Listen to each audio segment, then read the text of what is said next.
Chapter 1376, Half a Great Old One. Inside the astral world, which was even more abstract than the spirit world, looking as though all the authorities and symbolism in the universe were included inside every object appeared. And the light that illuminated this area wasn't spread uniformly. It was mainly concentrated in a few places, stacking together, forming spots created by a prism. There were a total of 3 spots in such a state, each sealing the various illusory kingdoms. One of the kingdoms was covered in bright flowers in perpetual daylight. Another seemed to be formed from books that were opened or closed. Different figures shuttled between them as they read as a form of entertainment. One was covered in storms as lightning and thunder continued without end in the boundless ocean. In the next second, the 3 different kingdoms underwent a violent change. In the area with perpetual daylight, all the flowers emitted light, as if they had become burning, miniature suns. The countless miniature suns intertwined together and surged deep into the kingdom before rising into an abnormally blinding golden sun. It emitted a scorching light that could illuminate the entire world, an entire solar system. However, no matter how much energy was released by this almost real sun, or how many flares of super high-temperature flames it created, it was unable to break through the prism-like spots of light. Every destroyed layer had a new layer produced at an equal speed. In another part of the astral world, on the surface of the mysterious country formed from all kinds of books, bits of brass points of light rapidly circulated on the spot of light, forming mysterious symbols that seemed to be searching for a critical point or effective method to destroy the barrier. During this process, the faint light formed a pair of illusory eyes that directly saw the weak spots and created eyes there. Meanwhile, inside the spot of light, there was also faint light swirling in it. It repeatedly took form, changing the critical points of the structure. This made it seem as though both sides were in a contest of their calculative abilities, with neither side clinching victory. In the boundless sea that was enveloped by lightning, wind, and rain, the spot of light suddenly lit up. It brought a portion of matter and approached the limit to speed, creating a violent wave that could destroy a planet. Such a wave, and the tiny bits of light constantly struck the prism-like spot of light, turning it into countless falling specks of light. At some point in time, the spot of light began to ripple like an illusory ocean that seemed to contain all colors. It seemed to solidify the surrounding environment, causing the light spots that carried the storm to slow down uncontrollably. Then, the points of light repeated a state of acceleration and deceleration. This kept repeating, but they refused to give up. With the chaos sea as a source, Adam used himself and the true creator as a pillar, envisioned 3 uniquenesses, and accommodated them into this system. Adam seemed to exceed the limitations of above the sequences and became half a great old one. He was able to forcefully suppress the eternal blazing sun, the Lord of storms, and the God of knowledge and wisdom by himself, trapping the 3 true gods within their respective divine kingdoms. At that moment, he seemed to return to his peak condition, becoming that ancient sun god who slew one ancient god after another. He chose the 2 pathways of visionary and the hanged man as his foundation for his resurrection because, apart from them having the trait of resurrecting, this was also the result of his research. This had the highest chance of becoming God Almighty. After using either one of the 2 pathways of visionary and the hanged man to become a true god and gaining initial control over the chaos sea, he could take back the remaining uniquenesses and sequence 1 beyonder characteristics. This was the easiest path to advance to the Lord of the astral world. And in this matter, there was something more special about visionary than the hanged man. When the visionary first gained control of the chaos sea and accommodated a second uniqueness and corresponding sequence 1 beyonder characteristic to a certain extent, he could envision the remaining fake symbolism and authority, allowing him to briefly obtain strength that transcended the sequences, giving him half a great old one's strength. However, at the end of the 3rd epoch, the ancient sun god's plan was, after being assassinated, he would immediately revive in the giant king's court where Sasra was. He would first take back the hanged man's uniqueness and 3 sequence 1 beyonder characteristics, and became a sequence, O true God. Then, with the first blasphemy slate placed beside him, he would gain preliminary control over the chaos sea. With this foundation, he would allow Angel of Imagination Adam to awaken and return to his main body to form a support. After building such a system, the ancient sun god would make use of the hanged man's grazing ability and a visionary's virtual persona, means to control the uniquenesses and sequence 1 beyonder characteristics of the sun, reader, and sailor pathways to allow himself to become infinitely close to a great old one and to maintain a minimum level of stability. He didn't directly accommodate the chaos sea and the other 3 pathways' uniqueness and sequence 1 beyonder characteristics, because he didn't want to advance to become a great old one, a pillar, in that era. That would inevitably lead to the resurrection of God Almighty, causing him to lose himself. He planned on controlling the situation and materials. When the apocalypse approached, he would finish the last few steps and become a pillar with self-consciousness. And back then, he didn't plan on using visionary as a foundation because he hadn't obtained the quill of Al-Zahad. He lacked the main ingredient. When the kings of angels betrayed him and the plan failed miserably, he decided to take advantage of the disaster to take the best path when he was revived in Adam. At this moment, Adam, who had transformed into a giant shadow, stood on the water surface of the illusory, chaotic darkness, reflecting the astral world into his eyes, making it difficult for the three true gods to break through the restrictions.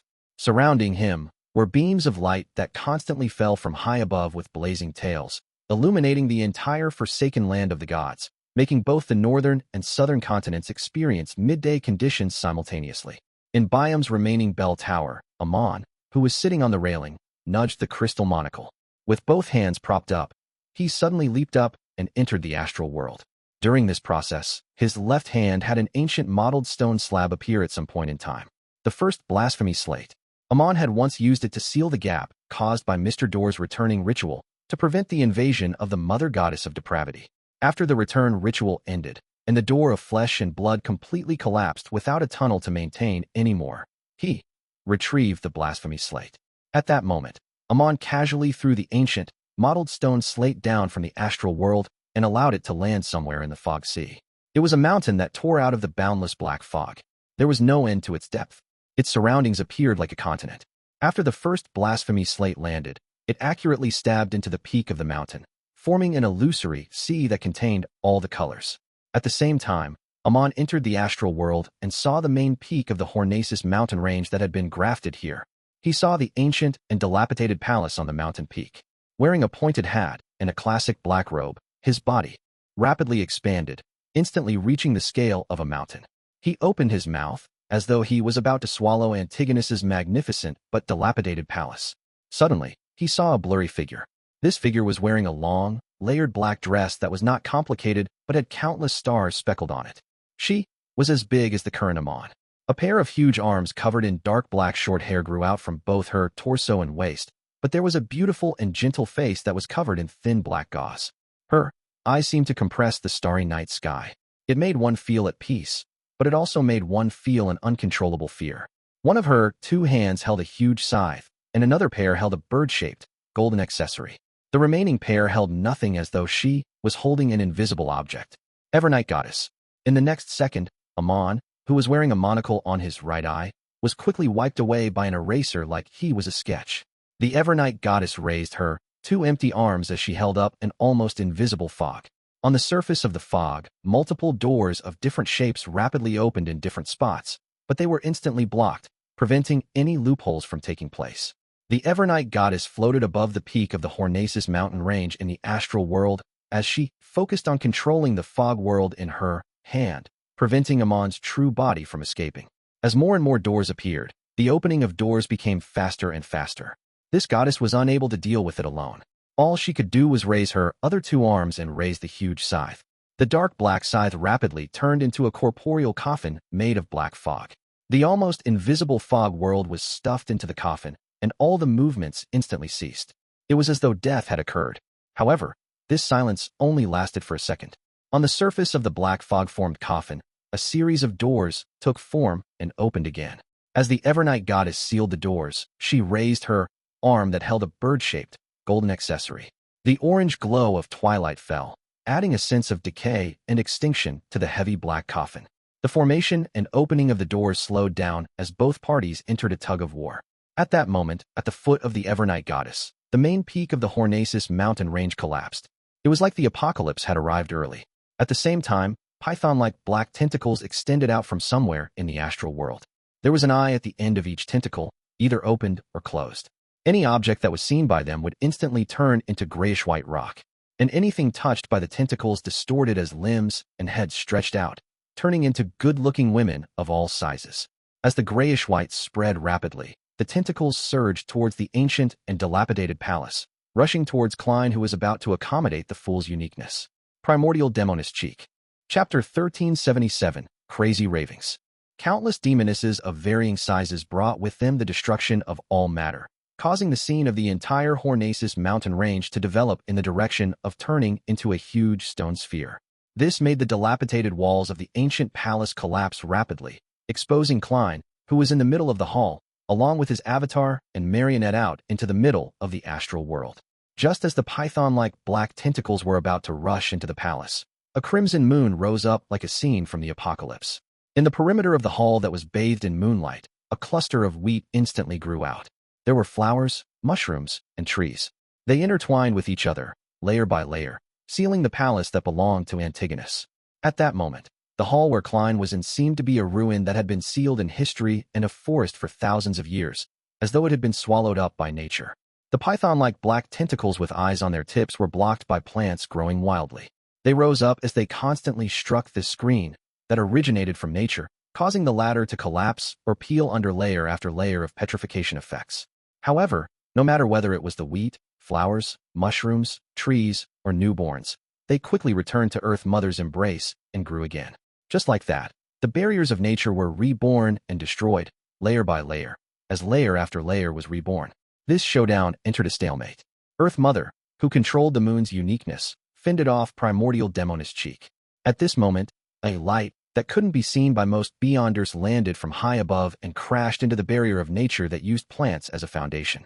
The light didn't have a physical body, as though it was formed from a flux of massive and miscellaneous information.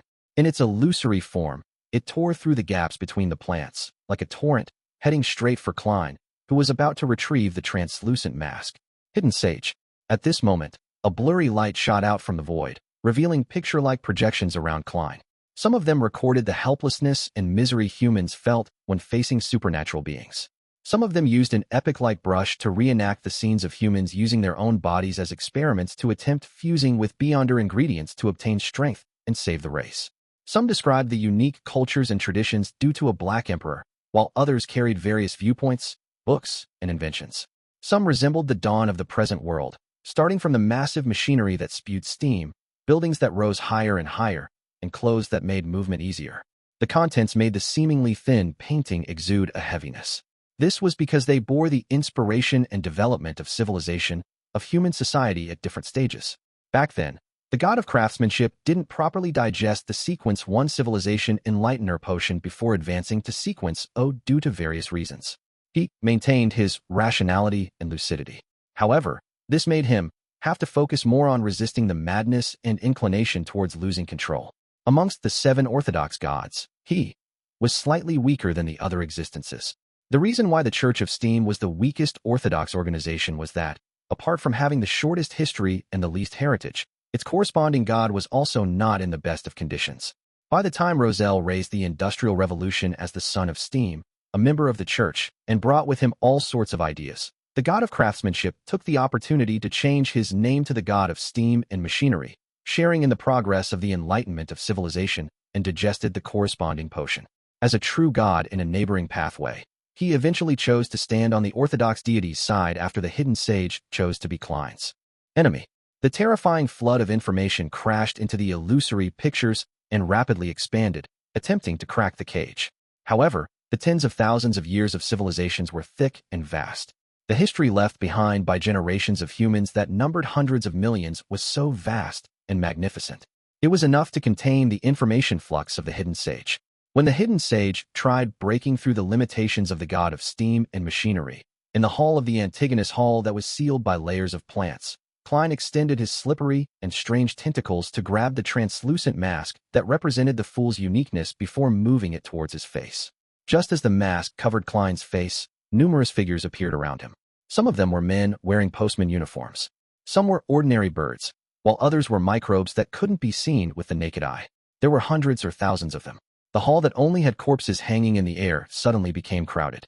And the commonality of these figures was that they wore crystal monocles or had a circular emblem of different colors in the same position. Amon, the avatars of Mr. Error Amon. It was unknown if they had used the primordial demoness or the hidden sage's attacks to open a back door and use a loophole to secretly arrive near the target. Looking at Klein, who had just put on the translucent mask and was beginning to accommodate the fool's uniqueness, these omens revealed a smile at the same time. They opened their mouths, and said words that ordinary people wouldn't be capable of understanding.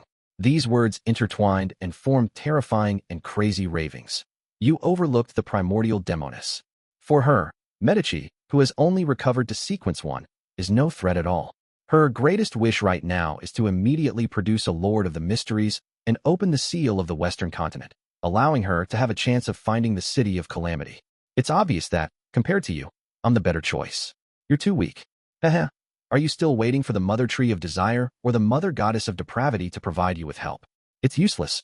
I placed the first blasphemy slate into the fog sea and placed it near the abyss's entrance, not far from that primitive island. Also, the enhanced seal brought about by the corresponding authority of doors and half of the Lord of the astral world's control towards the world barrier prevents any outer deity from being able to have their powers penetrate inside for a short period. And without the influence of the outer deities, the dark side of the universe and the chained god currently do not wish to interfere in the battle of gods. They would rather seize this opportunity to escape their restraints. They also wish that a Lord of the Mysteries would be born as soon as possible to help them escape from the predicament. If it wasn't for the fact that stirring them would also trigger the outer deity corruption in them, I can promise you that I would have already reached an agreement with them to deal with you together. Amon was deliberately using real information to fill up the ravings, using this to make Klein suffer the effects of a two-pronged approach. One was the mental corruption brought about by the ravings, and the other was the corresponding content that distracted him. In any case, it wasn't a waste of time to him. On the one hand, he had sufficient avatars. Each worm of time saying one word was enough for him to form many words. On the other hand, he forcefully fused the information together, making a single word represent many things. At that instant, the ravings of Amon echoed in Klein's mind like sharp blades that pierced through his psyche, tearing through his mind. Normally, Klein could use his own status to suppress the ravings that were at most at the level of a sequence 1. It wouldn't affect him, but at this moment, he was accommodating the fool's uniqueness. His mental state was in a weak and subtle balance. Under such a scene, a straw might crush the camel's back, much less so many of Amon's avatars. Furthermore, while Klein felt a sharp pain in his psyche and his self-awareness was in a mess, the sleeping mental imprint of Antigonus and the will of the celestial worthy of heaven and earth for blessings showed signs of awakening.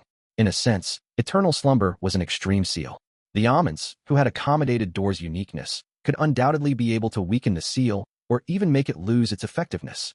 Also, the translucent mask that Klein had just worn on his face. The fool's uniqueness obtained an even stronger remnant, will from the celestial worthy of heaven and earth for blessings. It was also gradually breaking free from the influence of eternal slumber, and it had a certain resonance effect with the same being in Klein's body. Without using any beyonder powers, the Amons, who had simply created a few ravings, had thrown Klein into a state of imbalance, and he was on the brink of losing control. Furthermore, all of this seemed irreversible unless there was more river water from the river of eternal darkness that allowed Antigonus's mental imprint and the even more powerful will of the celestial worthy of heaven and earth for blessings to continue sleeping. But at this moment, even if there was still the river water of the river of eternal darkness, the Evernight goddess wasn't able to divert her attention. This was because she was trying her best to suppress the dual pathway true god, Amon. From this point of view, the Amons were deliberately sacrificing their true body to stall the Evernight goddess, to create an opportunity for the avatars to destroy Klein's ritual. This was a little risky, but the result looked pretty good. At that moment, Klein's pocket lit up. The light was a pale golden color, like sticky syrup. It instantly enveloped the surrounding area. Illuminated by this light included Klein and his avatar, as well as the book that was suddenly thrown over by the distant marionette. 0-02, Trunsoist Brass Book. The sealed artifact extended its body in midair. As it bathed in the pale golden light, a rule suddenly appeared on the blank page. It was completely different from the repeated laws from before. Speaking is prohibited here. Amon's avatars kept opening and closing their mouths, but they could no longer make a sound. A line appeared under the previous rule an instant later. Attacking each other is prohibited here. The Trunsoist Brass Book fell to the ground and spread open by Klein's feet. Under the illumination of the magic wishing lamp, it actually managed to break free from the repeated cycle from before, and it set up rules that were beneficial to Klein. With just a glance, the Amons made different responses. A portion of them adjusted their monocles, and together, they raised their right hands and gently clenched it, using the corresponding authority to strengthen the seal. On the Trunsoist Brass Book, a line of text before those rules gradually formed. All the following rules are ineffective. Another portion of Amon's locked onto Klein, who was on the boundary of losing control. Not being able to attack him didn't mean that stealing and gifting were prohibited. Chapter 1378, Change of Plans. On the different Amun's faces, the monocles in different forms emitted pure light. This was something they had stolen from the depths of the ruins of the Battle of Gods. It came from the ancient sun god's eternal daytime effect there. It could purify filthy and evil objects and awaken sleeping creatures. They gifted this to Klein. This, combined with the ability to control the strength of seals obtained from the apprentice domain's authority, was enough to break the state of eternal slumber. In that instant, the mental imprint of Antigonus and the will of the celestial worthy of heaven and earth for blessings in Klein's body awakened. The madness, the vastness, cruelty, bloodthirstiness, and coldness were like an invisible storm that wreaked havoc in Klein's mind. Almost at the same time, in the fool's uniqueness that he wore on his face without fully accommodating it, the powerful will of the celestial worthy of heaven and earth for blessings seemed like a terrifying monster that had been sleeping in the darkness for thousands of years. It suddenly opened its eyes. The former chaos and loss of control swept over again at that instant, but Klein didn't panic. Following one of his contingency plans, he calmly used the grafting ability to guide the mental imprint of Antigonus to celestial worthy's will in the fool's uniqueness, allowing the 2,000 years of entanglement between them to collide again. Meanwhile, Klein relied on his own consciousness and the anchors from the fool and the sea god believers to balance out the celestial worthies will contained within his beyonder characteristic, just like when he separated out the attendant of Mystery's marionette. If there weren't any accidents, and if this continued, there was a chance that Klein would be able to balance between the two sides and completely accommodate the fool's uniqueness. He would enter the final stage of the ritual, but how could there be no accidents when he was surrounded by Amun's? Several Amun's strengthened the seal of the Transmograted brass book and the magic wishing lamp to resist the former's rule limitations. Some Amun's gave the eternal daytime to Klein, and a small number of Amun's locked onto Klein and attempted a theft. They were trying to steal his lucidity. One Amun failed after another, but in the end, there were still a few Amun's who succeeded. They stole away Klein's self-awareness for the next 2 seconds. Klein's thoughts blurred. Without his guidance, the Antigonus's mental imprint, the two wills of the celestial worthy of heaven and earth for blessings, as well as the anchors from his believers instantly lost their balance and began to madly invade, influence, and corrupt each other. Everything became extremely chaotic, and it was as if it was developing irreversibly. Klein's body collapsed inch by inch, turning into clusters of transparent and distorted maggots as he extended even more slippery and sinister tentacles. And at this moment, the rules on the Transmograted brass book were wiped away and began writing. Speaking is prohibited here. Attacking each other is prohibited here. Soon after, a familiar text appeared before the two rules. All the following rules are ineffective. After the seal was strengthened, the Transmograted brass book seemed to enter a new cycle, and the influence the genie exerted on it became rather limited. Klein's consciousness quickly regained lucidity, but the situation in his body was completely chaotic and out of control. This made him completely unable to deal with the different influences or have any hope of finding a new sense of balance. In other words, he would run down the path of losing control until he became a monster. Without any time to think, Klein initiated his final contingency plan using his instincts and experience. He instantly gave up on saving his body and no longer focused on this matter. Not only that, but Klein had also even allowed the attendant of Mystery's marionette to turn into a whirlpool of maggots and let it fuse with his body along with Zeradul's mental imprint. He wanted to mess things up. However, Amun's avatars wouldn't allow him to make any attempts. Apart from the Amun's, who were fighting against the magic wishing lamp and the Transmograted brass book, the rest of them began to steal, once again, trying to throw Klein's thoughts into chaos again until he completely lost control. The Amun in the postman uniform succeeded, but what he stole wasn't Klein's lucidity, but a drop of fresh blood. This blood immediately seeped into Postman Amun's palm. Right on the heels of that, Postman Amun's eyes turned crimson as his stomach bulged at an unimaginable speed as it squirmed. He seemed to be pregnant with a child. He had stolen the blood blessed by the primordial moon, or in other words, the mother goddess of depravity.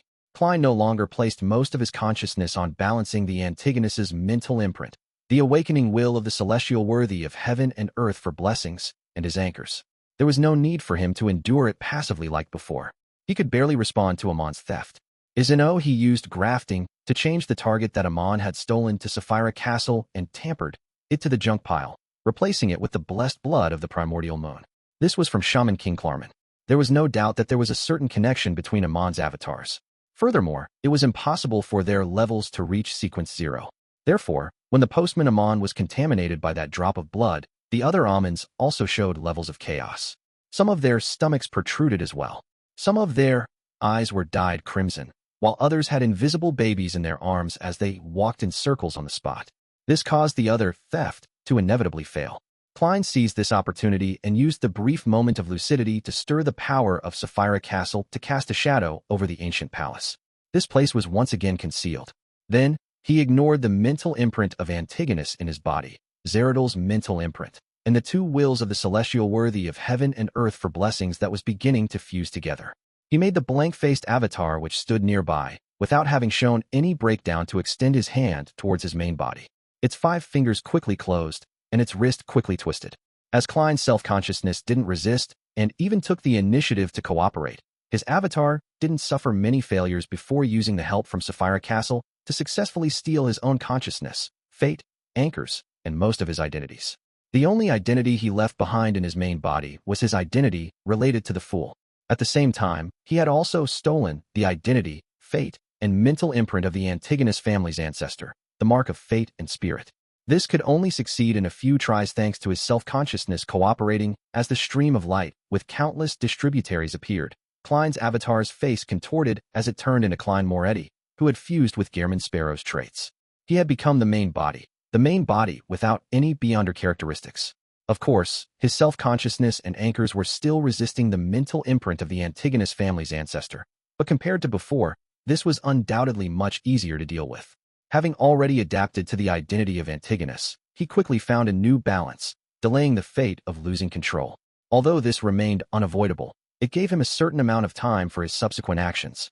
On the other side, in the spot where Klein's original body was, there was only the Fool's uniqueness, all the beyonder characteristics from the curtain, the beyonder characteristics that originated from Zeradol, the tiny number of beyonder characteristics which Klein had consumed and digested previously, as well as the awakening will of the celestial worthy of heaven and earth for blessings, the remnant mental imprint of Zeradol, as well as the Fool's identity. And without Klein's self-consciousness, Antigonus's mental imprint, and the large number of anchors involved, Zeradol's remnant mental imprint was quickly destroyed and corroded by the awakening will of the celestial worthy of heaven and earth for blessings. In the next second, Klein's main body suddenly fell silent. The collapse of his body stopped. He lowered his head and stopped extending the slippery and sinister tentacles around him.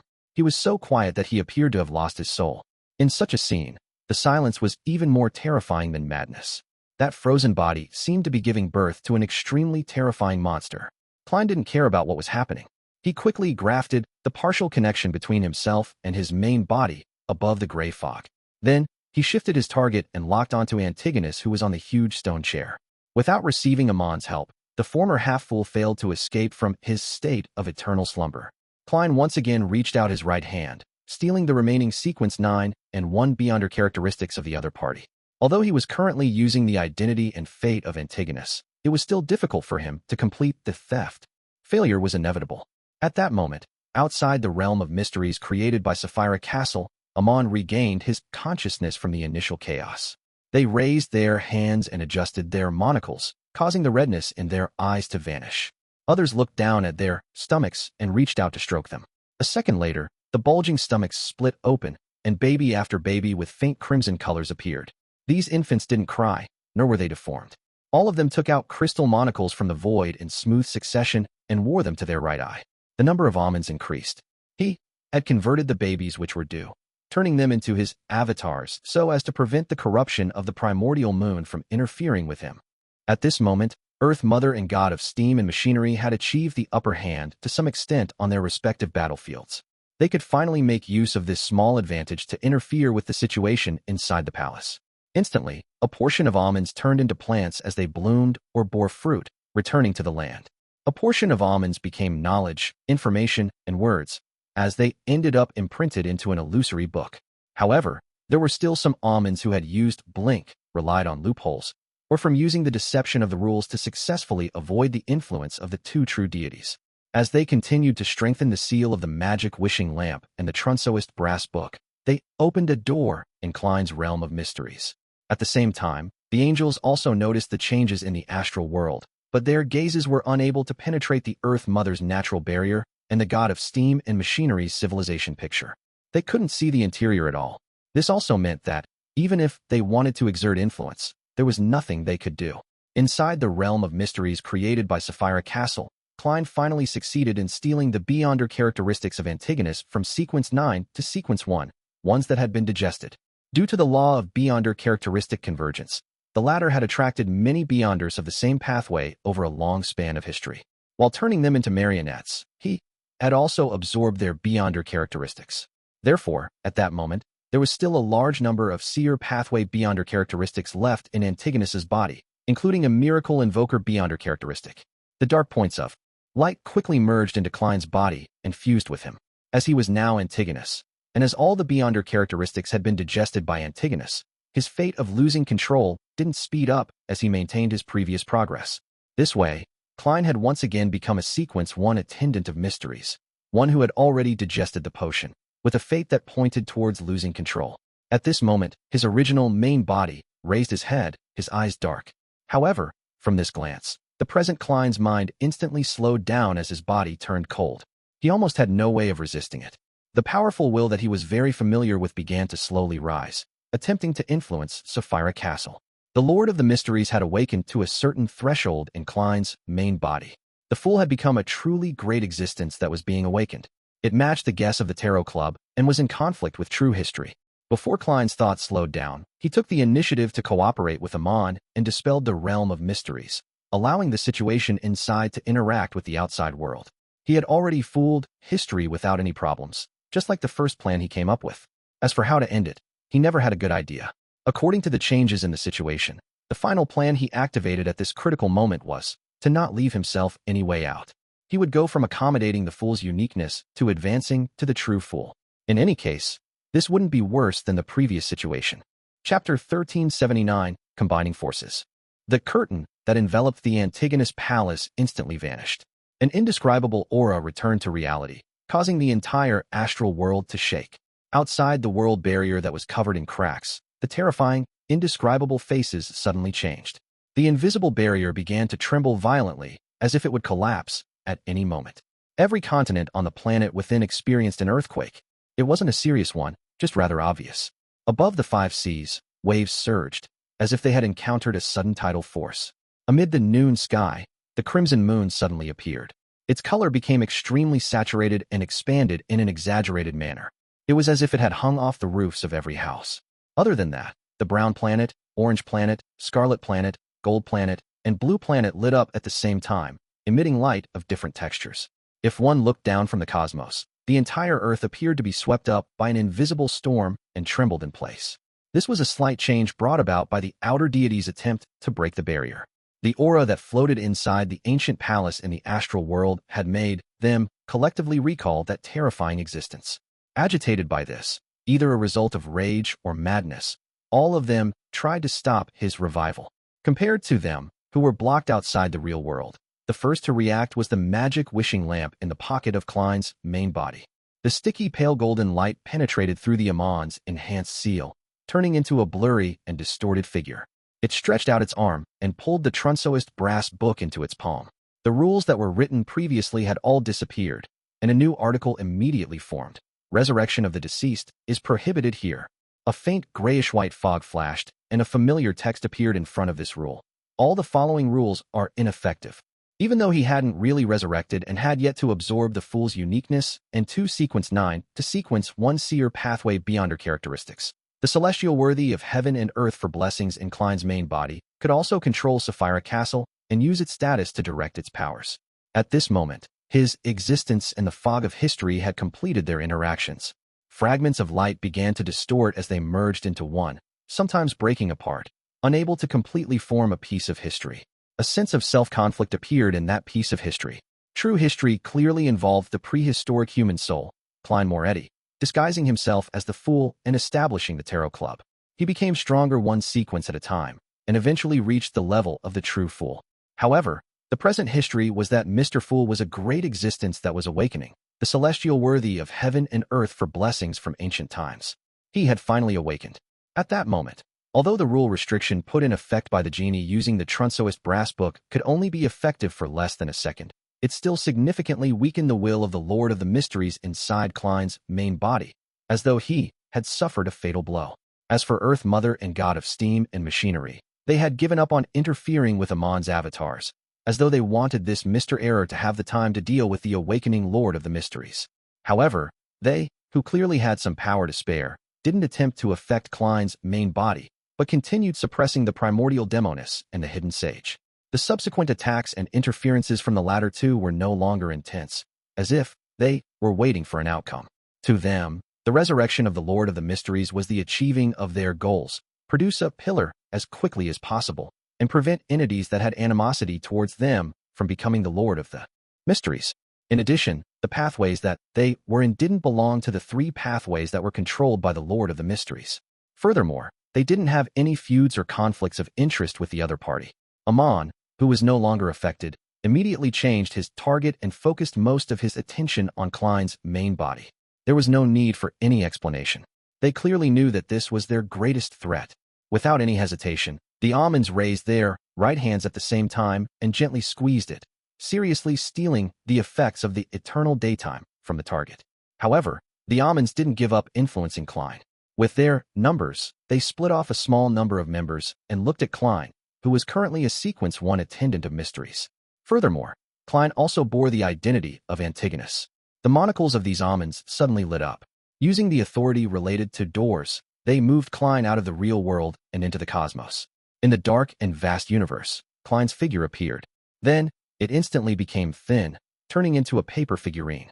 The paper figurine first had its belly bloated before giving birth to a paper baby. Then, it rapidly rotted into dust. Klein had used grafting and paper figurine substitutes to block the attacks of the Amons. At the same time, the other Amons had succeeded in stealing the effects of the eternal daytime from Klein's main body. However, in the next second, the effects of the eternal daytime were once again stolen back. This was the Lord of the Mysteries' control over powers from his pathway. Even though he had yet to fully revive, he had already begun this process. Amon's eyes flickered as he immediately gave up on Klein and focused on three matters. Most of them continued to steal the effects of the eternal daytime and resist the Lord of the Mysteries, while a small number of them locked onto Antigonus, who was sitting on the huge stone chair. They began to steal the other party's state of eternal slumber. In addition, all the Amons had dispelled the strengthening of seals and even weakened them. Klein, who was no longer being attacked by Amon, similarly didn't counterattack. His attention was focused on his main body. The awakening of the Lord of the Mysteries was the biggest problem. At that instant, an illusory mark appeared on Klein's glabella. It was a strange door of light that was stained with hints of bluish-black. It constantly emanated a faint grayish-white fog. Klein began to snatch control over Sapphira Castle from the Lord of the Mysteries, so that it wouldn't be so easy for him to make use of the level and power. And with the Lord of the Mysteries not fully resurrected and having yet to accommodate the Fool's uniqueness and the corresponding Beyonder characteristics, he could effectively reduce his strength, allowing his failure rate to increase significantly and for the effects to be inferior. With his addition, with his control over Sapphira Castle, the fooling received by the Trunsoist brass book immediately weakened. The chances of Amon's theft also increased. In the forsaken land of the gods, at the foot of the giant shadow formed by the ancient sun god, on the surface of the sea that was covered in all colors, words written in the most ancient language quickly appeared. The revival of the Lord of the Mysteries failed due to many interferences. With this sentence forming, as Klein fought for control over Sapphira Castle, the Amons once again stole the effects of the eternal daytime, effects that had augmented the Lord of the Mysteries. Elsewhere, they had also stolen Antigonus's state of eternal slumber. Without any hesitation, the Amons transferred the state of eternal slumber to Klein's main body and gifted it to the Lord of the Mysteries. The ancient existence's aura immediately fell silent, but it quickly rebounded. At this moment, the corresponding text appeared on the weakly sealed Trunsoist brass book. Resurrection of the deceased is prohibited here. Suddenly, the terrifying will in Klein's main body rapidly weakened, producing a strong urge to fall asleep again. However, this will was so powerful that, even after a long period of time, it was unable to completely wear it down. Under these two restrictions, it was still tenacious and slowly recovering. It also attempted to use tampering and fooling to get out of the predicament. Klein sensed that the other party was using Sapphira Castle's power, so he immediately focused and interfered. At the same time, the Evernight goddess, who was floating above the ancient palace, slightly relaxed her control over Amon's true body. She pulled back the bird-shaped, golden accessory and aimed its head downwards. Inside the bronze eye of the bird-shaped, golden accessory, illusory layers of doors surged out, allowing a drop of colorless water that had a strong aura of stillness to drop onto Klein's main body in the ancient palace. This was a drop of river water from the river of eternal darkness. While the Evernight goddess was doing this, Amon's actual body's attempt to escape by opening doors also tacitly slowed down. The drop of water plummeted at an extremely fast speed. The natural barrier formed by Earth Mother and the portrait formed by the god of steam and machinery simultaneously pulled back to give way for it. With a smack, the river water of the river of eternal darkness accurately dripped onto Klein's head and silently entered. The aura of the Lord of the Mysteries, which was slowly growing, immediately receded. It stopped its fluctuation and fell into a state of eternal slumber. However, this condition wasn't very stable, as if it could be broken at any moment. At this moment, the Evernight goddess's empty hand pulled out a gigantic sword from the void. The sword's surface was covered with orange-red light as it exuded the dawn of twilight, the aura of decay. This was the symbol of the Twilight Giant. The Evernight goddess's arm that was covered with short black fur extended, striking down with the exaggerated sword. She had always kept some energy as though prepared to deliver this moment. In the strange sound of the void shattering and decaying, the sword that was covered with the light of twilight slashed through the dome of the Antigonus palace, causing the hanging corpses to drop to the ground.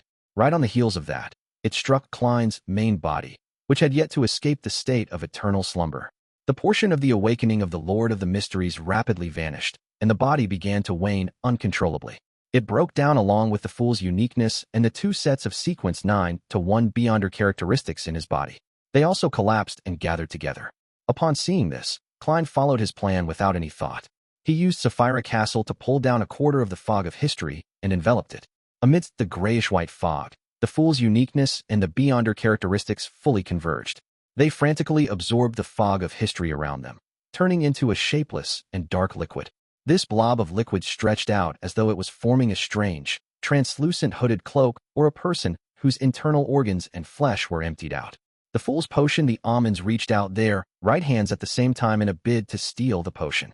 Chapter 1380, A Miracle. More than 1,000 almonds each committed theft. With his numbers, as long as he wasn't extremely unlucky, there would always be a few who would have succeeded. Furthermore, the Fool's potion was ownerless, so it wasn't difficult to steal. While carrying out the theft, Amon removed a particular seal on his body, allowing the apprentice and marauder beyonder characteristics to release their powers of convergence. This was rather effective towards the Fool's potion, allowing Amon to increase his success rate to the greatest extent. However, all the almonds ultimately failed. This was because a new rule had appeared on the Transmigrated brass book. Acts of theft are prohibited here. In order to deal with the awakening Lord of the Mysteries, Amon had weakened all the seals here and helped the Transmigrated brass book escape the fooling. It could now have a limited number of effective rules for a brief moment amidst its repeated cycles, but now, this had adversely affected them. Seizing this opportunity, the illusory brand between Klein's brows became more obvious. A faint grayish-white fog gathered around him, forming a thin cocoon. He activated Sapphira Castle with all his might. Together with his attendant of mysteries beyonder characteristic, he created an extremely powerful convergence effect on the Fool's potion. The black liquid that didn't have a fixed form seemed to be a starving beast that saw food. It immediately pounced on Klein. It kept extending and changing like a translucent skin, wrapping Klein inside. Klein's face appeared underneath this liquid. His facial features were sometimes distinct, sometimes blurred, sometimes distorted, and sometimes blank. In the forsaken land of the gods, under the giant shadow formed by the ancient sun god, words in the most ancient of languages rapidly took form on the illusory surface of the sea that contained all possible colors. Antigonus's efforts at advancing to the Fool ultimately failed due to various reasons. The reason why this existence that once dominated the entire planet didn't use Klein Moretti's name was that he was now carrying the identity and fate of Antigonus. If the subject in the sentence had been the former name, then Klein could completely ignore it. What had Klein Moretti's failed advancement got to do with Antigonus becoming the Fool? But when the subject became Antigonus, it was like a prophecy, as if it was an arrangement that had the outcome already be decided. Such a sentence could make the situation turn very grim. If Klein didn't give up on Antigonus's identity and fate, he would be restricted by those words. If he gave up Antigonus's identity and fate, then the sequence 9 and 1 beyonder characteristic in his body would no longer belong to him in the true sense of the word. He had never digested them before. They were beyonder characteristics that Antigonus once controlled. At present, It had nothing to do with Klein Moretti. All he did was forcefully devour them. Under such circumstances, even if there were no other factors, just the undigested beyonder characteristics would likely cause Klein to lose control on the spot. And consuming the fool's potion in such a state, and completing the advancement ritual was without a doubt impossible. As the ancient sun god wrote this sentence, the eternal blazing sun, the lord of storms, and the god of knowledge and wisdom, who were situated in the astral world, sensed something. Each of them launched the most intensive counterattacks in an attempt to interfere with the other party's actions. However, even though a large portion of his energy was spent restricting the three true deities, making it rather difficult, the ancient sun god quickly completed the sentence. However, his giant shadow embodiment dimmed, as though he was unable to maintain it for too long. In the astral world, within the floating ancient palace, in the battle that pit the Earth Mother and the god of steam and machinery against the primordial demoness and hidden sage, the situation became even more intense. However, the former two were still able to divert a certain amount of strength to affect Amon's avatar, preventing them from destroying Klein's advancement ritual.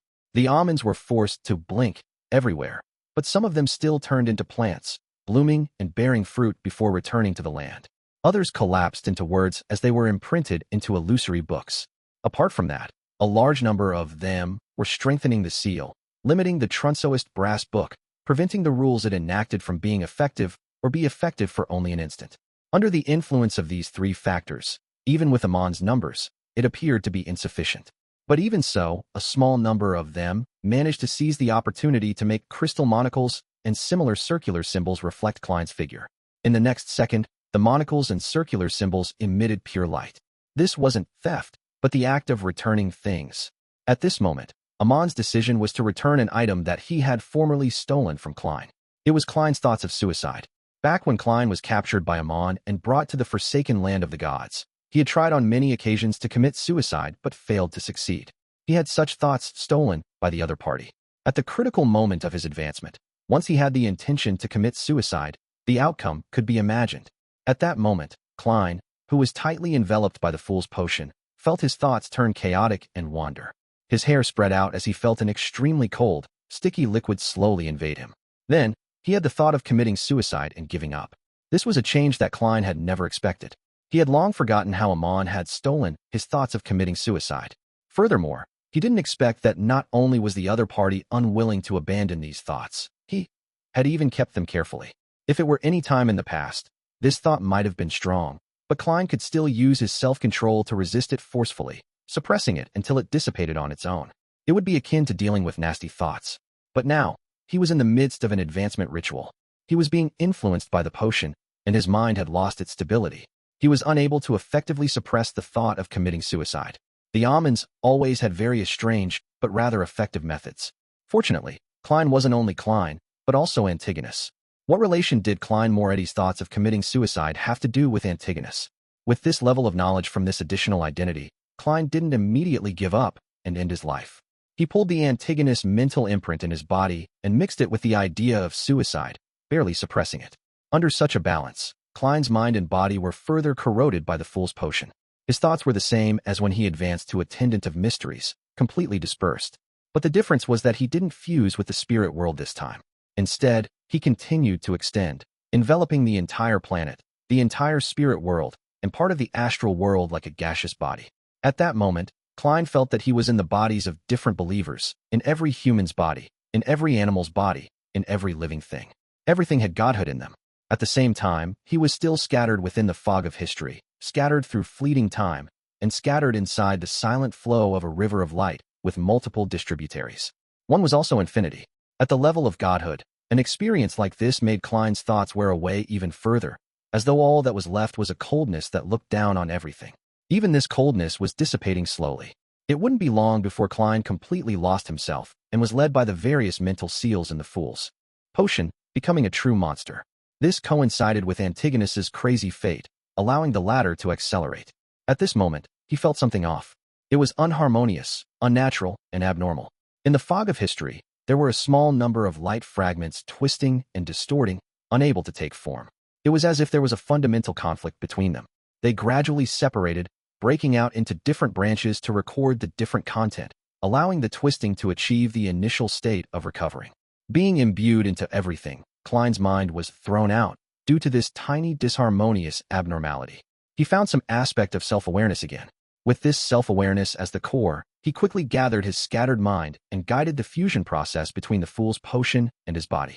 But at this moment, the fate of Antigonus losing control thanks to the ancient sun god's prophecy erupted early. Klein's body collapsed once again, unable to withstand the fool's potion. Without any hesitation or having the luxury of time to hesitate, Klein immediately removed a portion of the theft effects and returned Antigonus his identity, fate, and self-awareness, allowing him, sitting on the huge stone chair, to slowly open his eyes.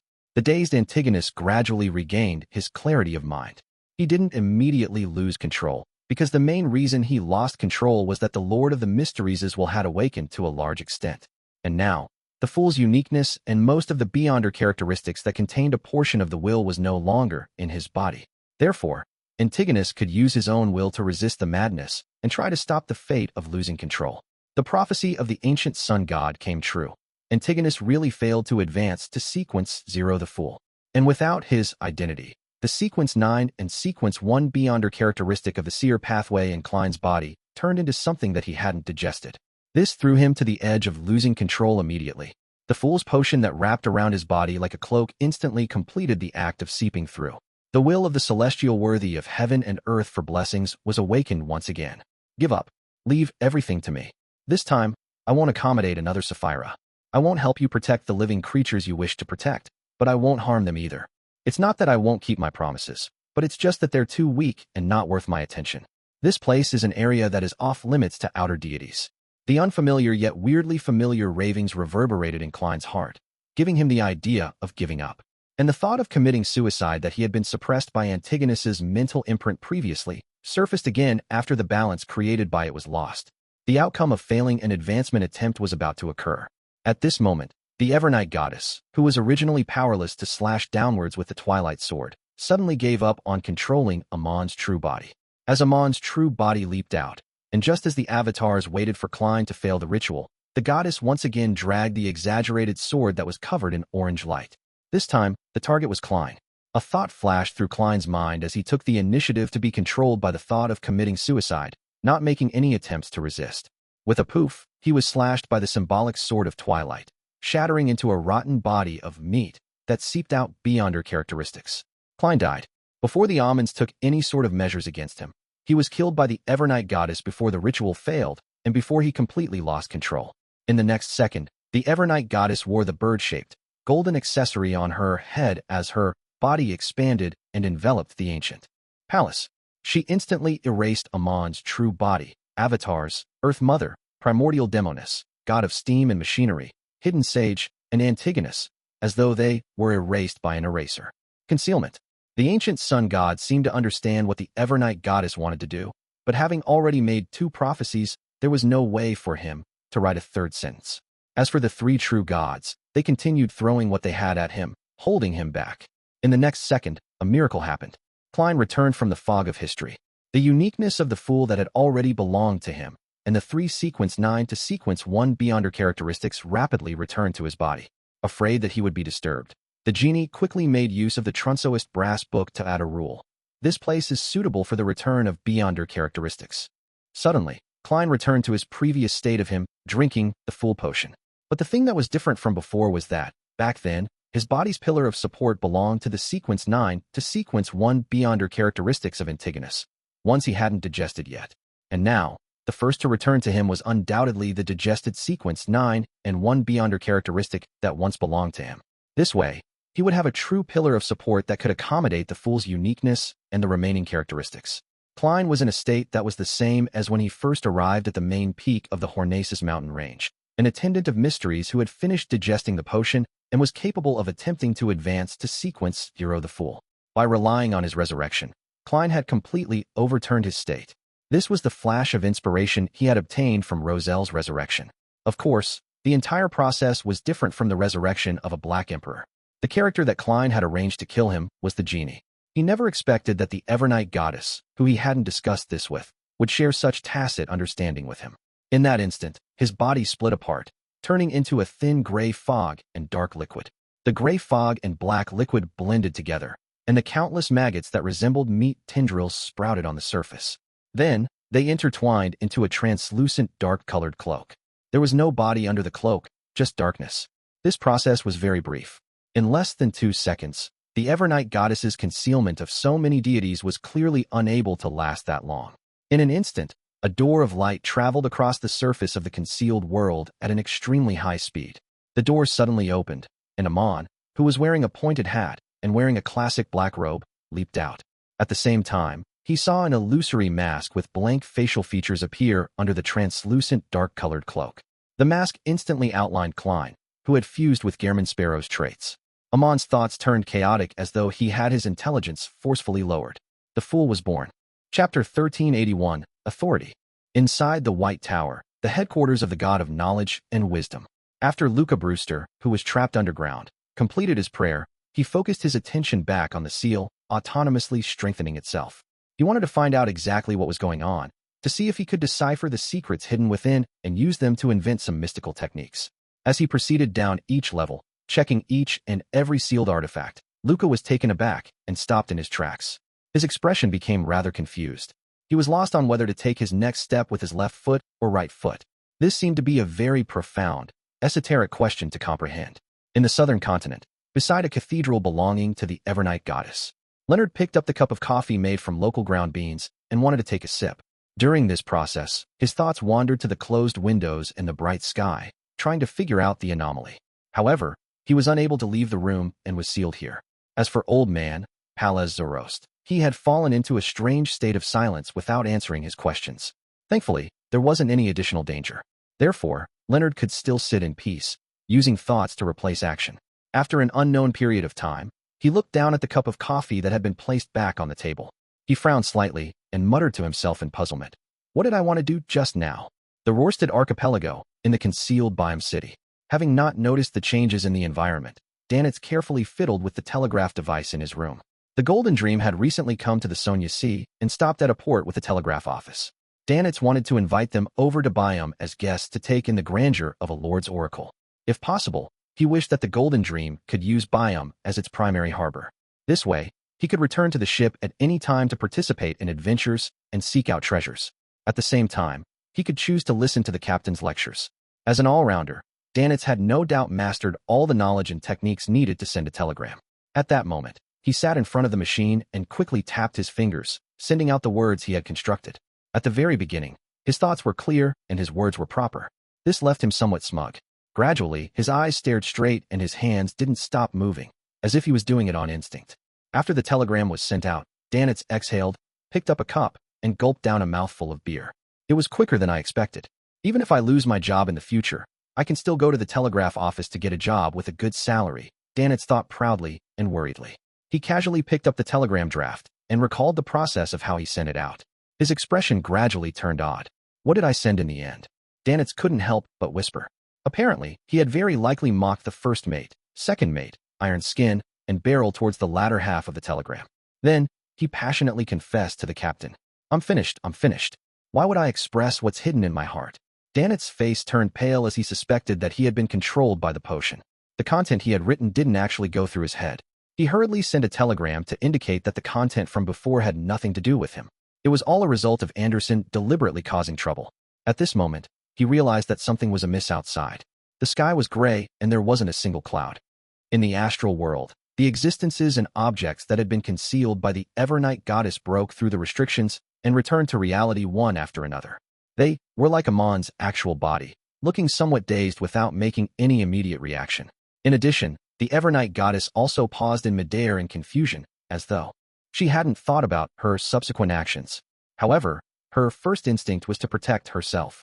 The Lord of Storms, the eternal blazing sun, and the god of knowledge and wisdom, who had been restricted by the thick prism-like spots of light in their own kingdoms, also experienced certain changes. The intensity of their counterattacks was clearly lower, giving people a sense of self-doubt, unsure if the entity before them was an enemy. The genie abandoned the Trunsoist brass book and directly returned to the magic wishing lamp. He seemed to have fought to his limits and had no choice but to retreat into the seal. He also seemed to recall something as he subconsciously evaded. Antigonus, who had just regained his self-awareness and lucidity, was once again confused. His face was filled with question marks. Who am I? Where am I? What am I doing? What is happening around me? In the forsaken land of the gods, the ancient sun god's giant shadow sighed and said, "Let there be light." The light in the astral world brightened as it stabbed into the eyes of Amon's true body, avatars, primordial demonis, hidden sage, and other existences. They immediately regained their senses and made use of the time to respond differently. The flood of information suddenly dispersed and fused with the various symbols around it, instantly disappearing. The black, python-like tentacles with an eyeball on their ends retracted rapidly. No one knew where they went. Amon's true body looked at Klein, who had just advanced, and gave up the chance to exert his influence while his condition was unstable. He raised his hand and adjusted the crystal monocle on his right eye. His figure split into multiple seemingly illusory and realistic doors. The doors opened and closed at the same time, preventing any existences like the Evernight goddess from knowing where Amon's true body had gone to. After Amon's true body left, his avatars faded and disappeared in a bizarre manner. This was using a loophole, turning the act of Amon's true body leaving to being equivalent to Amon's leaving. At the same time, the giant shadow that the ancient sun god had expanded only to shrink and transform back into Adam, who carried a thick shadow on his back. Beneath the feet of this visionary, the sea that contained all colors instantly dissipated as though it had returned underground. Looking up at the astral world, Adam returned to the back of that shadow screen through a crack. The fusion between him and the true creator had just begun, and it wasn't over yet. The attempt to raise himself to the level of half a great old one was actually rather difficult and risky. This would make their progress a lot slower in the future. In the astral world, as the war subsided, the natural barrier formed by plants and the portraits of civilization faded away, along with the illusory crimson moon. The Lord of Storms, eternal blazing sun, and the God of knowledge and wisdom first shattered the thick spots of light outside their divine kingdoms.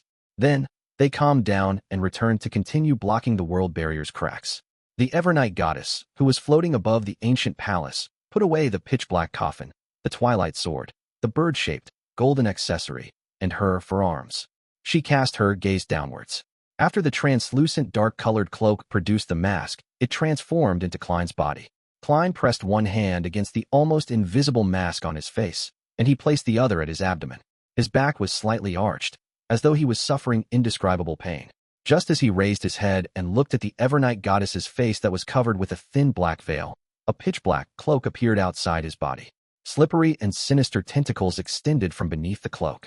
After becoming the fool, the celestial worthy of heaven and earth for blessings in him had undoubtedly awakened further. The crazy ravings and roars continued to echo in Klein's ears, tearing through his mind, letting him know that this was going to be his future. There was no way to kill the Lord of the Mysteries. Even if his will was slowly worn down by time, his consciousness would remain forever. He could snatch Klein's body at any moment and completely revive. If it wasn't for the fact that he had just killed the Lord of the Mysteries' will, making the awakening him weaker than what Klein expected, Klein suspected that he might not be able to survive. All he could do was watch as his body collapsed, and he became another existence. Of course, he could still seek the Evernight goddess's help to give him a drop of the river of eternal darkness's river water. However, this wasn't a long-term solution. He could only delay it for some time before ultimately facing it. Relying on his own consciousness and anchors, Klein stabilized the consciousness of the celestial worthy in him. At this moment, he was unable to speak. The Evernight goddess above nodded gently and said, "What you need now is stability." With that said, her figure was wiped inch by inch as she returned to the divine kingdom in the astral world. Klein turned his head to look at the slightly dazed Antigonus. With a thought, he returned to Sapphira Castle. Sitting in the half-collapsed palace, Antigonus sat on a huge stone chair. He felt as though he had just been through a very, very long dream. Inside Sapphira Castle, Klein sat at the fool's seat and focused on stabilizing his mental state. Just like before he achieved an initial level of stability, he had no way of seeking treatment from a psychiatrist. Unless he paid a visit to Adam, it was very likely that he would go even crazier. With some stability, Klein quickly checked the authorities he obtained. It was called fooling. Not only did it contain history, time, fate, change, and concealment, but it also included the mind domains of blind stupidity. The simplest application was to lower an enemy's intelligence. Just as Klein was about to research them further, his spiritual perception was triggered. Someone had invaded Sapphira Castle, and only when the enemy successfully invaded did Klein obtain a notification. Klein suddenly looked up and saw that the grayish-white fog had formed a door at the other end of the long modeled table. A figure wearing a pointed hat, a classic black robe, and a monocle walked out. Amon. There was a tinge of darkness in Mr. Error's eyes as his smile appeared somewhat crazy. He leisurely looked around and nudged his monocle. He said with a smile, "Are you pleasantly surprised?" Klein wanted to use Sapphira Castle to expel him, but he realized that at some point in time, Amon had gained control over Sapphira Castle. Amon cast his gaze at him, pulled out a chair, and sat down, chuckling. "I released the suppression of the Lord of the Mysteries in my body. Him, being the owner of Sapphira Castle, makes me equivalent to being the owner of Sapphira Castle. Of course, I can enter. This is very risky. Even in the past, I didn't dare to try it before, but since you've grown to this extent, I can only take the risk. This is very exciting. I'm quite pleased with the effects." As Amon spoke, slippery and sinister tentacles appeared beneath his clothes. He took the initiative to revive part of the Lord of the Mysteries, allowing himself to enter a half-crazy state. Chapter 1382, Home Ground Advantage. As Amon spoke, Klein appeared to be listening, but he had actually attempted to leave Sapphira Castle. This wasn't because he wanted to give up or surrender, nor was it because he was too timid and subconsciously considered fleeing first. Instead, he believed that this was the best solution for the current situation. If he stayed in Sapphira Castle, Klein would face 3 difficult questions. Firstly, he had just advanced to the Fool, and his condition was extremely unstable. He had to divert a large portion of his mental strength to suppress the awakening will of the celestial worthy of heaven and earth for blessings. Secondly, there was no way for him to obtain the help of his allies. He could only fight alone. Thirdly, under the situation that everyone could influence Sapphira Castle, even if Klein had a deeper level of control over Sapphira Castle, he wouldn't be able to express an overwhelming advantage. He might even be disrupted in his use of Sapphira Castle because his opponent was good at making use of loopholes and creating bugs, making it difficult for him to reach the same level as him. This way, when a sequence 0 the Fool faced a half-crazed, dual pathway error and door, even if he wasn't in a scenario of facing a 100% failure rate, the chances of winning were extremely minute. And by taking the opportunity to escape Sapphira Castle, Klein could immediately obtain the help of his allies to reverse the situation between the two. If Amon were to chase after him, Klein would interfere with his return to Sapphira Castle and make him face his allies. At that time, the primordial demoness would definitely not attack again. The ancient sun god might not be able to reproduce the power of half a great old one anytime soon. With the lead of the Evernight goddess, the 6 orthodox deities were enough to deal with Amon. Even if Amon, who was in control of all the authorities of the error and door domains, wasn't easily killed, the orthodox deities would definitely be able to weaken him and seal him. After Klein stabilized his mental state and deepened his control over Sapphira Castle, he could then kill him in a targeted manner. This process was almost irreversible, even if the ancient sun god could still produce the level, status, and strength from before. His limit appeared to be suppressing 3 orthodox deities at the same time, and this didn't include the Evernight goddess. Of course, the outer deities were undoubtedly unwilling to see the birth of a new Lord of the Mysteries. Once such a situation happened, they would definitely try their best to interfere, preventing Amon from dying. However, before the world barrier collapsed, the influence they could exert would be rather limited, and it might not be of much use. Just like before, Klein believed that the combined powers of the dark side of the universe and the chain god were inferior to the hidden sage. Even if the outer deities managed to affect the situation, Klein wouldn't suffer any losses. After all, those existences wouldn't allow Amon to kill him either. He could find a place to hide and stabilize his mental state. Once he was prepared, he could make new plans again. The foggy town of the Evernight goddess was a very good choice. If Amon didn't chase after him and remained inside Sapphira Castle, Klein could use his identity as the owner of Sapphira Castle to influence the control of all kinds of matters within at any moment, preventing Amon from doing anything in Sapphira Castle. Even if he wanted to use the Crimson Star to deal with the Tarot Club members, it would be impossible. In short, it would be extremely difficult for either of them to use Sapphira Castle well, but destroying the other party's attempts was definitely simple. Under such a stalemate, Klein had time to stabilize his mental state, deepening his control over Sapphira Castle, slowly turning the situation around. Towards the end, Amon would either flee and hide, or he would let the celestial, worthy of heaven and earth for blessings, completely revive, choosing to have an internecine outcome with Klein. Therefore, although he didn't have the time to analyze the pros and cons, Klein quickly came to a conclusion. Leaving Sapphira Castle now was the best choice. However, just as his consciousness sank to the edge of Sapphira Castle, he saw a crystal monocle. This item appeared in time, crushing Klein's hopes of escaping. Did you think I'd leave such an obvious loophole? Of course, you can stop me from leaving Sapphira Castle at any time. Amon curled his index finger and pressed it against the monocle as he smiled. Behind the chair that he was sitting on, the resplendent symbol rapidly changed. At times, it was formed from symbols corresponding to parasitizing, time, and fate. At times, it was a series of doors. These two different symbols appeared one after another, making it impossible to truly be fixed. Klein didn't hear what Amon said. The moment he failed, he created a real realm of mysteries, a complete divine kingdom of the fool. Light and shadows instantly changed in front of Amon's eyes. It brought with it the disappearance of the grand palace, modeled table, and luxurious high-back chair, bringing with it an ancient castle. Amon wasn't sure what the ancient castle looked like. This was because he was standing in a corridor inside the castle. He could only sense the various changes in Sapphira Castle and see with the limited vision he had. The corridor was unusually dark and gloomy. The corridor stretched endlessly. There were silver-colored elegant candle stands spaced widely apart, each producing a dim and yellow glow. There were dark red wooden doors on both sides of the corridor that seemed to connect to different rooms. There was no sound from the rooms, making it virtually impossible to know what was hidden inside. Amon casually glanced at it and smiled with interest. Interesting. As the most powerful cryptologist, he naturally knew that this was a divine kingdom, one that couldn't be broken through with brute force. This was because every door was reassembled with different items. If he forcefully broke through them, he would trigger unknown effects. Amon didn't underestimate the abilities and intelligence of a Sequence Zero the Fool. He didn't plan on experiencing any more surprises or accidents. However, once the divine kingdom's rules were fixed, its owner would similarly be restricted to a certain extent. To put it simply, Klein was definitely in one of the rooms, not somewhere else. One had to bear the corresponding responsibility for the benefits obtained. You want to use this method to stall for time and stabilize your mental state.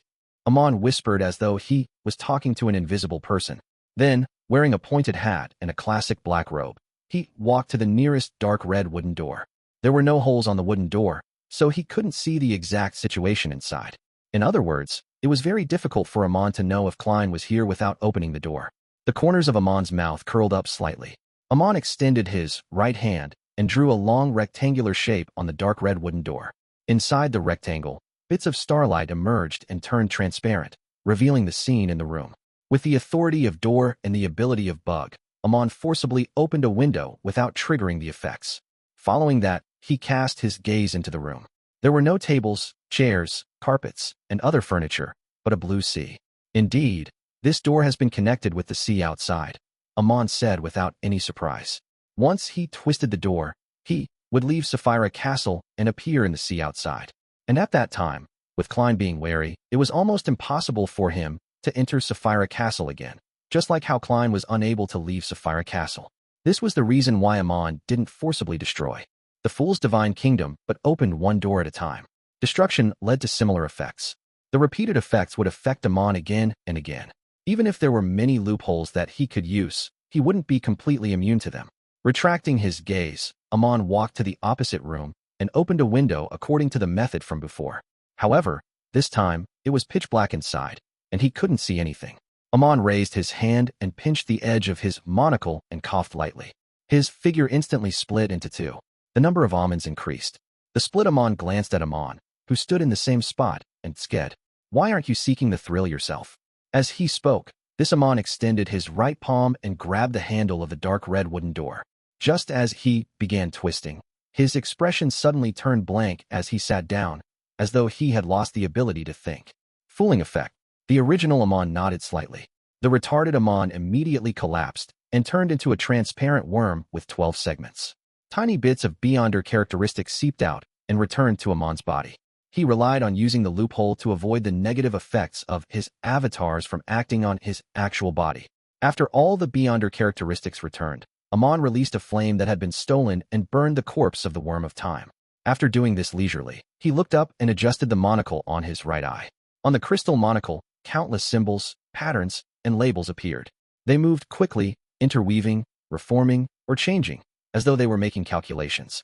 This was a combination of a cryptologist's power of decryption and the key of Star's authority on position. The two attempts Amon made were mainly to gather intelligence, grasp the rules, and prepare for cracking the secrets of the Fool's divine kingdom. Soon, the symbols, patterns, and labels formed a scene on the monocle. Behind a dark red wooden door, a few slippery tentacles extended out from Klein's body. He sat on a high-back chair and calmly watched the entrance. The corners of Amon's mouth curled up. With a flash, he appeared in the room. However, everything before his eyes suddenly collapsed. Klein with the fool's aura quickly turned thin, turning into a card. On the card, Roselle Gustav was wearing a gorgeous head accessory and colorful clothes, holding a stick with luggage hanging from it. His eyes were filled with longing. The fool card. The fool card from the cards of blasphemy. Klein knew that relying solely on paper figurine substitutes and adding the fooling effect and grafting his true aura onto it wouldn't be able to deceive a top-notch swindler like Amon.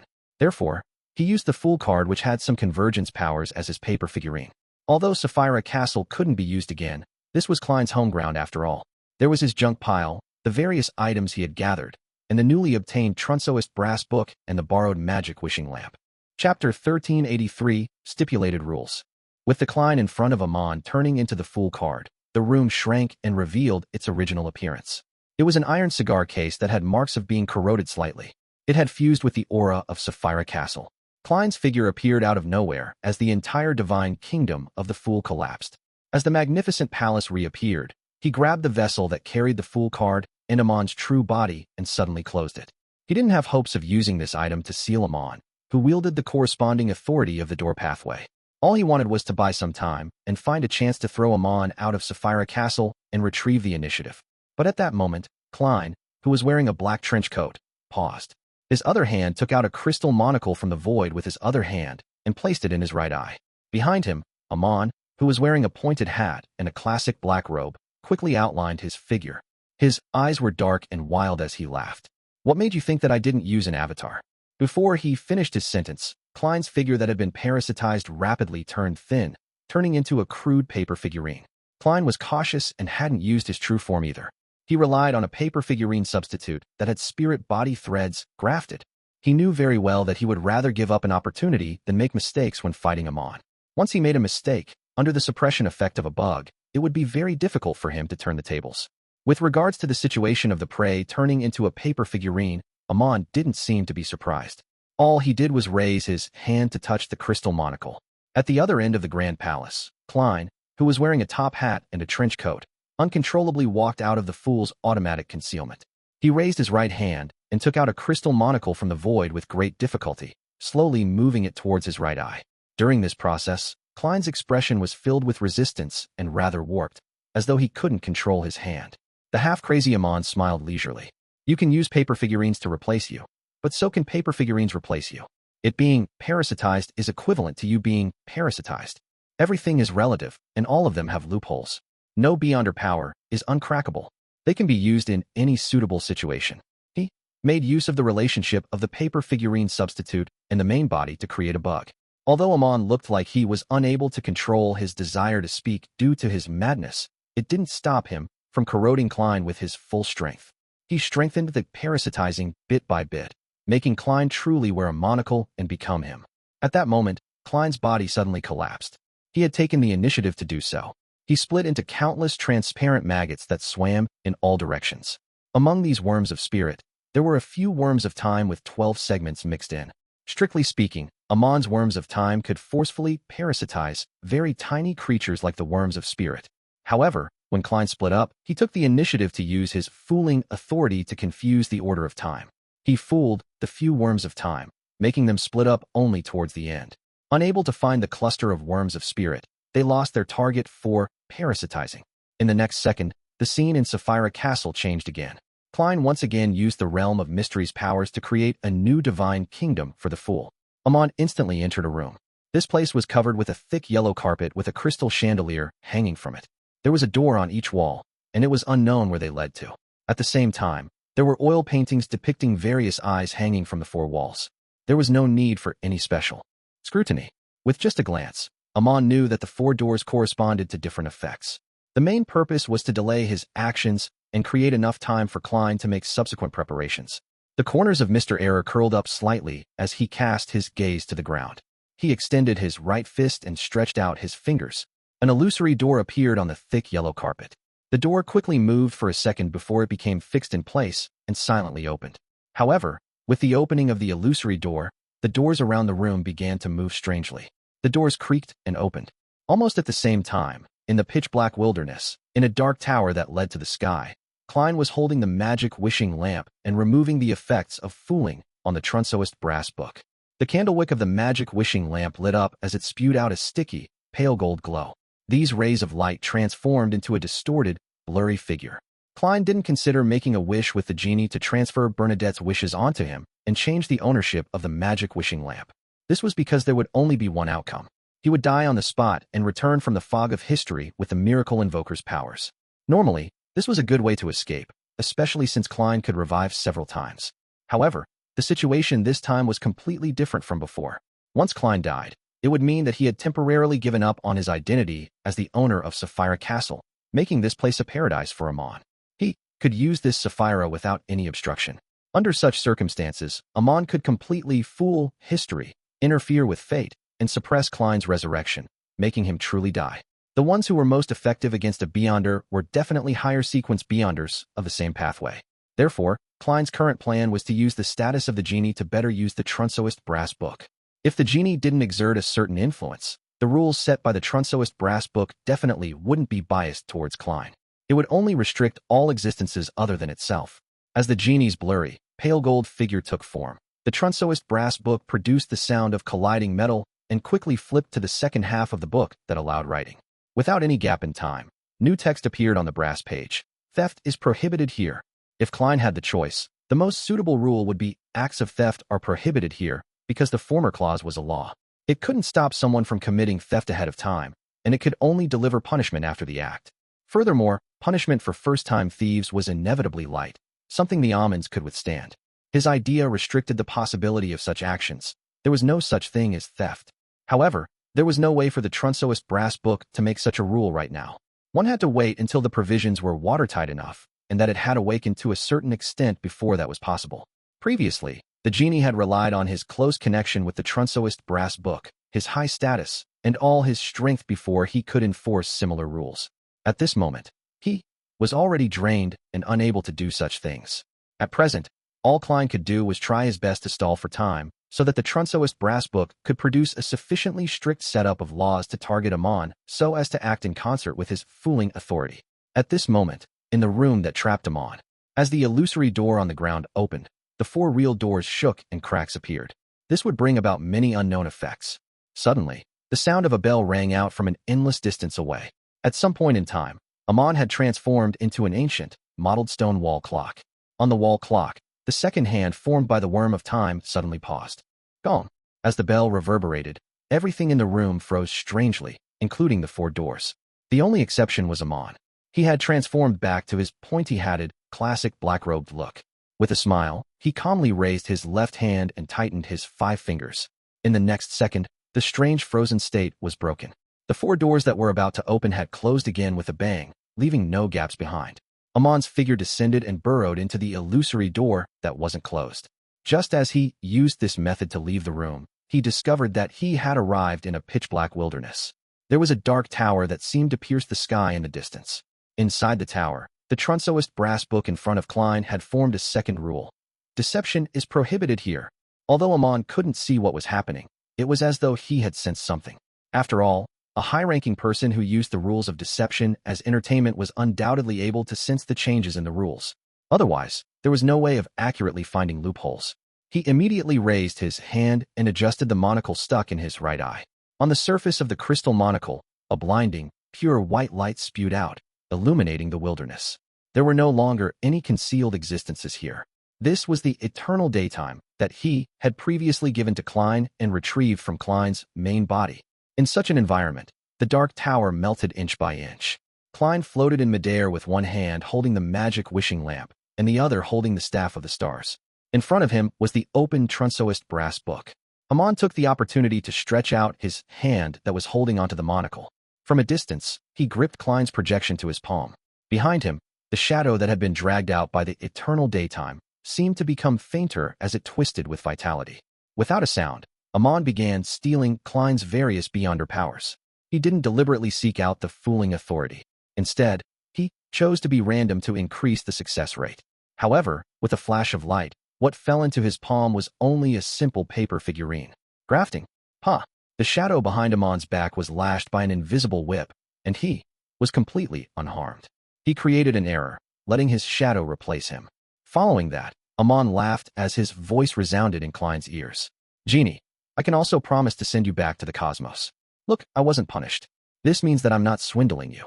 Chapter 1384, Conceptualization. Upon hearing Amon's words, Klein's heart sank. Before this, he wasn't worried that Amon would collude with Genie, because he was a top-notch swindler. No promises he made could be believed. As for Genie, he had encountered the former Lord of the Mysteries. He was considered a victim of such matters in a similar vein. Therefore, he would definitely use his most wary of approaches to deal with Mr. Error. This was the result of a lack of trust. Sometimes, lying, cheating, and swindling could indeed increase the profits in the short term, but in the long term, it was better to be honest. But now, the Trunsoist brass book had just formulated the rule of deception is prohibited here, and Amon didn't receive any punishment after making the promise. At the same time, Klein and Genie didn't notice him using any loopholes.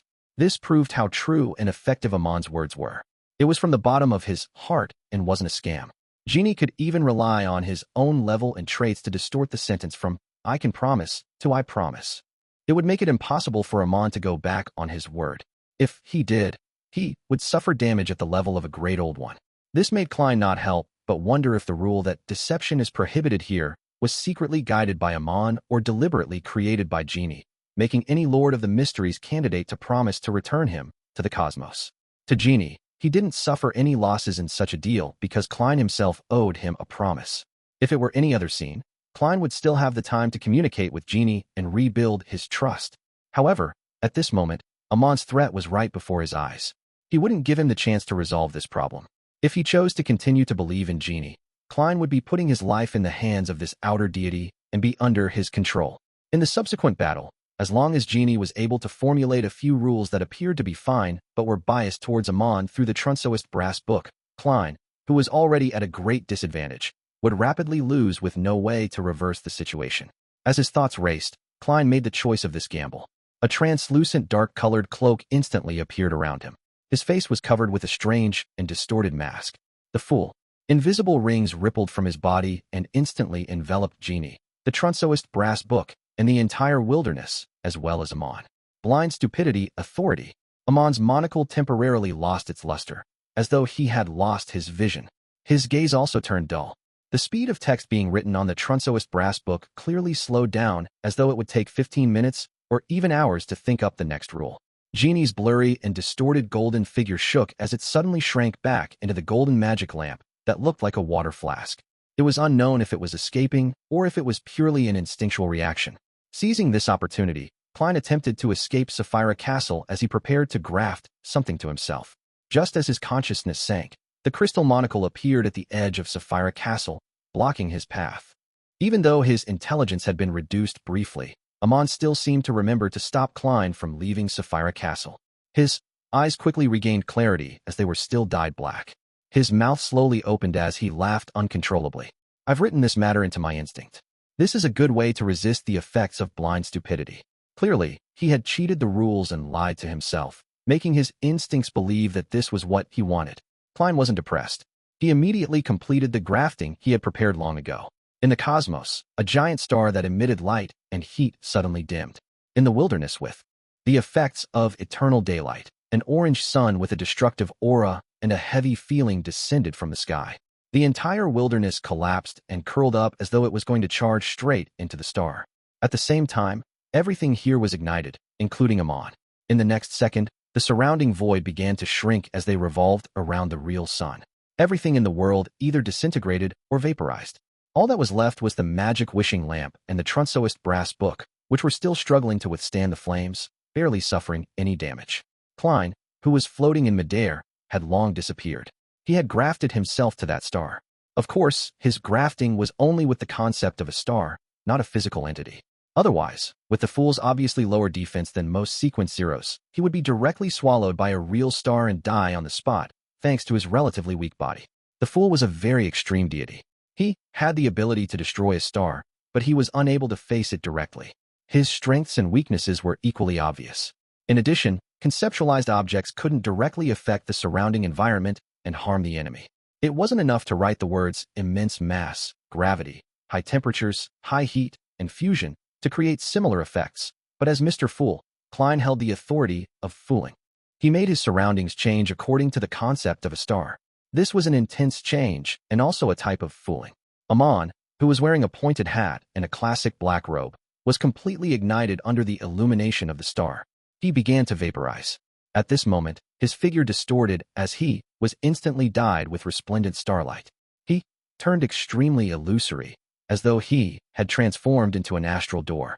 At that moment, Amon no longer resembled a physical creature. He was closer to a collective body of the symbols like wandering, astral world tunnel, key, and door. This was the ability of a planeswalker to use the astral world to head to different planets and worlds. They were able to transform themselves into symbols, allowing them to effectively use the astral world. At Sequence 0 Door's stage, the qualitative change in such powers became conceptualized. Amon transformed himself into a concept creature and avoided the damage brought by the star. A figure suddenly appeared behind him. It was Klein, who was wearing a trench coat and a top hat. Almost at the same time, Amon's thoughts slowed down a little. His spirit body threads were grabbed by Klein. Using the chaos brought by the star, Klein dispelled the combination he had with the corresponding concepts, and he secretly grafted the location of both parties and arrived behind Amon. Originally, without the concept of reassembly, the star's influence on the surroundings would immediately stop. However, Klein had fooled time, allowing the effects of the first 2 seconds to linger until now, allowing him to fool Amon. If possible, what Klein wished to do now was to deepen the control of Amon's spirit body threads and turn him into his marionette. However, he knew very well that in the present situation, the probability of success was very low. On the one hand, Amon could withstand damage and steal the spirit body threads back. On the other hand, he might be able to use the connection established between the two of them via the spirit body threads to use a bug and influence Klein and parasitize him. Before he had absolute confidence, Klein didn't want his actions to appear rash. The main goal of capturing Amon's spirit body threads was to give the other party a certain sense of sluggishness. This was a performance of the fooling authority during the stage of transforming into a marionette. And with Klein's present state, he was naturally more willing to choose such a low-level but effective method. This would be less of a burden on him, and it wouldn't seriously affect his mental stability like when he used the authority of fooling.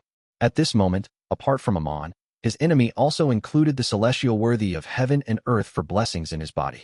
Of course, Amon was the same. If he didn't suppress the celestial worthy's madness, the latter would have already revived in his body. After creating a brief pause in Amon's thoughts, Klein had 3 choices. The first was to take this opportunity to escape Sapphira Castle, but he wasn't sure if Amon's instincts were still working and would still attempt to stop him from escaping. Second, it was to summon the projections of the historical void, but it wasn't of much use. The effects of an angel-level existence could do little in this battle of gods. It was possible that they couldn't withstand Amon's gaze, much less their historical projections. Even if Klein wanted to use it to transmit information, it lacked sufficient value. The other deities couldn't enter Sapphira Castle and provide help. Third, he could use this opportunity to exert a certain amount of influence on Amon's true body. Without any hesitation, Klein chose the third plan. He wanted to take the opportunity to graft Amon, Sapphira Castle, and the Door of Light that was stained with bluish-black together. Klein felt that Amon's half-crazy state wasn't bad enough. He just appeared rather talkative, with him occasionally not grasping an opportunity. He wanted to make him go crazier. When Amon and Sapphira Castle completed the reassembly, the celestial worthy's will in his body would clearly strengthen, and the chaos in his mind would intensify. That way, Amon would lack the rationality to restrain himself, making his actions more instinctive than being the result of a contemplative thinking process. To Mr. Error, who was an expert at deceit, this would be fatal. Of course, Klein could only maintain this kind of grafting for a second. Exceeding this limit might mean that he would no longer be facing Amon, but the celestial worthy of heaven and earth for blessings. When the time came, the other party would definitely gladly accept the gift of Sapphira Castle. He could then fight Sequence 0 the Fool with the Sapphira, 2 uniquenesses, and the corresponding Sequence 1 Beyonder characteristics. Originally, Klein could have relied on his fooling authority to reduce Amon's intelligence, but firstly, he wasn't able to use power at this level for a long time in his current state. Secondly, as a dual-pathway true god, and a wielder of many authorities, the duration of the blind stupidity effect on him was rather limited. Therefore, Klein had no choice but to take the risk of grafting things in such a way. and madness would accompany him on, doing so until he found a new balance or met the best psychiatrist. In the blink of an eye, the translucent, cold mask appeared on Klein's face once again. A strange door of light that was stained with a hint of bluish-black suffused from Amon's body. Sapphira Castle. Chapter 1385. Madness. Amon and the strange door of light were grafted together. His face grimaced as the darkness in his eyes intensified. At the same time, more slippery tentacles appeared under his classic black robe, fully showcasing the crazy feeling was completely displayed. Just as Klein was preparing to sever the connection between Amon and Sapphira Castle and make him maintain his madness, the corners of Amon's mouth curled up. It was as if he was saying, "Congratulations, you have fallen into a trap." His face was immediately covered with a translucent mask that was similar to the fool's uniqueness, but one that was even more illusory. Klein's mind tensed up, and without a second thought, he immediately used the authority of fooling without any regard for the consequences. But before he could react, his thoughts slowed down. He was in a dazed state that he didn't know what to do. Fooling. Amon actually used the temporary reassembly between him and Sapphira Castle to escape Klein's interference and activate the power of the fool's domain. Such an action completely exceeded his instincts and was more like a meticulous trap. Amon didn't seem to be crazy enough. This true god of the error and door pathways immediately removed the grafting of himself to Sapphira Castle, allowing the mysterious door that was tainted with hints of bluish-black to quickly fade away to prevent him from being tainted further. After dealing with this latent danger, Amon raised both hands, his thumbs and index fingers touching each other to form an oval. In the oval, starlight lit up, perfectly embracing Klein's figure. Right on the heels of that, Amon's hands suddenly parted to the side as though they were tearing something apart. This seemed to be a heavy task. With the tearing sounds of paper, the area where Klein's body was in seemed to turn into glass. Under the intense impact, countless cracks appeared as they shattered bit by bit. This was a form of regression and the destruction of space. Unable to withstand it at all, Klein's body could only turn into paper fragments that flew in the air as the surrounding void collapsed and shattered. These bits of paper were instantly swallowed up by the darkness. By the time the space collapsed, Klein's paper figurines were almost exhausted. Of course, he also relied on the level and traits of the fool to forcefully escape the effects of blind stupidity. And at this moment, Amon had already split into countless figures. Some of them were purely avatars, some were replicas on the level of symbolism, while others were left behind from constantly blinking. At that moment, the sky above Klein's head and the surrounding wilderness were occupied by almonds. They wore pointed hats and monocles, blocking every single loophole. Some of these almonds transformed into old, mottled, bluish-black wall clocks. Some of them turned into pure starlight, as though they were trying to create a cage. Some extended their hands, doing different levels of theft. Some of the monocles glowed as they used various items that they had stolen from the past. Some simulated various abilities, either exerting limitations, interference, or attacks. In the Marauder pathway, theft was a core skill, one of its main symbols. The difference between it and a seer's control of spirit body threads was that, as one advanced through the sequences, not only did its effects and success rate increase, it also obtained a deeper level of conceptualization. At sequence 9 to sequence 7, theft happened on items. At sequence 6, theft happened on beyonder powers. After advancing to sequence 5, theft happened on thoughts and ideas. At sequence 4 and sequence 3, theft became life, including parasitic theft at the physical level. And at sequence 2 level, the range of theft broadened to fate, identity, self-awareness, and beyonder characteristics. As for sequence 1, theft could temporarily happen on time, anchors, and authorities. Therefore, when an error faced a true deity, he could also use theft that had reached the level of authority. With a gong, the ancient wall clocks paused in unison. This caused the surrounding environment to freeze, causing the destroyed wilderness from the sun's blast to become extremely quiet. Even the destruction was frozen. At that moment, Klein seemed to lose his body. All that was left was a translucent dark-colored cloak and a bizarre ice-cold mask. Under the cloak and mask was rich darkness. Nothing could be seen other than the slippery and sinister tentacles that extended out. In such a state, Klein seemed to escape the limitations of time. In a frozen environment, he moved like a fish. Through various cracks in reality or concept, he emerged from the encirclement of the almonds. He once again used his fooling authority. This time, he fooled time. The ancient wall clocks vanished, and in the desolate wilderness that had almost completely collapsed, time returned to its normal flow. The almonds stopped their attempts, suddenly merged into one, and blinked behind Klein, preventing him from having a breather. His left palm reached out, and as he retracted it, he clenched his fingers. Around Klein, the space suddenly became shrouded in shadows, making it look like a thin fishnet veil. The fishnet veil began to twist and reassemble, as though they formed a sufficiently strong cage that trapped Klein inside. An illusory door appeared above the cage as it moved quickly without being fixed in place. However, Klein's figure suddenly appeared outside the cell, as though he had never been sealed by Amon's door authority. He had fooled history and had split his previous and future self. Hence, the one imprisoned in the cell became his historical projection. This was the scholar of yours powers deepening under the fooling authority. As he had relied on an advancement ritual based on fooling history, Klein's the fool powers in such a domain were stronger than when he fooled time and fate. As soon as he escaped the spatial cell, Klein immediately used the realm of mysteries to create a new divine kingdom of the fool. This was to stall for time and find a chance to stabilize his mental state. He had used the fooling authority multiple times, and the weak balance in his body was on the verge of collapsing. If he didn't stabilize his mental state as soon as possible, the will of the celestial worthy would awaken further. This was also a serious problem. At this moment, a huge crystal monocle appeared in front of him. On this monocle, layers of sparkling lights surged out and flooded him instantly. Klein's mental state suddenly stabilized, but the price was to lose all his emotions and desires. He didn't even want to resist. All he wanted was to stand there quietly and wait for the impending destruction. This was like an ordinary person being injected with a huge dose of anesthetic. At the same time, an illusory book appeared in the layers of light. The book opened, revealing a sentence. Tormented by the Lord of the Mysteries' mental corruption, Klein Moretti had always been in great pain and a state of extreme exhaustion. After the intense battle, he has finally reached his limits due to the influence of his mind. He had decided to give up and stop resisting. Behind the huge crystal monocle, Amon, who was wearing a pointed hat and classic black robe, quickly outlined himself like a mountain. He looked at Klein, who had given up resisting, and his dark eyes turned lighter as the corners of his lips curled up. "I stole it. How is it?" Klein raised his head to look at Mr. Error, and he tried hard to open his mouth. He said weakly, "You were pulling off a deception from the beginning?"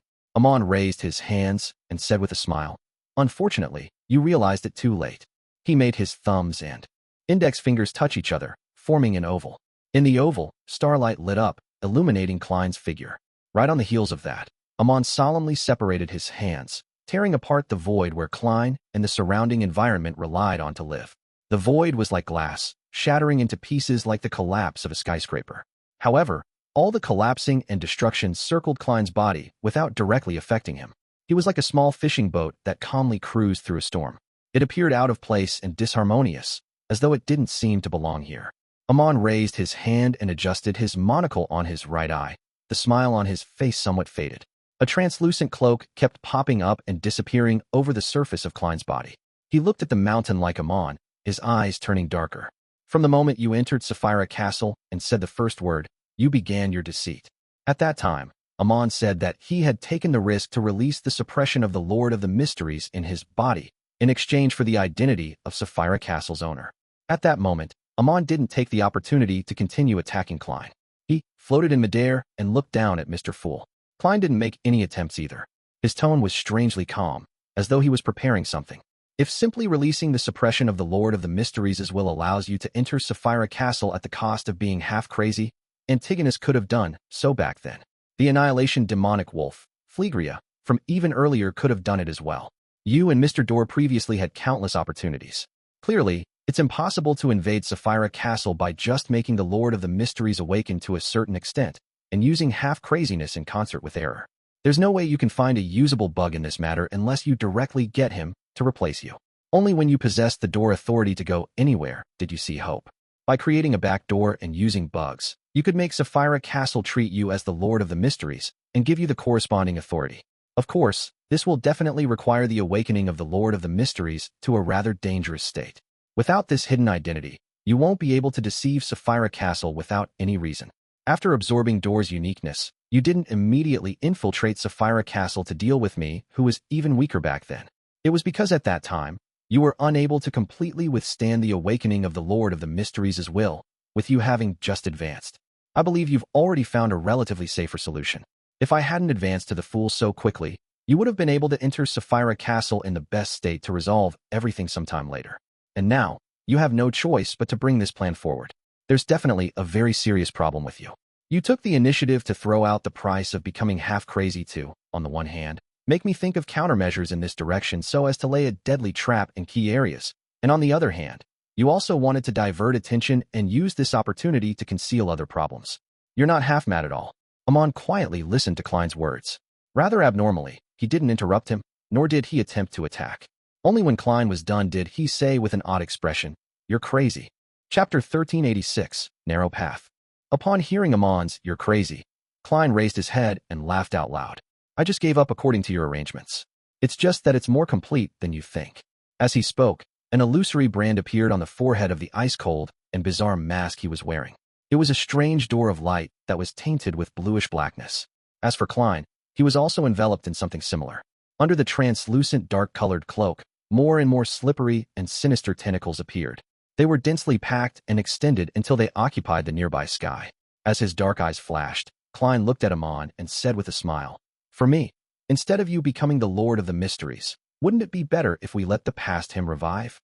After his mental state stabilized and he figured out the key to Amon's surprise attack, Klein's thoughts of giving up removed his resistance towards the Lord of the Mysteries' will in his body, allowing him to further revive. It was precisely because of this that he was able to control Sapphira Castle at critical moments and borrow the power of error to avoid the collapse of the space created by Amon.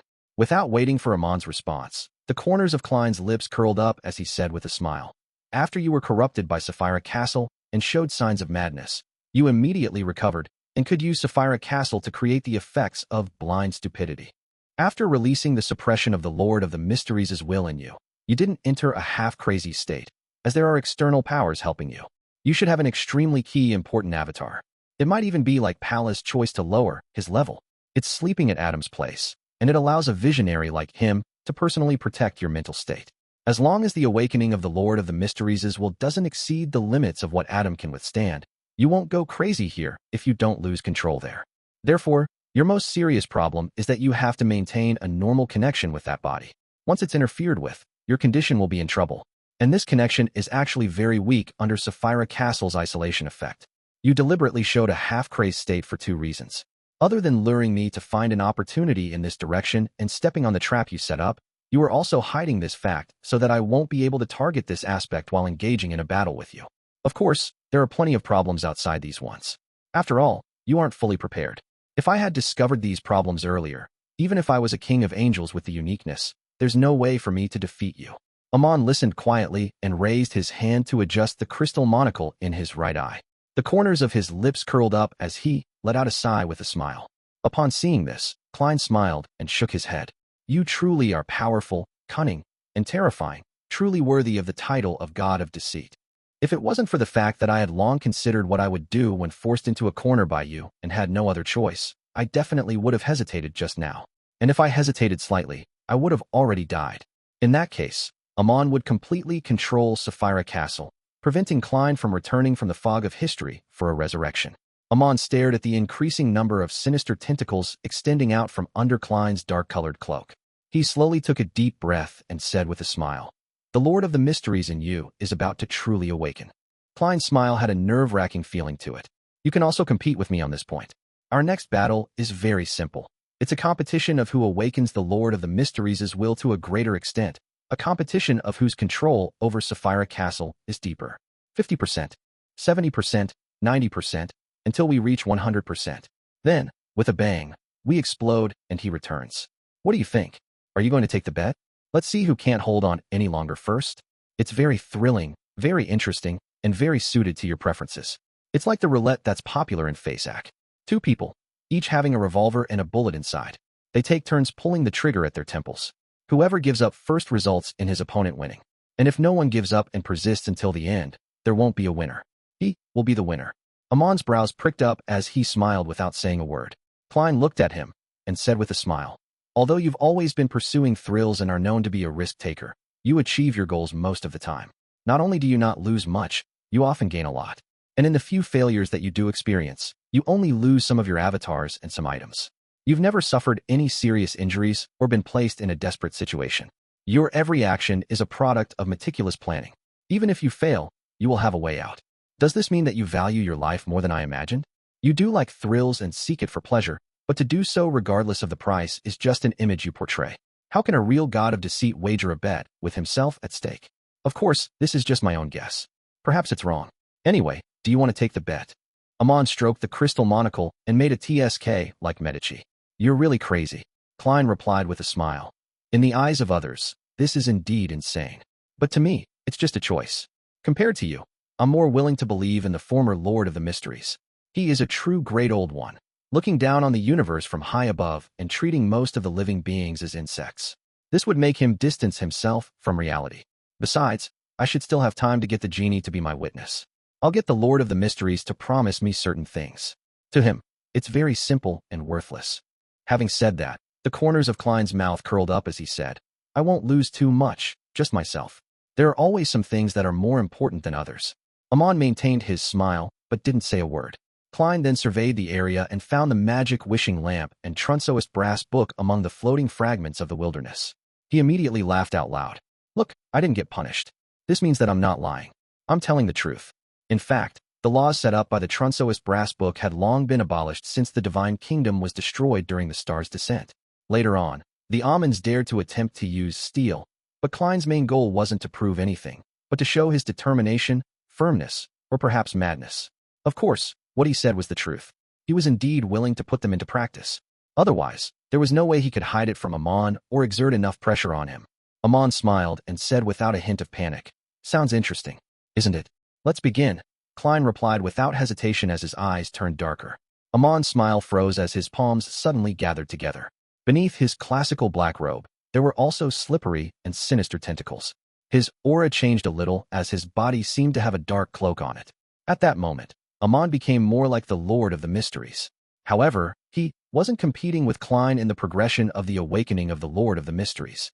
Instead, he was using this to deceive Sapphira Castle to create a corresponding bug and creating a chance to escape. If the authority of the error were to take effect at the same level, it would often have different preconditions. First, the medium and target had to be similar enough. Second, there was a certain connection between the two. Third, there were certain logical contradictions between certain matters or objects. Fourth, some of the rules were indeed incomplete. Fifth, while not directly affecting the target, construct an erroneous environment as a divine kingdom. In this aspect, the restrictions of fooling were even fewer, but once an error satisfied the conditions, it would be difficult to defend against or terminate it. Amon now wanted to take the initiative to disguise himself and satisfy the first category. This was similar to the invasion of a virus. First, it had to make the other party believe that they were on the same side to avoid detection and then paralyze any defenses to achieve their respective goals. When a fruit looked like a strawberry, smelled like a strawberry, tasted like a strawberry, then it would basically be considered as a strawberry. But in reality, there might be an exception. At this moment, Amon's appearance resembled that of the Lord of the Mysteries. His aura was like the Lord of the Mysteries, and his powers were like the Lord of the Mysteries. His mental imprint was also similar to the Lord of the Mysteries. With the authority of an error, it would naturally make Sapphira Castle believe that he was the Lord of the Mysteries. Suddenly, Klein's damaged the full divine kingdom completely collapsed. The grand and ancient palace and the modeled table inside appeared. The grayish-white fog beneath Sapphira Castle rose and enveloped the space. The grayish-white fog split into two waves. They clashed fiercely in a particular spot, producing vortexes one after another. They tore open a gap that led to reality. The power of Sapphira Castle was at odds with itself in this second. It was as though it didn't know which Lord of the Mysteries to obey. Amon's figure immediately vanished, using Door's authority to rush out of Sapphira Castle. Just as he touched the edge, his body paused before being sent flying backward.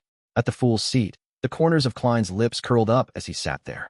His glabella and the strange door of light around him became more obvious, as though they were corporeal. This released an immense convergence force that reached an unimaginable level. It was like an invisible hand that pulled Amon back. Amon's body suddenly split apart, transforming into countless selves.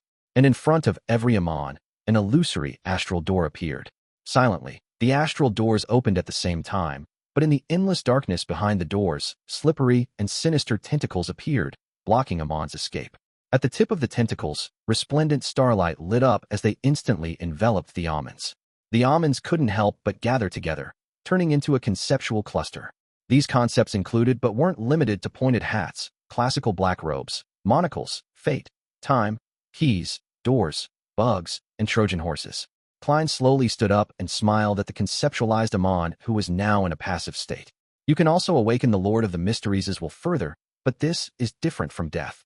It'll definitely affect the body at Adam's side. A conceptualized Amon rapidly gained a physical form. He relied on the door authority to escape from his current state. The corners of his mouth curled into a smile, but he didn't respond to Klein. He seized this opportunity to use the error authority to deceive. Using an avatar outside that he had prepared ahead of time, it could be used to replace him and swap places with him. This was similar to the swapping of marionettes in the seer domain, but at this level, the principles were different. It wouldn't be affected in most situations. However, Amon still failed. He realized that his error authority had been forcefully suppressed. As Klein slowly got up, more slippery and sinister tentacles appeared around him. The smile on his face became more exaggerated. Right on the heels of that, Amon's eyes glazed over, and the smile on his face froze as the crystal monocle lost its luster. At the same time, the cold, bizarre mask on Klein's face squirmed. The blind stupidity effect. In the next second, he grafted himself to a certain concept in the cosmos, and he used his authority to influence the corresponding environment. The surrounding slippery tentacles aimed at Amon, like revolvers. In Amon's eyes that were still glazed over, a supernova exploded. An unimaginable sea of scorching light surged out, shattering his monocle and drowning his body. Chapter 1387 Method.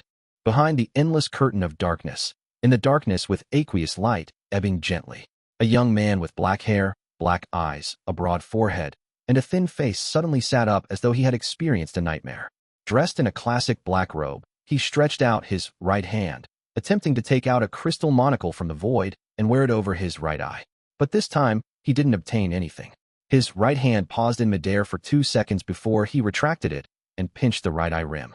At this moment, he heard a gentle but emotionless voice. To him, there's something more important than life. To you, apart from yourself, there's nothing worth caring about. When the matter develops to a point where one's life is put on the line, it would imply your loss. The corners of Amon's mouth curled up as though he wanted to smile and reply, but he ultimately didn't say anything. The voice continued. Born as a mythical creature, your lack of normal anchors is also a problem. This makes you know what courage and sacrifice are, but it's hard for you to understand. Amon's expression changed as he stood up from the slightly glistening darkness. He looked at the human skin glove that was thrown to the side before, but seemed to be very happy. He retracted his gaze and curled the corners of his lips. This seems very interesting. I plan to leave this place and enter the cosmos. That place is much more exciting than the real world. Perhaps I'll understand the 2 things you mentioned as a result of this. That's very dangerous. Once you enter the cosmos, and before I succeed, I won't be able to provide any help. However, this will let you avoid him at least, the calm and indifferent voice replied without any emotion. Amon didn't say another word. He raised his hand and pinched his right eye rim and vanished from the endless shadow screen.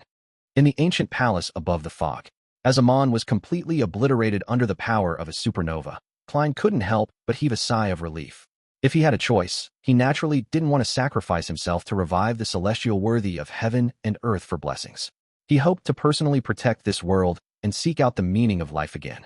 Of course, if he didn't have a choice, he wouldn't hesitate to awaken the celestial worthy. He was certain that he could do this, and Amon was also aware of this. Therefore, he didn't force him and only attempted to escape. In the battle just now, it had developed into a battle of courage towards the end. The one who wasn't afraid of true death would yield the absolute advantage. Clearly, Amon wasn't prepared to sacrifice himself for this matter.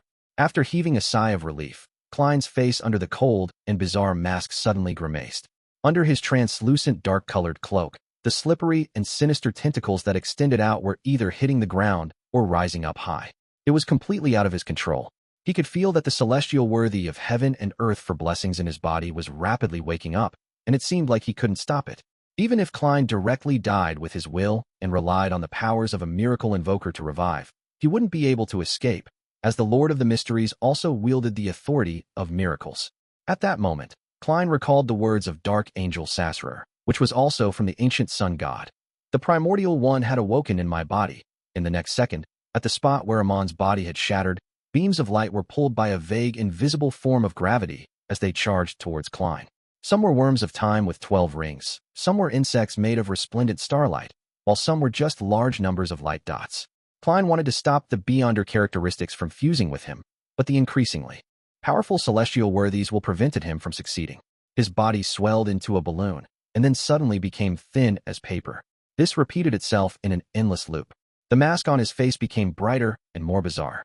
The slippery and evil tentacles that extended out from under his cloak increased and became more uncontrollable. One worm of time beyond her characteristic, one key of star beyond her characteristic, and one. Klein's mind felt like he was being devoured by an invisible monster, producing excruciating pain. Finally, a pair of eyes, which seemed to be formed from pure starlight, formed from layers of illusory doors and crystal monocles, rushed towards Klein's face, straight for the mask's eye sockets. Almost at the same time, the strange door of light that was tainted with bluish blackness appeared on Klein's body again. Sapphira Castle. At that moment, Klein, Sapphira Castle, Door's uniqueness, and Error's uniqueness, all had a strong inclination to congregate. Once they fused together, the Lord of the Mysteries would completely awaken and complete his resurrection process. Klein suddenly used his right hand to cover half of his face. His entire body bent down as if he was fighting with another self. With the anchoring and image disruption from his anchors, Klein finally slowed down the awakening of the Lord of the Mysteries' will, reducing the power of convergence by a little. The starlight eyes and the crystal monocle stopped in front of Klein's face, floating only a few centimeters in the air like planets revolving around the sun. Klein believed that he couldn't maintain this extreme imbalance for too long. Perhaps a few minutes, or even dozens of seconds later, the convergence would continue without restraint, bringing about an unbearable change. Haha, this can be considered a form of fusion. Klein laughed in an unstable manner. Then he fooled the Trunsoist brass book, allowing it to enter a sealed state and fly into the junk pile. Right on the heels of that, Klein left Sapphira Castle and arrived in the astral world formed from symbolism and authority. This place seemed similar to the cosmos. It was dark and vast, but in fact, there were many unique aspects to it. For example, even though there was a sun-like star hanging in the distance, emitting normal light and heat, if one tried to get close to it, without getting injured, one would realize that the astral world there was like a black curtain. The sun was directly painted with pastel colors, and there were a bunch of concepts and symbols surrounding it. Furthermore, the drawing of the sun wasn't that nice, like a child without any foundation in art casually scrawled about. It was both comical and frightening. From another perspective, this might be a manifestation of the chaos and madness that underlay everything. As soon as Klein entered, he immediately sensed invisible gazes. Some of them came from areas protected by the world barrier, while others came from broader areas with obvious malice. The corners of Klein's mouth couldn't help but curl up. He suddenly turned his head and looked outside the world barrier, raising his slippery and sinister tentacles. This pair of eyes that seemed forged from starlight, and the crystal monocle also moved. All of a sudden, all the attention from the cosmos shrank back. Only the hand-drawn crimson moon was left hanging there as it flashed with light. Haha. Klein laughed as he came to a dark kingdom filled with night vanilla and slumber flowers. At the same time, the Evernight goddess appeared at the borders of the divine kingdom in a layered, star-speckled dress. Her face was covered in a translucent black veil. She didn't transform into her giant form as she looked at him at eye level before raising her right hand and revealing the bird-shaped, golden accessory. At the head of the bird-shaped, golden accessory, a series of illusory doors appeared in the bronze-like eyes, allowing a drop of colorless water that had a strong aura of eternal stillness to land on Klein's cold and bizarre mask. The will of the celestial worthy of heaven and earth for blessings entered a state of eternal slumber. Likewise for a majority of Klein's consciousness. All he had was a tiny bit of lucidity. Under such circumstances, he made the mask retract, and he transformed the cloak into a black windbreaker. Then, he made the crystal monocle turn into a pair of black gloves, making the eyes forged from starlight to turn into a cane inlaid with star speckles. This was only a change in appearance, but it didn't change anything in reality. Once the two items were separated from Klein, they would return to their original state. Of course, if Klein stabilized himself, he could accommodate them and change their corresponding concepts and symbols over and over again, allowing them to change their forms forever. This can't be sustained for too long. It just delays the matter for a while. The Evernight goddess gently reminded him. If the river of eternal darkness's water is used repeatedly, the Lord of the Mysteries will awaken even faster. This is because he will trigger some unknown changes and adjust his condition. Similarly, the specialness of Sapphira Castle and my blessing will gradually be erased, allowing you to enter a state of eternal slumber. It was as though Klein wasn't discussing his own matters. He smiled and nodded. Got it, the Evernight goddess said in a tone that seemed to be comforting Klein's psyche. Regarding this matter, the method Amon used and the actions he did had exceeded my expectations. He is indeed the true god of deceit. It's not that you have no chance at all in what comes next. You can first try to completely control Sapphira Castle and pull the will of the Lord of the Mysteries to enter a state of eternal slumber. In the dream, you can resist and fuse with him. I can bless you, but the most important thing is still left to you. Becoming a great old one doesn't have any rituals involved. No ritual can change the awakening of the primordial one's will, but the ancient sun god believes that the order to accommodate them can increase one's self-awareness to a certain extent, increasing the success rate of the matter. First become a sequence 0 of a pathway, then control and fuse with the Sapphira. Only then do you accommodate the other uniquenesses. That's the best order. Become a dual pathway true god, and then controlling and fusing with a Sapphira is an order that isn't good or bad. Only fusing with the Sapphira at the final step will be the worst choice. Klein smiled and said, "That's a good idea. As long as one wakes up, a Lord of the Mysteries will be born. This might be him or me." Yes, after completely controlling Sapphira Castle and entering a state of eternal slumber, I should be able to weaken the seal of the Western continent, creating a weak spot that allows one to enter and exit. The Evernight goddess didn't say a word when she heard Klein's words. Klein continued smiling. "This is my choice. I had anticipated this day a long time ago. I will finally face him." Chapter 1388, A Sudden Gathering. The Evernight goddess nodded and didn't say anything else. She reached out her palm and grabbed a corner of the void and tugged lightly. A thin layer of a night curtain gently floated down, covering Klein's body as it silently seeped in. Klein silently took in the blessings from the dream for 2 seconds. He pressed his hand to his chest and bowed. He took 2 steps back and left the astral world. The Evernight goddess stood at the borders of the divine kingdom as she watched him leave. In the next second, Klein landed in the projection of the giant king's court in the ruins of the Battle of Gods. Then, like a mon, he walked to the edge of the grayish-blue door and raised his hand to create a blue, illusory door. Through the door, Klein entered the forsaken land of the gods. Following the guidance of fate, he wandered straight to the peak of a mountain range. There was a huge crucifix erected there, one covered with a faint shadow.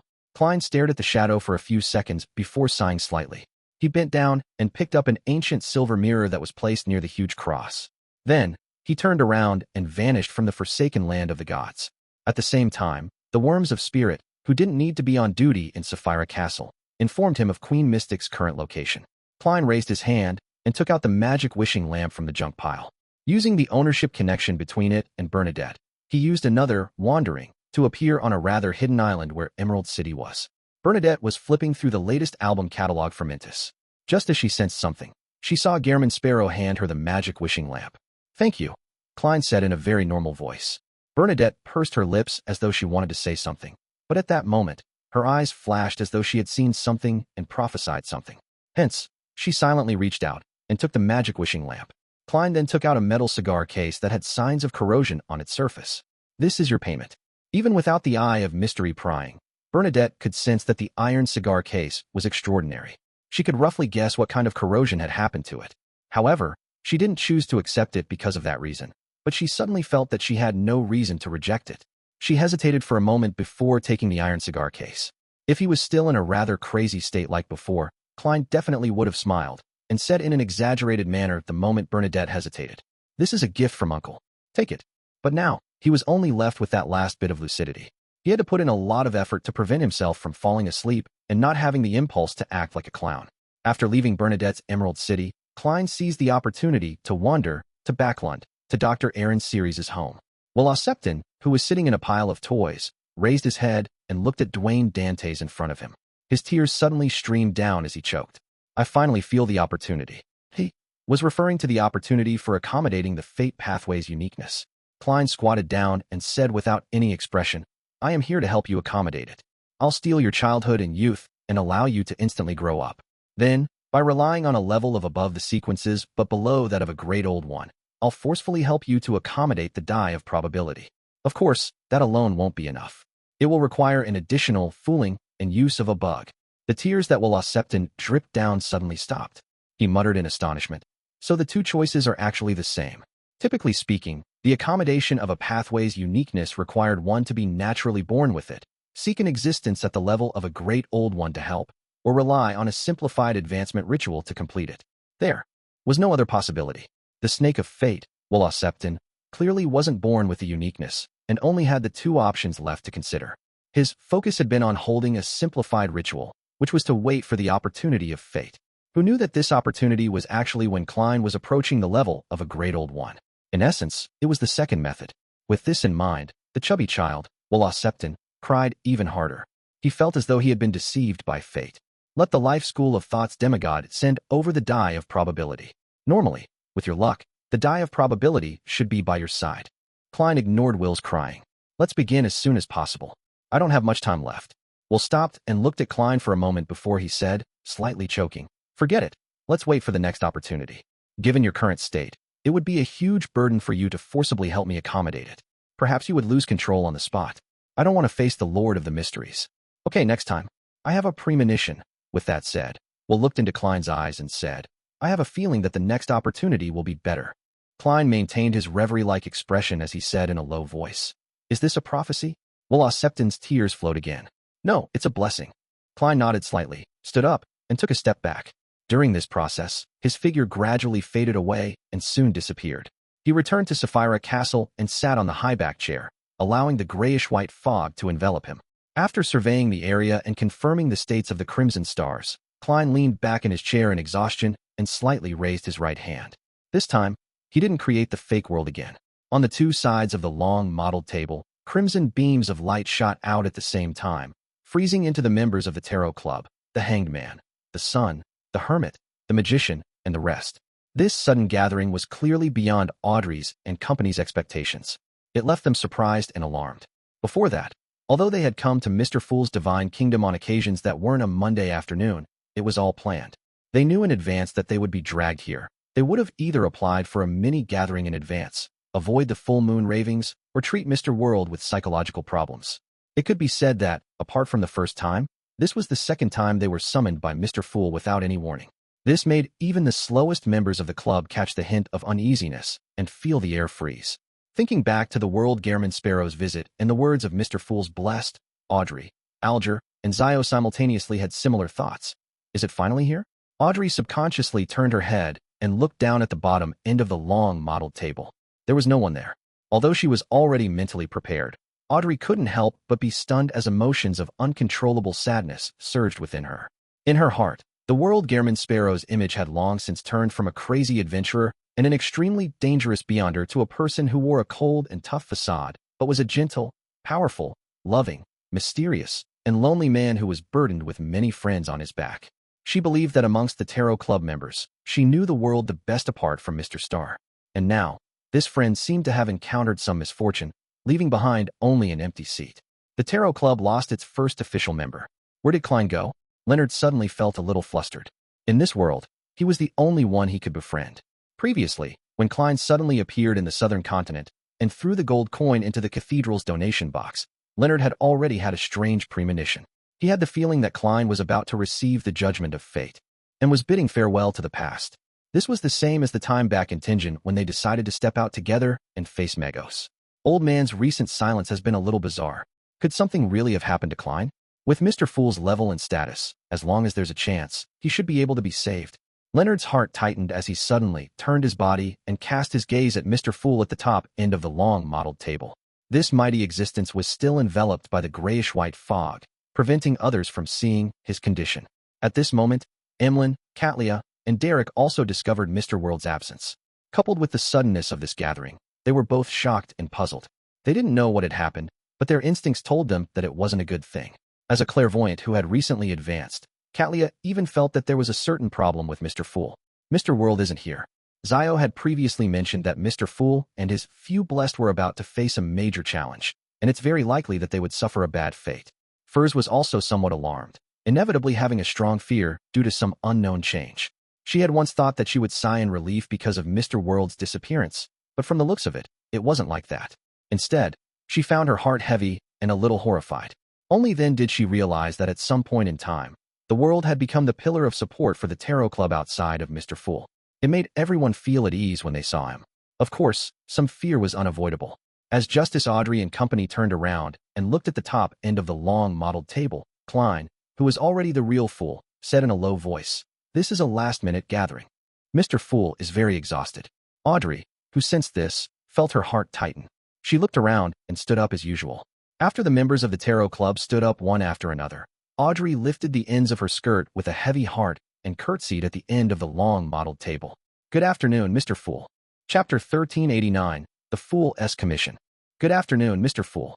The other members of the Tarot Club appeared rather solemn as they followed Miss Justice's usual greeting. After they sat down again, the Fool Klein surveyed the area and slowly said, "I will be entering a state of slumber." Upon hearing this, Alger, Audrey, Zio, and Furs felt like their speculations had finally been confirmed. Leonard, Emlyn, Derek, and the other Tarot Club members felt their hearts sink as they became increasingly flustered and filled with puzzlement. Of course, they weren't that surprised. The abnormal last-minute gathering and the abnormality of the world's absence seemed to indicate that something important had happened today. Klein maintained his last bit of clarity and said in his previous tone, "This involves a war that's at the level of above the sequences. It has something to do with the apocalypse to a certain extent." Indeed, Alger acutely caught the words above the sequences. He had long suspected that there was another level above sequence 0, the one occupied by the ancient sun god when he had 8 kings of angels. Now, Mr. Fool had finally confirmed his guess and resolved many of his doubts. Catlia and company also noticed the hidden message in Mr. Fool's words. Those who had similar guesses like the Hanged Man felt enlightened, while the ones who had never had such guesses were inevitably surprised and confused when they heard it.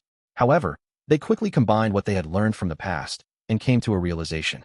The Fool Klein continued, "Only after you become an angel do you have the right to know the exact situation. Otherwise, just understanding it will bring corruption." This made the Tarot Club members think of the words underground and cosmos. They were momentarily unable to contain their thoughts. Klein looked at the end of the long mottled table and said, "My blessed, the world has entered a deep slumber. It's unknown when he will wake up. Then what should be done?" Leonard nearly blurted out, but he could clearly sense that Mr. Fool hadn't finished his sentence. Therefore, he forcefully held back his urge. The Fool Klein swept his gaze across him. "Next is a long-term commission for all members. Spread my name more widely, but don't clash with the Orthodox Churches. When necessary, you can choose to use a more concealed method to proselytize. This will aid in my awakening. Also, spread the news of the world being my blessed, and record it in the Church's Holy Bible. Of course, do not include information that involves his personal information. Remember one sentence. The awakening of the world spells the Fool's return." Klein wanted to increase his number of anchors. This might be useful in the battle with the Lord of the Mysteries in his dream. At the same time, he wanted to mold the world into a saint of the Church of the Fool, an angel beside the divine throne, so that this image could also greatly share an image with the believers and obtain his own anchors. To put it simply, Klein planned on having a believer contribute 2 sets of anchors. After all, to him, be it the Fool or the world, all of them were just an identity of his. Furthermore, the image created by anchors wouldn't be uniform. They were different and wouldn't affect him. At the level of the Fool, the Church would spread the name of the deity, the Fool's sacred emblem, and all kinds of religious teachings without any concrete images. As for the world, he had quite a number of identities, such as Guerman Sparrow, Dwayne Dantes, and Merlin Hermes. It wouldn't fixate on a single image. The reward is the convenience you have enjoyed in the past, the responses you received, and the corresponding help given to your future prayers, the Fool Klein said without a change in tone. "After I begin my slumber, I can still respond to my prayers in a certain way, but not every time. If there's something very important that needs help, pray a few more times." He could tell from Antigonus's state of eternal slumber that dreams could be projected outside. As long as the correct method was used, a sleeping deity could make use of the dream to a certain extent to respond to prayers. Regarding this situation, the members of the Tarot Club weren't stumped by it at all. On the one hand, most of them were either openly or secretly spreading the faith of the Fool. On the other hand, it was very common to pray to deities without receiving a response. Mr. Fool's responses from before were considered extremely rare. They had almost never heard of anything like this happening elsewhere. To be able to receive a response through repeated prayers on important matters was better than most of the clergymen of the Orthodox Churches. Yes, Mr. Fool. The Tarot Club members didn't hesitate at all as they accepted the long-term commission. Among them, Leonard was the one that answered from the bottom of his heart. He was most eager and impatient. To him, spreading the faith and biblical canon of Mr. Fool was to awaken Klein. This made him instantly find the motivation to do something else other than his usual work. At this moment, the Fool Klein nodded slightly and cast his gaze at Catlia. The previous commission, to gather all the information regarding the hidden sage suddenly coming to life, is still effective. If you wish to take the risk, then go further and investigate the present state of the hidden sage. This will be very dangerous. You can reject it, and the reward is a wish. Catlia thought for a moment and said, "Honorable Mr. Fool, is this related to awakening you? Is it related to surviving the apocalypse?" Perhaps, perhaps not. I can't give you a definite answer right now. I just see some visions. This time, Klein didn't deliberately create a high-level persona of the fool, because he was already the fool. Also, watch over all your subordinates that are beyonders of the Earth and Moon pathway. Katlia fell silent for a moment before slowly saying, I'll accept this commission. The fool Klein cast his gaze to the other side and said to Derek, your mission is to protect the new city of Silver and New Moon City and protect the Rorstad archipelago. The more believers I have and the safer they are, the higher the chances of me waking up. On this foundation, think about how to expand the church and spread the faith. Your payment is to become my blessed.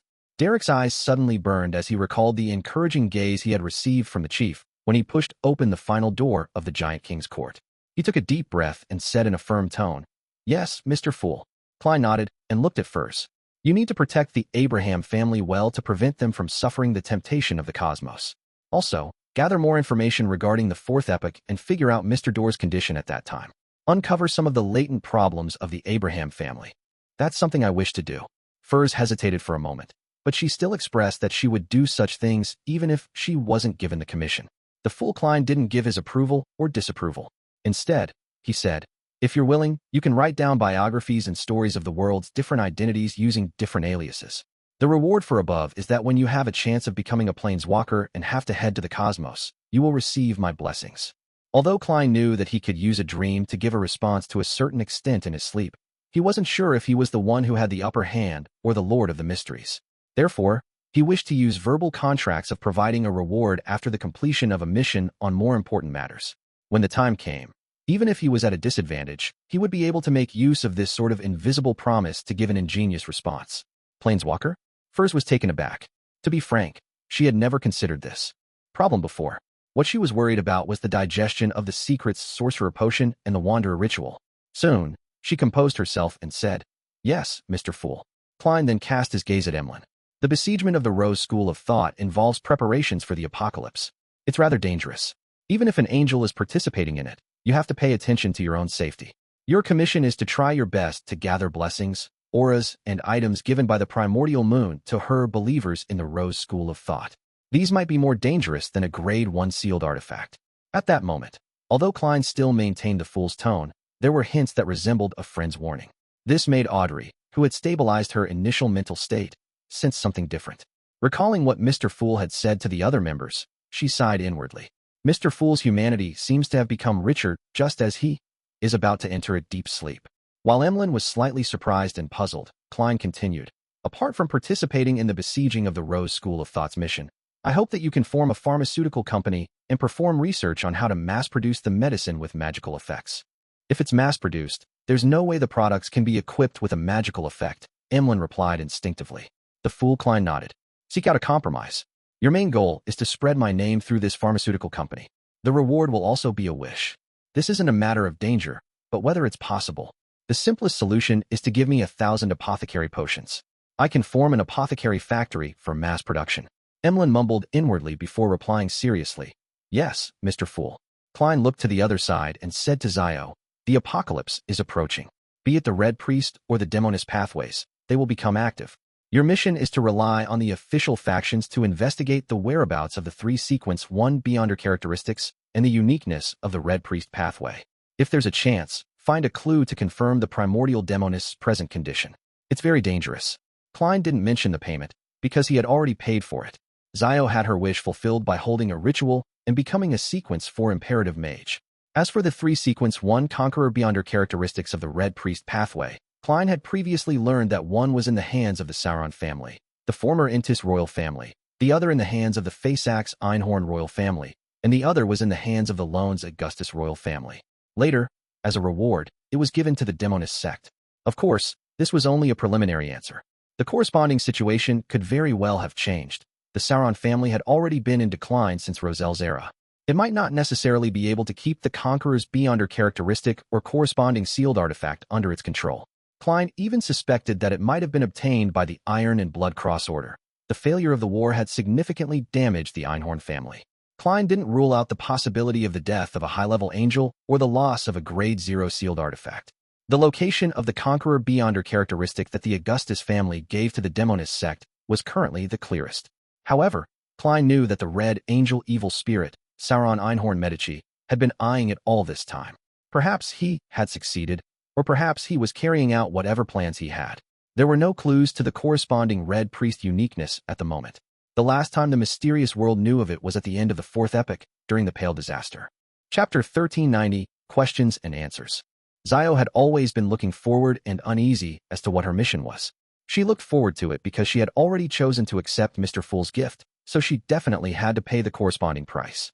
Knowing the mission earlier allowed her to prevent unnecessary second-guessing due to the unknown, guesses that only led to greater fear. She was uneasy because she knew that the remuneration she received was too generous. She believed that the final mission wouldn't be simple and would definitely be filled with danger. At that moment, after hearing Mr. Fool's words, her heart finally settled. At the same time, she secretly heaved a sigh of relief. Investigating the 3 sequence 1 Beyonder characteristics and the uniqueness of the Red Priest pathway and their locations, and even confirming the present state of the primordial demonis was indeed very dangerous.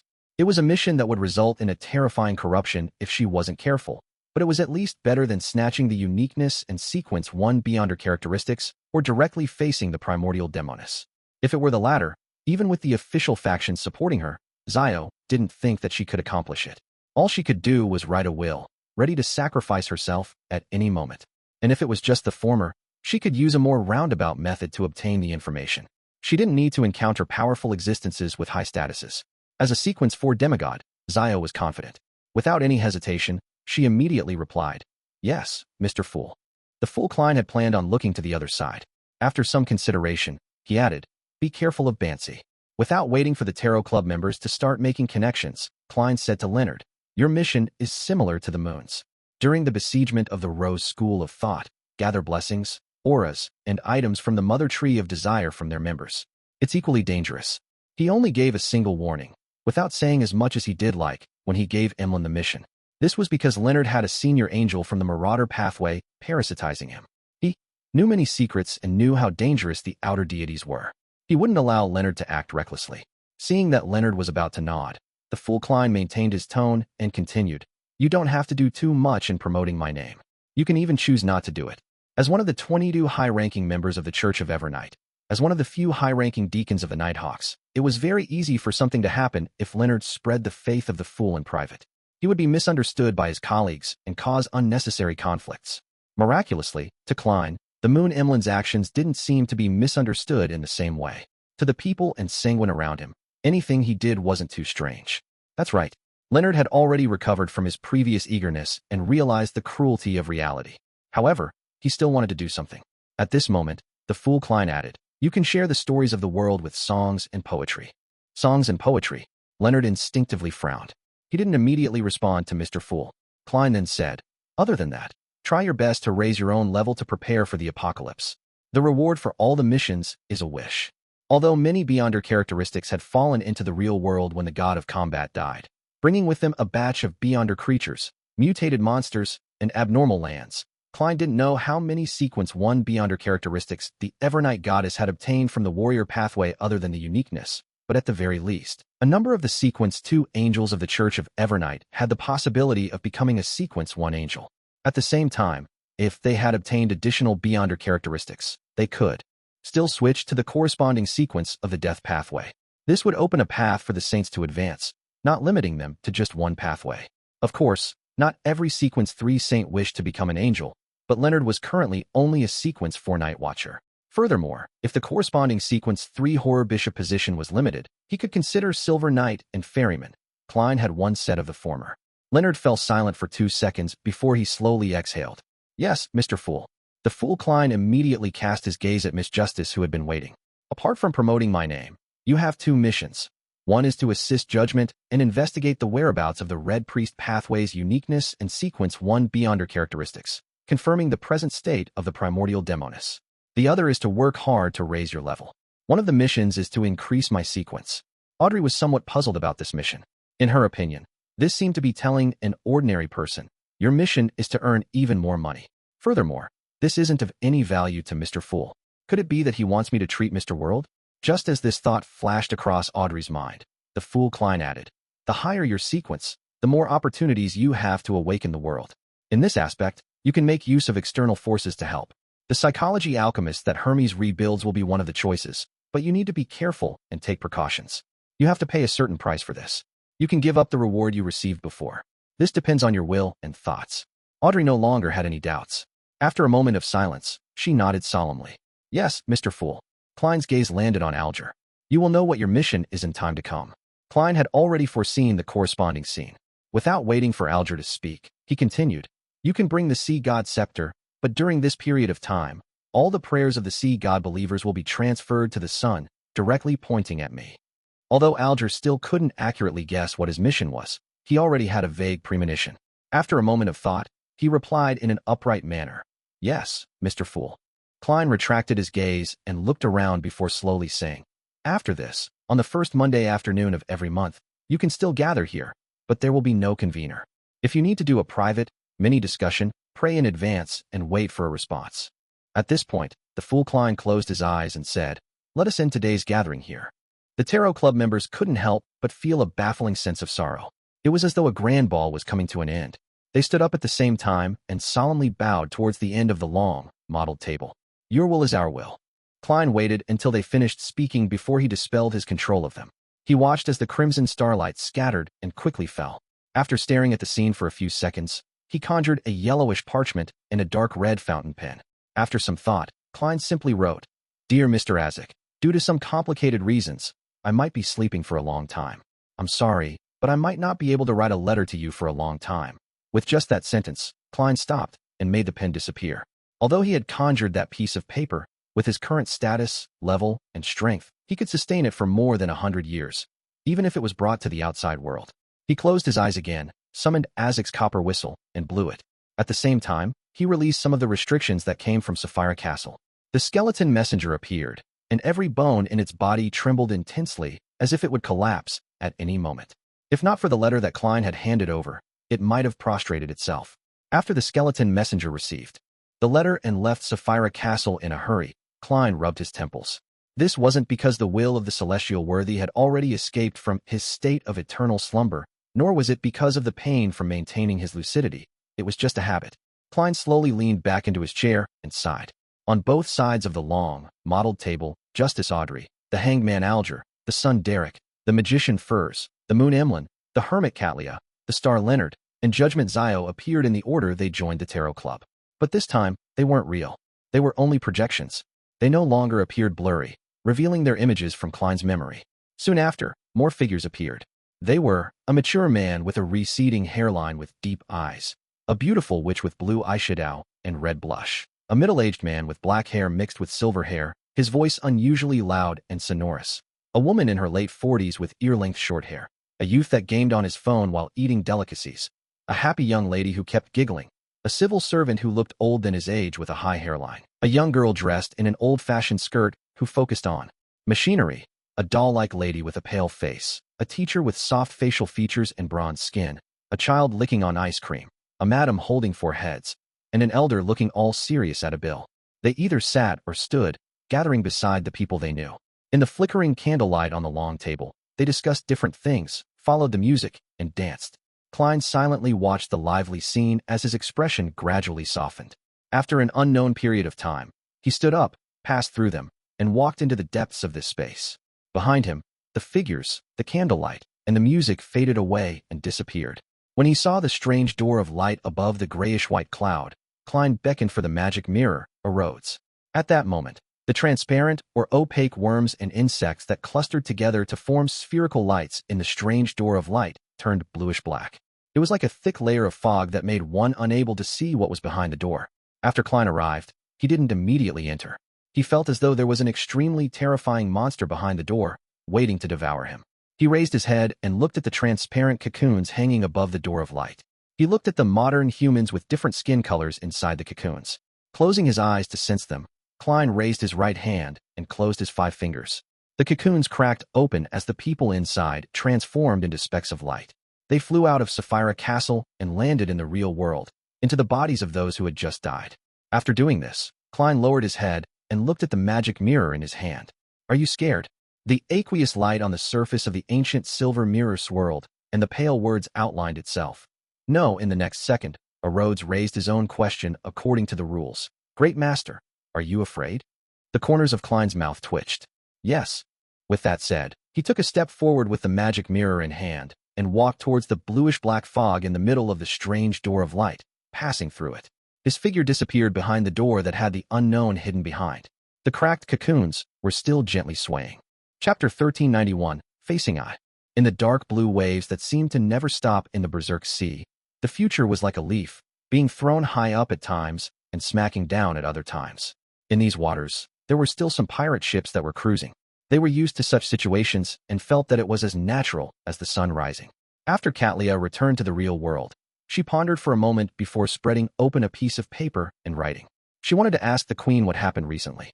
In fact, before Mr. Fool announced that he would enter deep sleep, Katlia had already sensed the impending monumental change. Whether it was the sudden closing of the doors or the meteor shower streaking across the sky to illuminate the world, it gave her some inspiration as a clairvoyant, allowing her to see some blurry visions. Of course, she was limited by her own level, position, and status. She didn't have enough knowledge of what had happened, and she was unable to grasp what exactly had caused Mr. Fool to choose to sleep. All she could do was ask Queen Mystic Bernadette, who had long advanced to the level of an angel and led a mysterious organization while being in control of many powerful sealed artifacts. Just as Katlia summoned the messenger and took out the letter she had written, she was taken aback. At that moment, a purple light was accentuated in her eyes. It became extremely saturated and slowly flowed like a river. She felt that Mr. Fool had entered a deep sleep. Unconcealable hesitation, confusion, and sadness arose in the Admiral of Star's heart. For some reason, she felt an inexplicable palpitation, and 2 drops of tears unknowingly slid down her face. She seemed to understand something, yet nothing. She only knew that it was unknown how much time it would take for Mr. Fool to wake up from his slumber. Taking off the heavy glasses on her nose bridge, Katlia wiped the corners of her eyes, allowing her emotions to return to normal. She walked to the window and looked at the deck. Frank Lee warmly invited the crew to taste his newly brewed beer, but none of the pirates dared to try it. Thankfully, I sent Sealf to the Queen ahead of time. Now, all I need to do is watch over Frank. Without Mr. Fool's watch, I have to be more careful and pay more attention to him. Yes, I have to find something for Frank to do other than research. He's a first mate, so he can't always be working on something else. Katlia thought with a heavy expression. After considering how to deal with Frank, as well as how to reorganize the small number of pirates from the Earth and Moon pathway onto other ships, and not frequently interact with Frank, Katlia focused her focus on the hidden sage. Although she was already one of the 10 pillars of the Moses ascetic order, due to her background and the influence of the hidden sage, she had never received the trust of the president and the other higher-ups. She could only be an ostracized person who teetered on the periphery of the organization, who had her own circle and respective faction. From a certain perspective, her relationship with the Moses ascetic order was closer to that of a partner. On the one hand, she needed a faction and a powerhouse to project her will over the 5 seas. On the other hand, she yearned to obtain corresponding knowledge and materials, and to obtain the information regarding the hidden sage that represented a deity suddenly coming to life and confirming his current state would necessarily require her to become a core member of the Moses ascetic order. With my present identity, there's no problem with me participating in the internal decisions of the Moses ascetic order. Only by truly participating in these will I be able to come into contact with more information and elevate my own status. However, this will be rather dangerous. Even if the hidden sage's condition isn't right and doesn't interfere with the Moses ascetic order's operations, the other higher-ups will also be subjected to the infringement of interests and be in constant suspicion. They will counterattack to a certain degree. There are at least 2 of the 10 pillars that I can't see through, making me instinctively feel danger. And confirming the state of the hidden sage will be even more dangerous. If anything goes wrong, I'll immediately be corrupted and eroded by him. The more Katlia thought about it, the more she felt that the mission given by Mr. Fool was difficult. She had always been teetering at the periphery of the Moses ascetic order with her identity as a pirate. In fact, she had her worries about this matter. She was afraid that if she went too deep into the organization's internal affairs, it would expose the fact that she was still in contact with Queen Mystic. She was afraid that the other 10 pillars would one day suddenly point her out as a spy and eliminate her on the spot. At that moment, Katlia even wanted to abandon Mr. Fool's mission and identity as one of the 10 pillars of the Moses ascetic order. She wished to return to the dawn and return to the Queen's side. That way, she wouldn't need to worry about this matter anymore. If there were any problems, the Queen would be able to stop them. Ever since she left the dawn, she had to shoulder everything by herself. Katlia had always felt exhausted as her shoulders remained heavy. However, this thought was quickly given up by Katlia. She sighed softly. She understood that she would never be able to return to the time when she was a little girl without worries. She wasn't only responsible for her own life, but also the fate of Frank, Heath, Nina, and the other crew members. Furthermore, she had predicted the arrival of the apocalypse. She hoped that she could become the Queen's most powerful helper and do something for this world. Katlia closed her eyes and muttered to herself, then face it. To truly integrate into the Moses ascetic order and gather the relevant information. After making this decision, Katlia no longer concealed her strength. She raised her hands and used a fairy tale magic. In the eyes of the surrounding pirate ship crew, the future and its fleet became illusory at the same time, turning into countless bubbles. The bubbles reflected a dreamy color under the light's illumination. Then, they slowly melted into the sea. Just like that, the future and its fleet disappeared from everyone's eyes. Many knowledgeable pirates were first shocked and stunned. Then, they had a thought. A new queen over the seas has been born. Queen of Stars. Backlund, in a particular house. Zio, who had yet to sort out her thoughts after returning to the real world, saw Furz's figure appear in front of her as she shouted, "That mission of yours is too dangerous." Zio was taken aback as she instinctively pointed out a problem. You didn't knock. This was the worst part of living together with a demigod of the apprentice pathway. Furz first reflected on herself for a second before confidently saying, "You didn't close the door." She pointed at the ajar bedroom door. "I actually didn't close the door. That's right. This was a last-minute gathering. I wasn't prepared for it before the matter." Zio opened her mouth, but she couldn't say a word. Both of them looked at each other speechlessly for a long time, but none of them broke the silence. Finally, Furz decided to forget the accusation and focused on the mission itself. A mission that involves sequence 1 and a uniqueness is too dangerous. With that said, she recalled that Zio had already accepted Mr. Fool's gift. Her eyes reddened uncontrollably as she couldn't help but mumble, "Remember to get my help. At the very least, I can help you escape." To them, the things they experienced before had involved very few matters at the sequence 1 level. Apart from Mr. Fool and the world Gehrman Sparrow, at most it was them being watched by he who must not be named. At other times, they would at most do trivial matters at the periphery of corresponding matters. They had never faced an enemy that could be addressed as him. Therefore, when she thought of how her friend's mission involved sequence 1 beyond her characteristic, or even a uniqueness and true deity, Furz couldn't help but feel nervous and worried. Zio smiled and said, "I'm just seeking clues and investigating the truth. It's not like I need to face them directly." She paused for a second and said, "The apocalypse is approaching. We have to do something. Look, even Mr. Fool has fallen into a deep sleep. What's more, trivial figures like us. If I didn't quickly become a demigod, perhaps there's nothing I can do. Now, there's at least some hope. At the very least, I can try to awaken Mr. Fool." Furz had experienced many things and had long understood this principle. She had only been venting her emotions, but now, she had calmed down. She thought for a moment and said, "What are you going to do next?" "Just relying on myself to investigate it will definitely be very difficult. I'll definitely need to use MI9's intelligence network. I plan on finding a suitable opportunity to let them know that I'm a sequence 4 demigod. In order to not be suspected, I might need Miss Justice to give me some hints and make some arrangements," Zio answered seriously. Furz's thoughts raced. "I'll come up with a script for you. I'll act as an antagonist and simulate a lunatic who attempted to advance to sequence 4 imperative mage, and then be defeated by you." As she spoke, a story took form. She immediately sat beside Zio's desk, took out a pen and paper, and started writing.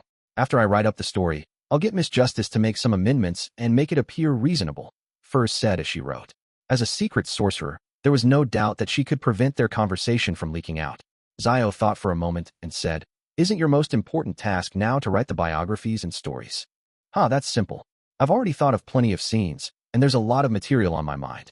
"No, nothing of that sort." After muttering a few words, Furz placed all her focus on writing a script for Zio so as to gain MI9's approval. Seeing her good friend focused on her matter, a smile gradually appeared on Zio's face. She then cast her gaze to the ajar door and heard her brother, Dio Dericha, seemingly reciting the ancient Fasak words. This was a requirement for studying law to become a lawyer. Their mother was instructing 2 servants to clean up the living room. Their voices reached Zio's ears, and her expression gradually became firm.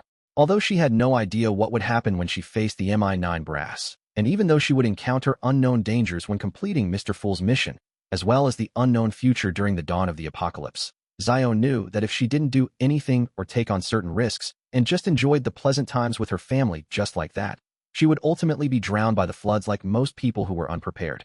And now, there was at least a path filled with brambles, one that had a glimmer of light at the end of it.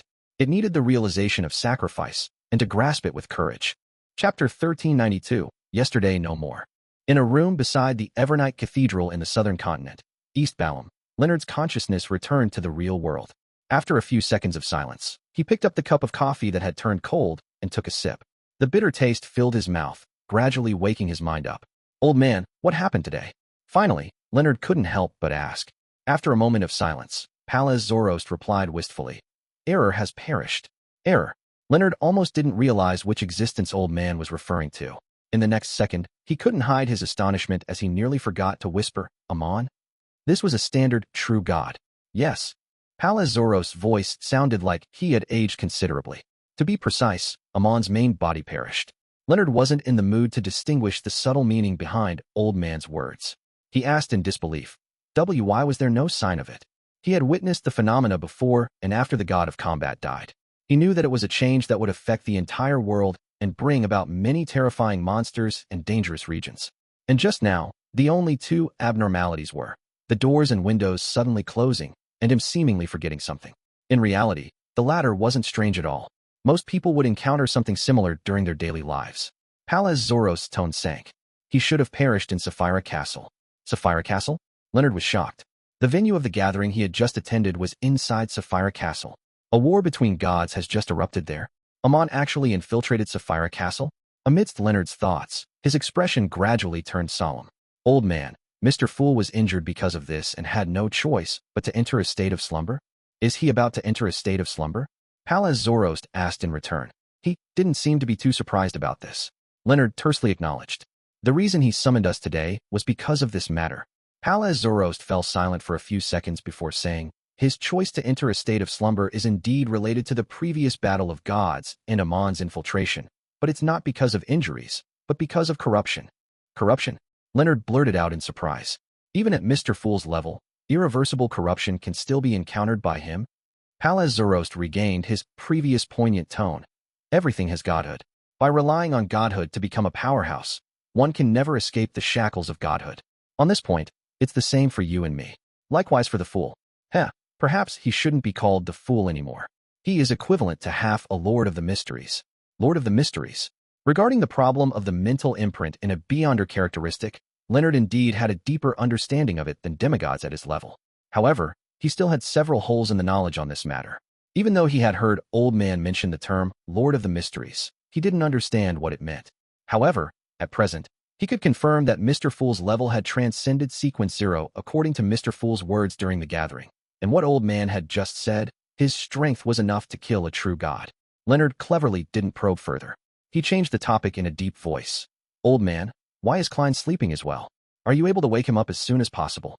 Palaz Zoroast's tone was somewhat odd. How could an old and weak angel like me know about matters at the level of gods? As for the awakening, even the fool has no better solution, much less me.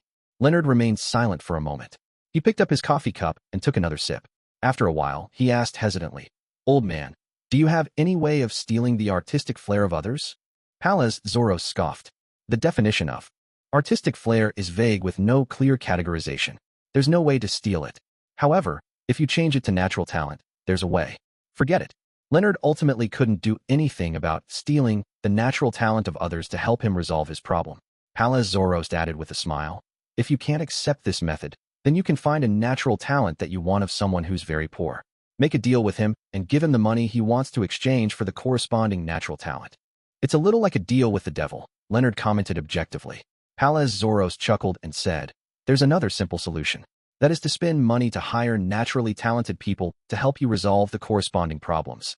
"Old man, why didn't you say so earlier?" Leonard instantly saw hope. Palaz Zoroast scoffed. "You didn't manage to think of something that simple? I thought you had eliminated this option before consulting me." Leonard ignored Old Man's mockery. After some serious thought, he felt that this idea was indeed feasible. However, he soon felt a little guilty and uneasy, as if he was avoiding his responsibility. "Regarding this matter, I still have to do something personally. Apart from inviting someone to write songs and poems, I have to write a little." With this in mind, Leonard suddenly stood up and walked to the door. "Where are you going?" Palaz Zoroast asked in surprise. Leonard frowned slightly as he said firmly, "I'm going to the nearby bookstore to buy some poem anthologies." Ever since he advanced to Nightmare, he had given up the collection of poems he had bought in the past, making most of them nothing but decorations. When he became a spirit warlock, he began to collect poem anthologies that were suitable for some spirits to read. allowing him to chant the appropriate parts in a battle to create beyonder effects that worked in concert with him. Therefore, when he came to the southern continent, he didn't bring a single poem anthology book. He only remembered a few of those that he often used in the past. I never expected that, after becoming a high-ranking deacon, I would need to read poem anthologies again. Leonard sighed inwardly as his steps became firmer. Pallas Zoroast had never imagined that Leonard's next step would be to buy poem anthologies. After a while, he probed, "Is this an order from the fool?" "Yes, for promoting the corresponding legendary stories," Leonard answered simply as he opened the door and walked out. Pallas Zoroast fell silent once again before saying, "Apart from writing poems, you have to pay more attention to the besiegement of the Rose School of Thought." Leonard walked down the stairs and entered the streets. He looked at the pedestrians and nodded gently. Yes. At that moment, as he walked towards the bookstore, he felt as though he had returned to Tingen, back to the time when he was still a midnight poet. At that time, he had also walked along the bustling streets, preparing to buy a copy of Classical Poems Anthology of the Lone Kingdom and Selected Poems of Roselle. Backlund, at the Harvest Church south of the bridge. After Emlyn White regained his senses, he found himself standing in front of a window. The sun was already dim outside, and the flowers were flourishing. His feelings towards Mr. Fool's slumber were slightly different from the other Tarot Club members. Other than heaviness, poignancy, sadness, and confusion, there was also the confidence that things would end well. Internally within the Sanguine, some of the marquises and earls were rather old. Even though they lived longer than most demigods at the same level, they were still in advanced stages of their lives. At this time, they often chose to sleep and use similar methods to extend their lifespans. The effects were pretty good. Therefore, Emlyn had long been accustomed to matters regarding slumbers. He knew that it wasn't equivalent to passing away, nor was it equivalent to perishing. He believed that if the correct solution was found, Mr. Fool would have a high chance of waking up. He looked out the window and muttered to himself, "Mr. Fool has entered a state of slumber, and the ancestor's revelation is often interfered with. It's obvious that she can't provide help frequently." After a brief silence, Emlyn sighed silently. "Indeed, in the end, I have to face it myself and bear it. This is the destiny of the Messiah." At the mention of the word Messiah, Emlyn clearly smiled with a self-deprecating hint.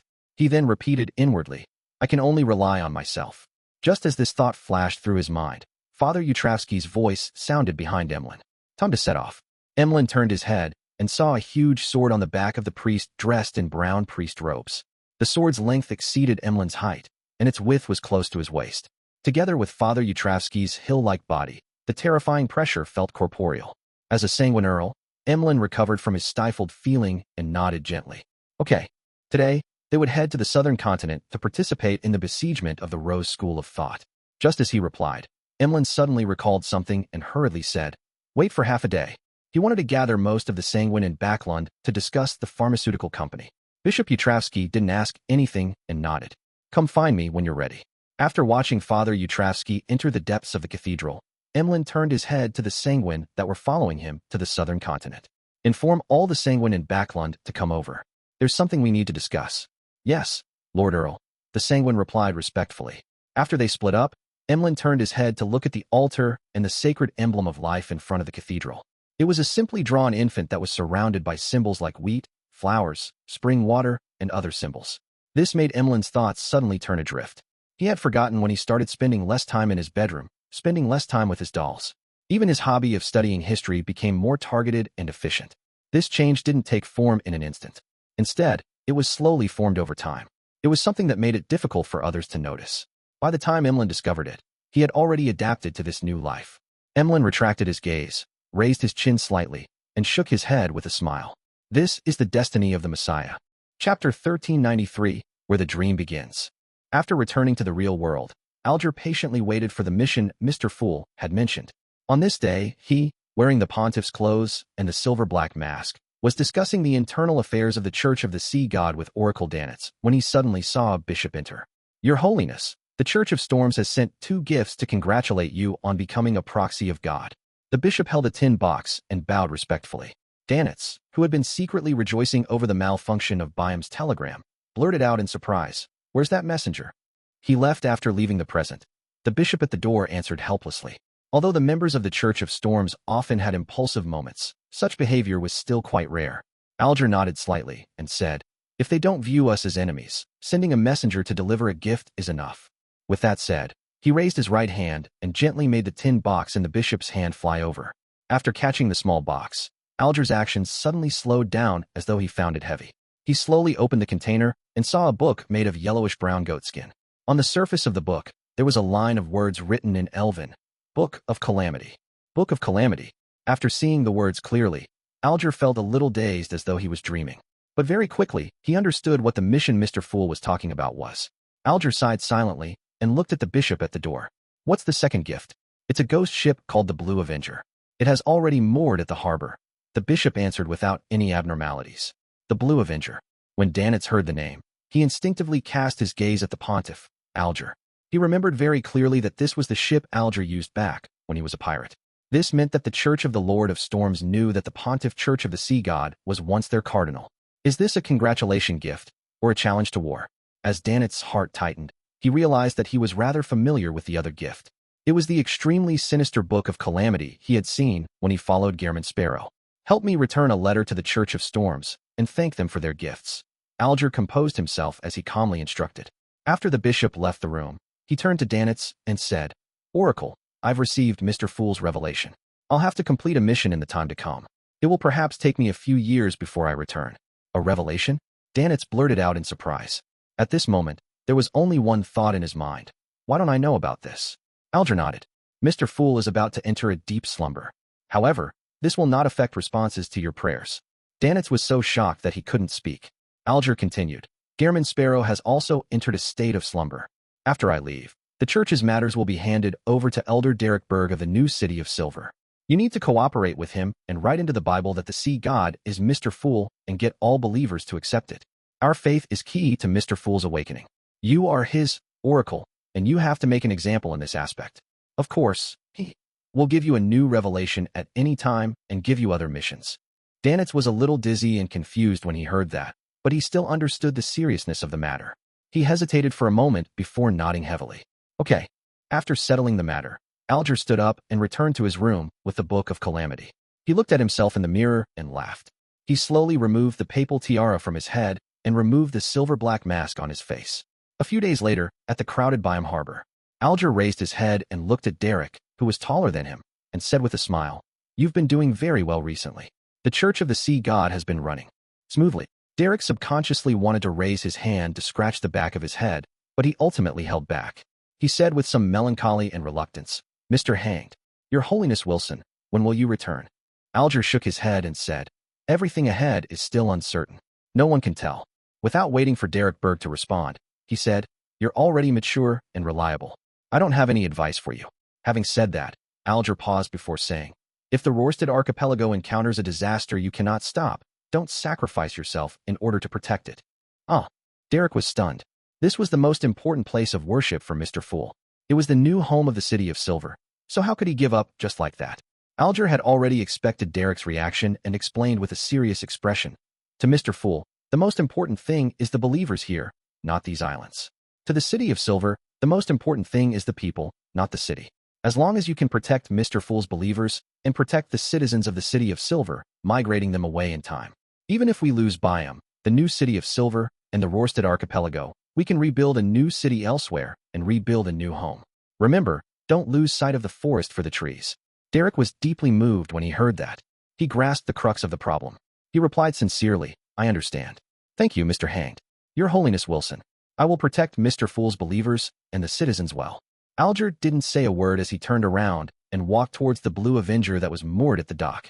The ghost ship was a three-masted sailboat that was still behind the present era, no different from before. Alger looked at it and looked at the crew members on the deck. He suddenly felt something and looked down at himself. He was wearing a linen shirt, brown jacket, and trendy pantaloons. He had a custom-made belt around his waist. Attached to it were a dagger and a scepter made of bone. The corners of Alger's lips curled up as he took a step forward and landed on the deck of the Blue Avenger. He then turned his head to look at the boundless blue sea, raised his right hand, and said in a deep voice, Set sail. Backlund, Empress Borough, inside the Hall family's luxurious mansion. Audrey sat on a comfortable sofa and watched her father, Earl Hall, her brothers, Hibbert and Alfred, discuss the recent developments of the kingdom. She watched as her mother, Lady Caitlin, constantly convened the butler and footmen to make final preparations for the ball. She didn't say a word. She wore a faint smile as she quietly observed this common scene in her daily life. After some time, Earl Hall smiled and looked over. What is our little princess thinking about? Audrey pursed her lips and replied with a faint smile. Guess. I'm guessing you're thinking about which dress you'll be wearing today, and what kind of hair and makeup you'll be matching it with, Hibbert said casually on behalf of his father.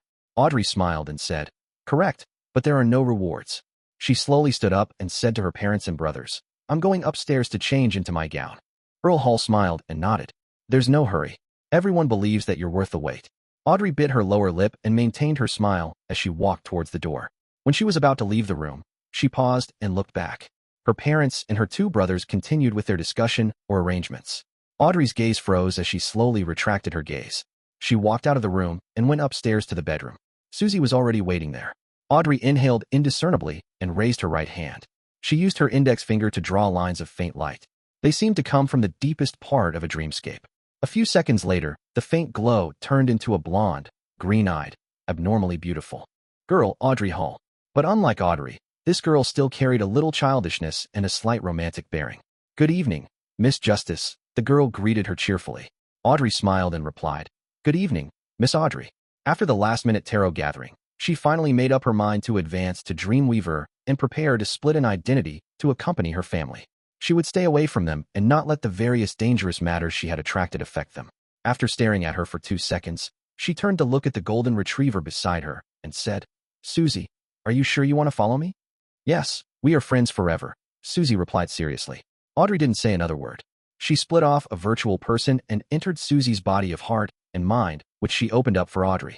Then, she raised her hand again and outlined another Susie in midair. The moment Susie formed, she opened her mouth and let out a woof. Audrey retracted her gaze and looked at herself. After a moment of silence, although she knew that their thoughts and ideas were synced, she couldn't help but say to the blonde girl in front of her, I'll leave it to you in the future. Remember to wheedle to father often and get him to not be so busy. He's not young anymore, so he needs to be mindful of his health. He can hand over many things to Hibbert and Alfred or the butlers. Also, slowly counsel mother and tell her that she doesn't have to pay too much attention to the opinions of others. She doesn't have to maintain a perfect image at social events. It would be very tiring. Yes, don't forget about Hibbert. Cheer him up often and don't let him be so gloomy. He shouldn't complicate matters too much from overthinking things. Alfred won't threaten his position. Alfred, he needs a good wife to stop him from taking any more risks. Oh, why are you crying? We've already grown up. We can't be little girls anymore. Audrey lowered her eyes slightly and smiled at her crying self. I know. After Audrey said that, she pursed her lips tightly and nodded heavily with a sad expression. Audrey retracted her gaze, picked up her cloak, and draped it over her. Then, she led Susie out of the bedroom and into the corridor. The hall below was lit with lights, and the guests came one after another to attend the ball. Lord Hall, Lady Caitlin, Hibbert, and Alfred were already at the door. Audrey stood behind the railing and watched silently for a while. She then lifted the ends of her skirt and slowly and solemnly bowed to her parents and brother from a distance away.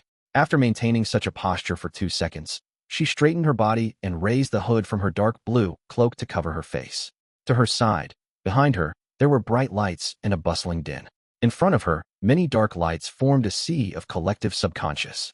Let's go, Audrey said hoarsely to Susie. With that said, she walked into the dark, illusory sea. Audrey rushed out from the bedroom and cried out with a sobbing tone, You must come back. Audrey didn't turn back. She raised her right hand and waved it, indicating that she understood. The figure wearing a blue cloak gradually disappeared into the distance amidst the deep, silent darkness. Chapter 1394, A New Journey. In a room of an abandoned castle, sunlight shone through the gaps in the thick curtains, illuminating a pitch-black coffin. Suddenly, the lid of the coffin creaked and slowly moved to the side. With a thud, it fell to the ground. A few seconds later, Isaac Eggers sat up, looking rather lost.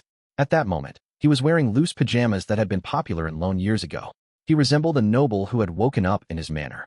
After a while, Isaac narrowed his eyes slightly. He looked around in confusion as though he didn't know who he was. He then saw the brilliant sunlight that penetrated through the cracks and saw the dust dancing in the sunlight. He saw letters scattered on the table, ground, and coffin lit around him. They were like giant snowflakes that blanketed half the area. Isaac got out of the coffin. With a puzzled expression, he bent down to pick up a letter and began reading. As he read, the confusion on his face disappeared a little, as if he had remembered many things from the past.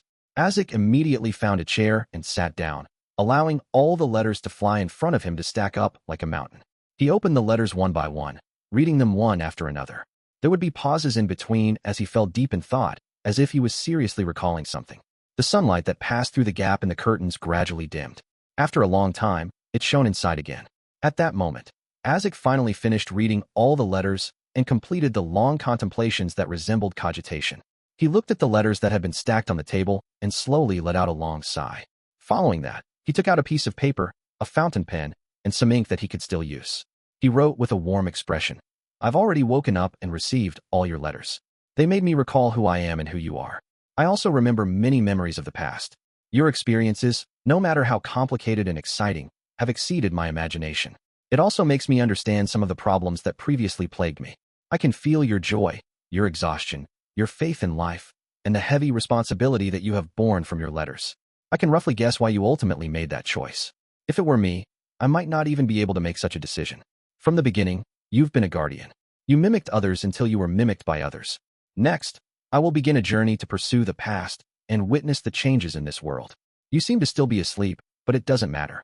I'll write to tell you about the interesting things that I've encountered, the interesting traditions, and interesting people. I think I should be able to send these letters to you via sacrifice." The tip of the golden pen reflected the sunlight as it rustled on the white piece of paper, continuously pinning down more content. Backlund, in a solarium of a terrace house. Melissa walked in with a girl who was clearly less than 10 years old. "Aunt Melissa, why here?" the little girl asked, puzzled. "All the stories I heard had mysterious rituals held in the basement." With her hair tied up, the bespectacled Melissa smiled and said, "Those are unconventional mysticism rituals." She pointed at the altar that had been set up and the unlit candles and said, "You may begin." "Really?" The little girl tilted her head to look at the bright sunshine outside the window. "Do we need to draw the curtains?" "There's no need. It's pretty good this way." After Melissa answered, she smiled at the little girl while she awkwardly mimicked her usual method of holding rituals in a clumsy and unfamiliar manner. During this process, she would instruct her from time to time and even personally help her to complete the pre-ritual preparations. "All right, repeat after me." Melissa took a deep breath as her expression gradually turned staid. "Yes, yes." The little girl tried her best to appear stern. Melissa looked at the candle flames on the altar for a few seconds before slowly reciting in ancient Hermes, "The fool that doesn't belong to this era, the pool that done belong to this ella." The little girl had never learned ancient Hermes before. Although she tried her best to imitate her aunt, she still didn't know what she was saying. "The mysterious ruler above the gray fog," Melissa continued reciting. "De mesterwees luler apove the gray pog." The little girl recited in all seriousness. "The king of yellow and black who wields good luck." After Melissa finished reciting, the candle at the end didn't wait for the little girl to imitate her. It immediately burgeoned to the size of a human head. In the large flame, a slippery tentacle with a somewhat sinister pattern extended out in an indiscernible manner. It was extremely slow. The little girl was stunned. She retreated and hid behind her aunt. Melissa pursed her lips and said with a gentle smile, "Don't be afraid, go greet him." The little girl timidly poked her head out from behind her aunt and saw the terrifying, slimy tentacle gently swaying in the brilliant sunlight that shone through the windows. It seemed to be attempting to swat away the dust or was waving at her. "Go, don't be afraid," Melissa repeated. The little girl finally mustered her courage and stood in front of the altar. She recited the incantation she had just invented before revealing a sincere smile and raised her palm. The slippery tentacle whose patterns had disappeared paused for a few seconds. It seemed hesitant and somewhat out of practice. Then, it raised its head and curled up slightly, lowering itself inch by inch. Amidst the sunlight, it high-fived that tiny palm. The end. Chapter 1395. An Ordinary Person's Daily Life, 1 of 8. "You have a chance to meet His Holiness," Barton heard a man in a dark blue bishop robe say to him. No matter how hard he tried, the other man's face was indiscernible. It felt like his face was covered with a gray, blurry gas. Of course, this wasn't an important matter. As a devout believer of the Lord, it was definitely the greatest honor for Barton to meet a proxy of him. This made him so excited that he couldn't say a word. His body trembled as he followed the bishop to the back, entering the hall one step at a time. Barton couldn't describe the hall in detail either. He only knew that it was very grand and magnificent, one that exuded an immense pressure. He could only bow his head obediently. Finally, he arrived in front of the steps. At that moment, he seemed to receive permission as he subconsciously raised his head. Then, he saw a golden retriever. This dog wore a deep blue, gorgeous robe that resembled a curtain. It wore a papal tiara with many gems embedded in it. It sat on a huge throne and watched him quietly. Barton was stunned. This is the pontiff? Barton was shocked and panicked, a strong sense of fear rising in his heart. He opened his eyes abruptly and saw the morning light illuminating the ceiling. Phew! Barton sat up. panting slightly, trying to extricate himself from the influences of the dream as quickly as possible. What happened? His wife sensed something amiss and got up. Barton shook his head. A nightmare. He didn't tell his wife the truth. He dreamed that the pontiff was a golden retriever. He could bet that his wife would say in horror, "How can you have such sacrilegious thoughts?" If that were to happen, he could only shrug his shoulders and say, "Just kidding. I can't bring my troubles into my family life. This is a paradise for humans, meant for relaxing." Moreover, women can hardly understand more profound questions. They have traits in being perceptive to thoughts and love. Barton didn't dwell on the contents of his dream anymore. He got out of bed and went to the bathroom to brush his teeth. After breakfast, he kissed his wife and children before leaving his residence and taking a trackless public carriage to the working district at the edge of the city. He was under the employment of the Lone Relic Search and Preservation Foundation with a sizable salary. In places like the capital of East Chester County, Stone City, he was considered to be upper middle class. On the way, Barton studied the streets outside out of boredom. Due to not being directly affected by the war, Stone City still retained its former prosperity. Carriages, bicycles, pedestrians, and wild dogs came and went. It was lively and noisy. Barton was already used to such a scene. He didn't have much of an impression of it, but the dream from last night made him uncomfortable every time he saw a dog on the street. It was as if it was the incarnation of the pontiff, one that he needed to bow to and greet. "Holy Lord of Storms, please forgive your penitent servant."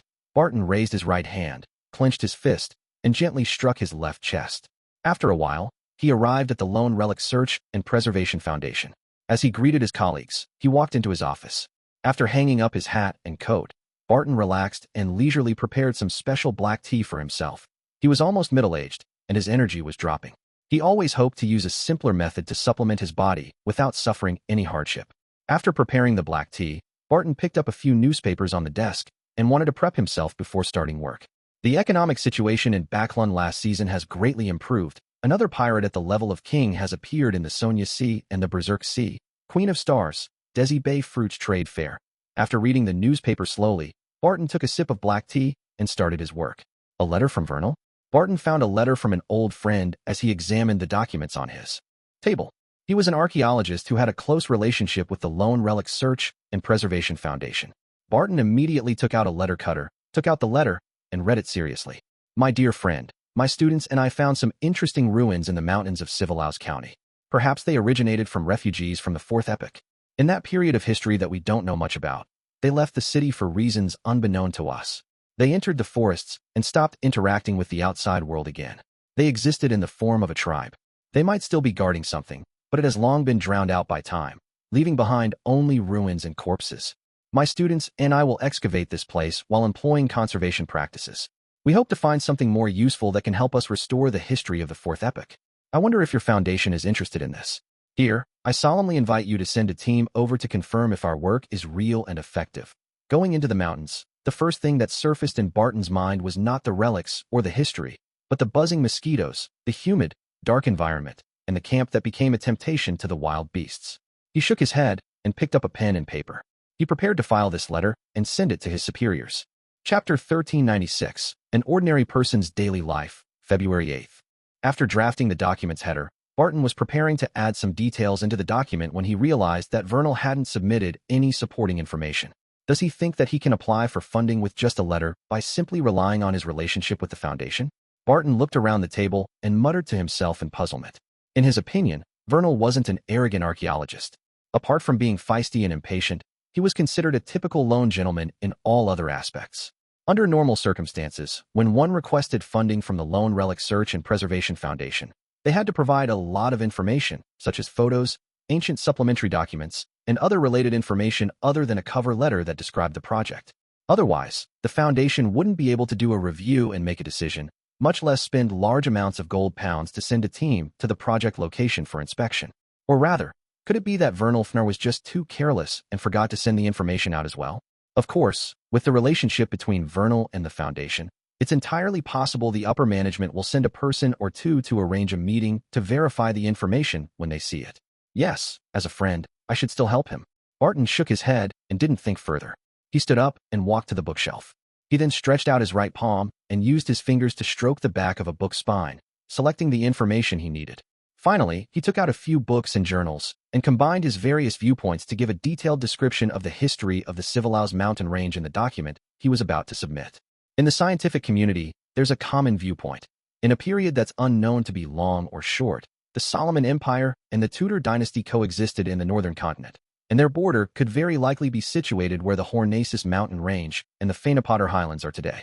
There's a high chance that the Hornacis mountain range's extension in Civilhouse County was a contested ground between both parties. Barton didn't endorse Vernal. He only provided references to show that there were indeed possible ruins of the fourth epoch in the mountains of Civilhouse County. This way, if it was proven that Vernal was lying, no one would hold him responsible, because all of the descriptions came from famous historians. Barton had only extracted snippets in a selective fashion. At the end of the document, he listed out his references. Private Historical Research of Civilhouse County, Isaac Eggers, Coe University's Department of History lecturer. After completing this document, Barton read through it from top to bottom and modified his choice of words in certain sentences. Then, he took the draft and entered the clerk's room next door. He asked them to type up a formal document with mechanical typewriters. The Lone Relic Search and Preservation Foundation had always hired plenty of female employees. From the lowest level of ordinary clerks to the deputy director of the upper echelons, at least half of them were female. Barton actually had some things to say about this, but he didn't, nor did he dare to object. He could only choose to accept the state of things. Of course, he had to admit that when he needed to wait, it was quite nice watching these young female clerks busying themselves. At least it enriches the colors here. As Barton listened to the tapping sounds, he mumbled silently. Once the documents were done, he signed and submitted them. Then, just like before, he continued with his work as usual. This included, but wasn't limited to, the trial projects, providing professional opinions and gathering research materials for the Foundation's papers and commentary. A day quickly passed, and Barton left the company at 6 in the evening. He took a public carriage and returned home after an hour. This was a common occurrence in all the major cities in Lone. That was why high tea became a trend after lunchtime from 12 to 1. It would be 7:30 or 8 in the evening before people reached home.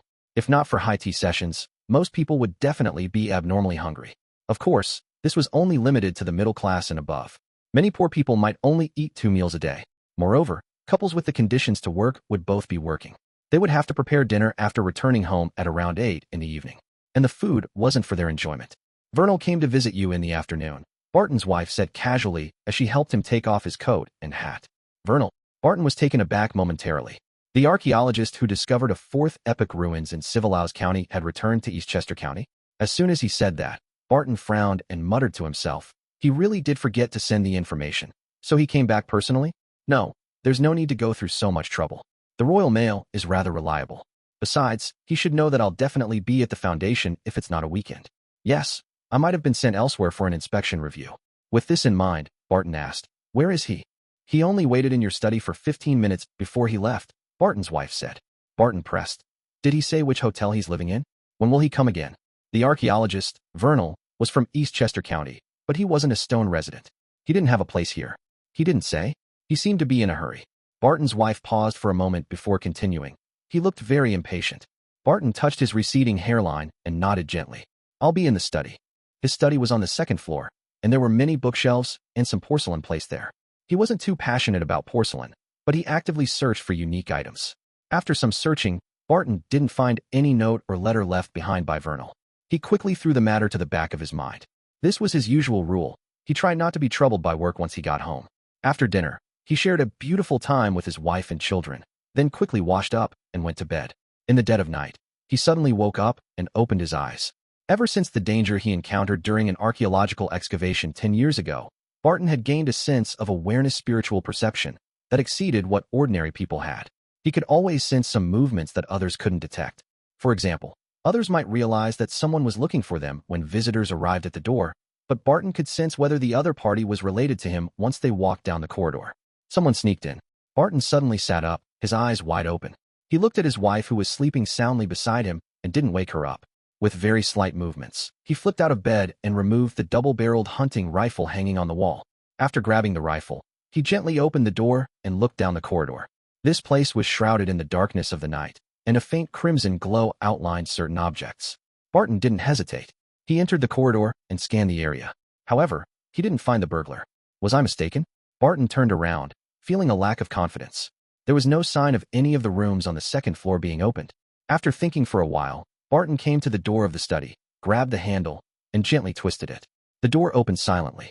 Everything inside was immersed in the darkness, resembling all kinds of monsters. After drawing the curtains, Barton carefully examined the interior with the aid of the moonlight, and he confirmed that the interior was exactly the same as he remembered. I really am too sensitive. An after effect of the nightmare yesterday? Barton exhaled and left the study quickly. Behind him, the curtains that were drawn lightly swayed, as if a gust of wind was blowing. The next day, Barton continued his daily routine. He kissed his wife and children, took a rental carriage, read newspapers, brewed black tea, read letters. There's another letter from Vernal. Barton felt relieved and opened the letter. However, there was nothing in the letter. The sender seemed to have forgotten to stuff the letter into the envelope. Has Vernal been suffering from absent-mindedness recently? Barton glanced at the envelope in his hand and suddenly realized that the pattern on it was a little strange. This was an envelope with a commemorative sense. According to what Barton knew, many high-end hotels in Backlund and Stone City would provide special envelopes and paper to their guests. It was equivalent to a tourist souvenir. Which hotel is this? Barton put the envelope to his nose and prepared to smell the fragrance on it. It was also unique and recognizable. In the next second, he smelled a faint scent of blood. Chapter 1397, An Ordinary Person's Daily Life, 3 of 8. Instantly, Barton's hair stood on end. Although he couldn't be sure that he smelled blood, his spiritual perception told him that this was the smell of blood. Vernal encountered some misfortune? Just like the archaeological team that I was in back then? No, there's no blood on the envelope. How can it emit the smell of blood? After a brief, extreme fright, Barton stood up immediately. As an ordinary person, he had only one reaction when facing such a situation. That was to call the police. As Barton took the envelope and left his seat, he suddenly remembered something. There were clear rules of how to deal with such situations within the Lone Relic Search and Preservation Foundation. If a project were to produce a phenomenon that was terrifying or incomprehensible, employees were to immediately halt everything and report to the compliance department. They would be responsible for the follow-up. Barton didn't understand why he needed to go to the compliance department. From what he knew, this was a department that handled provisions and audit projections for any violations of the rules. It had nothing to do with handling unknown dangers. However, the founder of the foundation, Miss Audrey Hall, didn't make many changes during the internal auditing of the departments. She only added this one clause. Therefore, the higher-ups didn't wish to argue with her over this. And obviously I'd prefer to meet the head of security, Barton muttered as he walked out of his office, heading straight for the compliance department at the end of the corridor. Knock, knock, knock. He tried his best to compose himself and knocked on the door 3 times in a gentlemanly manner. Come on in. A voice without any uniqueness came from inside. To be frank, Barton didn't know much about his colleagues at the compliance department. He only knew that they were cold and heartless. They acted quickly and easily caught any parasites within the foundation who tried to cheat the foundation for funding. Taking a deep breath, Barton turned the doorknob and pushed open the door. In his mind, the compliance department likely worked in an abnormally dark environment. Everyone maintained their silence and exchanged a few words from time to time, deciding the fate of a project and its principal investigator. However, the first thing that entered his eyes was bright sunlight, colorful decorations, and an open and bright setting. What's the matter? A black-haired, brown-eyed employee with no special features from the compliance department greeted him. He was wearing a thick black coat, which didn't seem to be able to withstand the cold winter weather in East Chester. In addition, Barton sensed that the voice of this compliance department employee had a Backlund accent to it.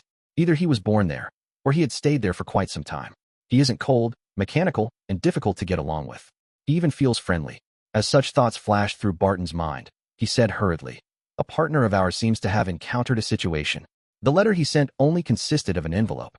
There's no content inside, and there's the smell of blood coming from it. The employee from the compliance department didn't show any change in expression. He nodded and said, "Show me the envelope." Barton passed archaeologist Vernal's letter. Only then did he realize that he was being rude. He hurriedly asked, "I'm sorry, how should I address you?" The employee from the compliance department raised the envelope and carefully looked at it against the sunlight. He then casually replied, "Pacheco Duane, Deputy Director of the Compliance Department, an experienced solicitor. Just call me Pacheco."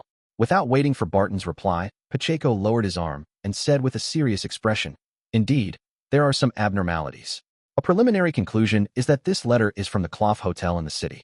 I once lived there for some time, and I know that they like to emboss lavender castle on their envelopes and paper. Do we need to call the police?" Barton blurted out. Pacheco shook his head. "Not for now. Let's go to the venue to confirm the situation. This requires your assistance. I don't know that partner." "All right, I'll go with you." Barton hesitated. After exiting the Lone Relic Search and Preservation Foundation and boarding a rental carriage, Barton found the silence rather awkward. He took the initiative to ask, "Pacheco, you're from Backlund?" "No." Pacheco shook his head. I'm from Mid-Seashire.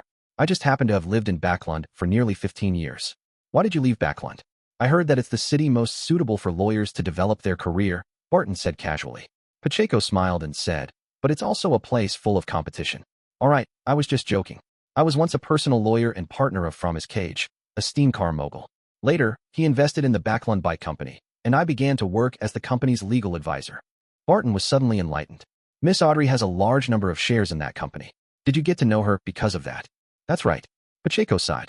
In the war, From His unfortunately passed away. His estate fell into dispute. As his friend, I helped his widow and children obtain quite a large share. As a result, I offended some people. This made my situation in Backlund become difficult. Fortunately, Miss Audrey extended an olive branch to me and invited me to East Chester County to work at the foundation as deputy director of the compliance department. With Pacheco telling him such matters, Barton felt a closer bond with him. He was slightly puzzled and asked, "Why did they target you? You were just carrying out your duty as a friend and a lawyer. Those people should aim at the widow and children of From His Cage." Pacheco laughed self-deprecatingly and said, "I use some inappropriate methods. Also, From His has other friends to take care of his widow and children." As they chatted, the rental carriage arrived at the Clough Hotel in Stone City. The location of the hotel was rather good. The street was beautiful and quiet, and they only needed to walk for 10 minutes to reach the most bustling streets in the city. After entering the hotel and finding the boss, Pacheco asked directly, "We've come to find a friend named Vernal." Through their casual conversation, he had already grasped the general situation of the target. The boss frowned in puzzlement. "If I remember correctly, there shouldn't be any customer here named Vernal." Barton quickly added, "He's a little taller than me, and he looks very well built. His nose is always very red, and his body often reeks of alcohol." He described the characteristics of Vernal in detail. The boss recalled and looked at the attendant beside him. "There's a guest like that," the attendant replied immediately. "He lives in room 309. Under the attendant's lead, Barton and Pacheco arrived outside the room and knocked on the door. The knocking echoed, but there was no movement inside. Just as Barton was about to suggest calling the police again, Pacheco suddenly bent down and picked up a white, soft tuft of hair from the crack at the bottom of the door. No, it wasn't hair. It resembled the condensation of fog. With Pacheco's fingers touching it, it spread out and merged into the air. At the same time, Barton, whose spiritual perception was slightly different from ordinary people, vaguely heard a faint male voice. Tamara. Tamara. Chapter 1398. An Ordinary Person's Daily Life, 4 of 8. Tamara. Barton ruminated over the name and wondered what it meant. He was no longer the same person who realized that he could hear sounds that others couldn't. He didn't look around in panic, hoping to find someone who was hiding and speaking in a dark corner. There were no signs of him constantly being prepared to grab a wooden pole and rushing over to strike the person. He stood on the spot calmly, observing the reaction of the deputy director of the compliance department, Pacheco. Pacheco glanced at him and said, "Have you done any research in the history of the fourth epoch?" "A little," Barton replied modestly. At this moment, he didn't pretend that he didn't know anything about the history of the fourth epoch. Firstly, his character didn't allow for that. Secondly, his position was a direct result of his academic background in history. If he had any major flaws in this field, he might be fired by the Foundation tomorrow. Pacheco looked at the door and said, "Have you heard of the name Tamara before?" "I've heard of it." Barton instinctively turned his head to glance at Pacheco. In the little-known history of the fourth epoch, the name Tamara has appeared several times, and its frequency is only second to Tudor, Solomon, and Trunsoist. From this, it can be determined that this represents a great noble of some empire in the fourth epoch. After saying this, Barton paused and said, "Vernal recently discovered some ruins from the fourth epoch." As the hotel waiter was by his side, he didn't directly mention that the name, Tamara, might have something to do with the current abnormality Vernal was facing. Pacheco didn't respond. He turned to the hotel attendant and said, "I'm a police officer in charge of a criminal investigation. I suspect that the tenant in this room has encountered some misfortune. Please open the door immediately." As he spoke, he took out an identification document and showed it to the other party. The hotel attendant was shocked and looked at the identification carefully. Okay, I'll get the keys." As he spoke, he turned around and ran towards the staircase. "You're a policeman?" Barton, who was watching from the sidelines, blurted out in shock. Pacheco looked down at the identification in his hand and chuckled. "This document is 100% real. It was obtained through legal channels. Why do you need to make it sound so complicated?" Barton habitually replied, "I don't care about its authenticity. I just want to know if you're a police officer." Pacheco laughed. "That depends on how you view it." This answer left Barton rather irritated, but as a typical lone gentleman, he knew that the other party was unwilling to give him an answer directly. so he politely shut his mouth. Of course, one of the reasons included the other party being one of the deputy directors of the compliance department. The two of them remained silent as the hotel owner and the attendant returned to the third floor. After carefully inspecting the identification document in Pacheco's hands and matching it to the face, the hotel owner took out his keys and opened the door. He grumbled, "How did something happen?" Nothing was heard. If a high-end hotel was involved in a murder case, it would definitely affect their image and reputation. They might even go bankrupt. Don't worry too much. Perhaps it's just a small problem. Pacheco gave him some friendly consolation. I hope so. May the goddess bless me. The hotel owner retracted his hand and tapped his chest 4 times in a clockwise fashion, outlining the stars. Then, he gently pushed the door open. At that moment, the interior of the room seemed to connect to the outside world. A faint smell of blood filled the air. Oh, the hotel owner noticed this and could only use an exclamation to express his disappointment and fear. Only an environment like this can make the envelope not stained with blood have the smell of blood. This thought flashed through Barton's mind immediately. It was only then that he noticed that the furniture was neatly arranged in the room, and there were no obvious wrinkles on the carpet. It stood in contrast with the smell of blood. It didn't seem like there was a fight. A fatal shot? Barton's hobbies included reading popular novels, especially those that mixed murder and love. Therefore, he had a rather rich experience in such situations. And among all the best-selling authors, the one he loved the most was undoubtedly Kurzweil. In the beginning, the one who bought Kurzweil's few novels was his wife. Barton had once read through one of them and ended up being engrossed in it. Of course, he wouldn't reveal this in front of his wife. He would always use an authoritative tone, saying, "These kinds of novels are shallow and worthless. They're only suitable for killing time." Amidst Barton's thoughts, Pacheco put on a pair of white gloves and walked into the room. After surveying the area, this experienced solicitor walked to the desk and picked up the stack of letters with the lavender castle pattern embossed on it. He said to the hotel owner and waiter, "Do you know how many pieces there were originally?" "We don't replenish them every day." The attendant looked at his boss and stuttered. What he was trying to say was that after having the guests living in this room rotate out a few times, he had no idea how many letters were left when Vernal moved in. Pacheco scoffed and shook his head. He said to Barton, who was standing beside him, "That's why this world needs order and rules. If they used a set of strict rules, replenishing the number of letters to a set number every time a customer checks out, we could have used this to find some clues." "I don't understand what you mean," Barton answered truthfully. Pacheco smiled and said, "Simply put, only light can cause shadows. Of course, enough chaos also means an opportunity." Barton nodded and said, "Yes, Emperor Roselle once said that chaos is a staircase that leads one up." No one knows if he's the one who said that. There are too many people in this world who don't dare to directly express their views, so they can only rely on the names of others, Pacheco casually replied.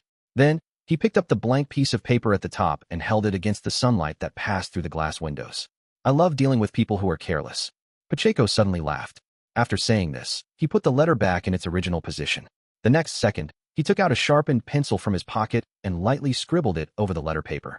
Before long, the traces of Loanese text appeared one after another, forming several scattered sentences. "I've been targeted. The ruins have traces of some religious rituals. I took away the items on the altar, but it saw me. No, it's always been by my side." When he wrote these few sentences, the archaeologist, Vernal, seemed to be undergoing upheavals in his mood, so he had used plenty of force, leaving the most obvious of traces with his pen. Chapter 1399, An Ordinary Person's Daily Life 5 of 8. After seeing the marks on the paper, Pacheco turned his head and said to Barton, "What happens next will be quite complicated. I will seek the police's help, and you can return to the Foundation and wait for further questioning." Barton, who was staring at the paper, wasn't disappointed. Instead, he felt relieved, and he hurriedly nodded. "All right." After reading the traces left behind by Vernal, Barton's intuition told him that the matter was very dangerous. As an ordinary person, avoiding danger was an instinctive choice. Of course, this was also because Vernal could only be considered one of his ordinary friends. It wasn't worth taking a huge risk and getting involved in this matter. After answering, Barton turned around immediately and walked past the hotel owner and attendant and arrived at the street. This time, he didn't choose to take public transport and instead boarded a rental carriage. Barton's trip outside was considered as a special matter. It was rather urgent, and with the deputy director of the compliance department to testify for him, he could make a claim for the expenses incurred. The difference between spending the Foundation's money and using one's own salary was two completely different feelings. On the way, Barton looked at the scenery outside the window and couldn't help but think about Vernal's current situation. Is he still alive? The room was filled with a strong stench of blood. "I hope he's still alive." May the Lord bless him. If he's still alive, where will he be now? Where? Could it be? There. As his thoughts raced, Barton suddenly thought of a possibility. He quickly instructed the coach driver to change routes and head home. Not long after, he returned home. What happened? Barton's wife approached him with a surprised look. It was still quite some time before lunch, let alone getting off work. Barton didn't take off his hat or jacket. Without answering her question, he directly asked, "Was Vernal here? He came to visit you 15 minutes ago. I told him to wait in the study room and send Wells to the foundation to look for you." Barton's wife replied honestly. Wells was their family's valet, and clearly, 15 minutes wasn't enough for him to reach the Lone Relic Search and Preservation Foundation. This was what puzzled Barton's wife the most. Right. Barton nodded heavily. He hurriedly passed through the living room, went up to the second floor, and entered the study. In the study room, the windows were wide open and the curtains were slightly rolled. There was no one there. "Vernal," Barton shouted, but there was no answer. He jumped out of the window and left. Barton frowned. He looked around seriously and discovered that the books on the bookshelf were in a mess. It was a set of historical books that were split into three-parter volumes. Barton's habit was to arrange them from right to left, and now it was going from left to right. He took a deep breath and quickly walked over to retrieve the three books. After a thorough examination, Barton found that a page in the middle had been folded. He quickly flipped to that page and opened a corner. Scribbled there simply with a pencil were the words, "The refugees of the fourth epoch worshipped an evil god." Man, Barton panicked and turned horrified. He stuffed the book back. Without much thought, he ran out of the study and towards the stairs, preparing to find the deputy director of the compliance department, Pacheco. He wanted to tell him about his discovery and get him to request the police to protect his family. After exiting the house, Barton slowed down and considered an important question. Where do I go to find Pacheco? The Clough Hotel, the Stone Police Headquarters, or the Foundation? After a brief moment of thought, Barton decided to return to the Foundation and look for other employees of the compliance department. At that moment, a rental carriage stopped outside his door as Pacheco Duane alighted. "We discovered that Vernal came to your house again," the deputy director of the compliance department explained quickly. Barton heaved a sigh of relief and replied without hesitation. "Yes, but he has already left. However, he left some clues behind." After saying this, Barton led Pacheco into his own house, went to his study, and handed him the book. Pacheco looked at it for a while, then gently slid his finger across the surface of the text. Right on the heels of that, he took out the pencil he had used previously and wrote beside Vernal's comment, "Call the police." After doing all of this, Pacheco stuffed the book back to its original position. However, he didn't push the book in completely. This way, the entire row of books had one book bulging out. "All right, let's return to the Foundation and have lunch. We'll wait for the good news from the police." Pacheco clapped his hands. Barton didn't understand the reason behind this senior lawyer's actions, but he didn't ask why. He really didn't want to get involved in this matter. He felt that he couldn't bear it at all. Barton then fabricated a few reasons to his wife before returning to the Foundation with Pacheco to begin his daily work. When it was tea time, he had just finished an ancient book's appraisal when he heard someone knocking on the door. "We've got some clues. We need to go to your place," said Pacheco, who was wrapped in a gray scarf and standing by the door. "Clues?" Barton rose in surprise. Pacheco didn't give a direct answer.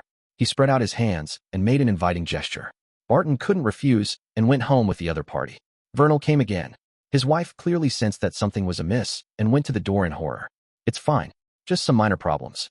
Barton maintained his image as a man and consoled his wife. When he arrived at the study, he and Pacheco discovered that, yet again, Vernal had escaped. "Damn it. Can't he just wait for a while?" Barton couldn't help but grumble. "It's all right." Pacheco walked up to the bookshelf and pulled out the book. Clearly, Vernal had read his suggestion, as the book was completely stuffed into the bookshelf. "I guess I know where Vernal is." Pacheco closed his eyes, smiling. Barton was stunned. "How do you know?" Pacheco opened his eyes and replied with a smile. "He accepted my bribe. No, a gift. But that isn't right either. The most accurate description should be a suggestion. Of course, he might not accept it." With that said, the deputy director of the compliance department walked past Barton and out of the study. Barton followed behind him subconsciously, leaving his own burrow and turning into a nearby street. At the end of the street, there was a house that had collapsed due to a fire. "They actually haven't started reconstruction efforts," Barton whispered. Pacheco put on a pair of white gloves again, and his expression became a little stern. Through the rather intact main door, he entered the half-collapsed hall. Black pieces of wood were strewn across the ground, blocking the lower half of a person's body. The figure was wearing a brown jacket with a red nose. He looked very stocky and was none other than the archaeologist, Vernal. Barton secretly exhaled and asked anxiously, "Why didn't you call the police?" "They're monitoring the police station," Vernal replied without a change in expression. Barton blurted out, Why didn't you leave Stone and go to other cities to report to the police? They're monitoring the steam locomotive station, Vernal replied in the same tone. Barton thought for a moment and frowned. You have many ways to leave Stone. They can't seal off a city. Upon hearing this question, Vernal's expression gradually changed as he said with a slightly ethereal tone, I sense the will of that great existence. Chapter 1400, An Ordinary Person's Daily Life 6 of 8. Great existence. As soon as Barton heard Vernal, certain memories hidden deep within his heart surged out. This made it difficult for him to contain his fear. His feet unconsciously took a few steps back. In that the archaeological expedition many years ago, all the nightmares had started with similar descriptions. Just as Barton's body trembled and was about to turn around and run away, the deputy director of the compliance department, Pacheco Duane, brought up a question. Since you've already sensed the will of that great existence, why didn't you reconcile with the fourth epic refugees who are pursuing you? Vernal's breathing suddenly became heavier, as if a faint white fog had spewed out. His voice also became louder.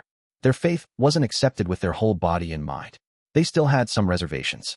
As Vernal spoke, a faint white fog spread out from the half-collapsed house, emitting a strong smell of blood. Barton seemed to come to a realization, but he wasn't in the mood to think. He only wanted to leave this place and escape the danger that was about to erupt. However, Pacheco was rather calm. He looked at Vernal and asked warmly, You've been visiting Mr. Barton all this while, and writing letters to the Foundation. What kind of help do you want us to provide? Upon hearing this, Barton was taken aback. If it were another occasion, he would definitely imagine that Pacheco was asking what kind of legal advice Vernal needed. At a time like this, didn't he only have two options? He could either escape and report this to the police, or take out his weapon and fire a bullet at Vernal, or smack him in the head with a pole. Barton was full of doubts about Pacheco's way of handling things. With faint white fog lingering at the tip of his nose, and with his eyes that were glowing with gray light, Vernal didn't show any resistance to this kind of exchange. His expression became solemn as he replied in a dignified tone. Two things. First, bring this item to the suburbs and return in the evening. While speaking, Vernal threw a glass bottle with a slender neck. The glass bottle seemed to be very sturdy. Even when it fell to the ground, it didn't seem damaged at all despite hitting a rock. Its interior was filled with pale white, thin, almost illusory fog. At that moment, Barton acutely sensed that the body of this deputy director of the compliance department had stiffened a little, as though he had sensed something unusual. Vernal didn't observe their reactions and continued. Secondly, when you are searching for ancient artifacts, help me find similar items. As he spoke, he took out a piece of paper and spread it open. There was a strange-looking lamp on the paper. It was like a tiny water flask that had a candlewick extend out of its mouth. No problem. After 2 seconds of silence, Pacheco replied in a low voice, one different from his previous tone. That's good. Haha, don't you think that our encounter was a coincidence? Then Vernal tossed the piece of paper aside and leaped up high onto the half-collapsed building. He was like a baboon as he nimbly climbed up and jumped, quickly disappearing from Barton's and Pacheco's sights. What are we going to do next? Barton turned to look at the deputy director of the compliance department. Before he could finish speaking, he suddenly stopped. He realized that Pacheco was still standing there, breathing heavily. In addition to that, Pacheco's body was covered with thick black fur. His muscles swelled up, causing the black coat to tighten. Monster! Monster! Barton's eyes widened as if he wanted to see clearly Pacheco's current appearance. In the blink of an eye, the abnormality on Pacheco vanished. He let out a long breath and said, We'll wait here.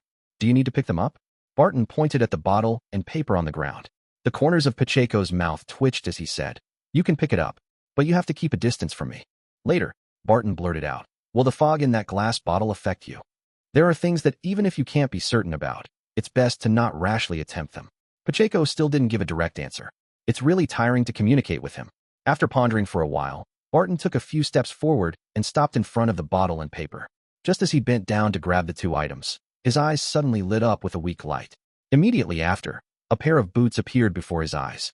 The front of one of the boots was curled up high. The other was similar to the rounded top boots that were popular nowadays, as though they belonged to two different people. Barton's heart tightened. He suddenly straightened his body and looked forward. There was a lady standing opposite him. This lady was wearing clothes that could be considered as two dresses. One side was complex, and the other was simple. One side was colorful, and the other side pure black. This asymmetrical attire made Barton flare up instinctively. He wanted to tear off her clothes and give her a normal dress and a pair of normal boots. This impulsiveness didn't contain any trace of a male's desire to harm women. It was purely because of his disgust and repugnant feeling towards such a sense of aesthetics. After enduring the discomfort, Barton cast his gaze at the lady's head. She had a pretty face, a high-nosed bridge, full lips, and a pair of dark gray eyes that were rarely seen. She looked to be in her 20s. Barton didn't feel any amazement. Instead, he felt that the lady's appearance was rather strange. After a few seconds, he finally understood the reason. The lady's face was devoid of expression, unlike a real person. It was closer to a wax statue. Vernal has already left. The deputy director of the compliance department, Pacheco, seemed to have completely recovered and took the initiative to speak. The lady's gaze swept across the bottle and paper in Barton's hand. What does he want you to do? Bring this bottle to the suburbs and return only in the evening. Also, we are to help him find the item drawn on the paper, Pacheco answered frankly, putting on an attitude as though he was unwilling to be the lady's enemy. The lady nodded and said, "Give me the bottle." As soon as she finished speaking, Barton seemed to have heard an order that couldn't be disobeyed. He instinctively threw the thin-necked bottle in his hand at the other party. Pacheco seized this opportunity and asked, "You're a member of the Tamara family?" The lady caught the bottle and looked down. "I didn't expect anyone to remember us." Pacheco replied with a smile. "In truth, from the end of the fourth epoch until now, there have always been active members of the Tamara family, but there are very few of them. Have you heard of the Theosophy order? They are them. We are us." The lady answered simply before her body rapidly faded away and vanished.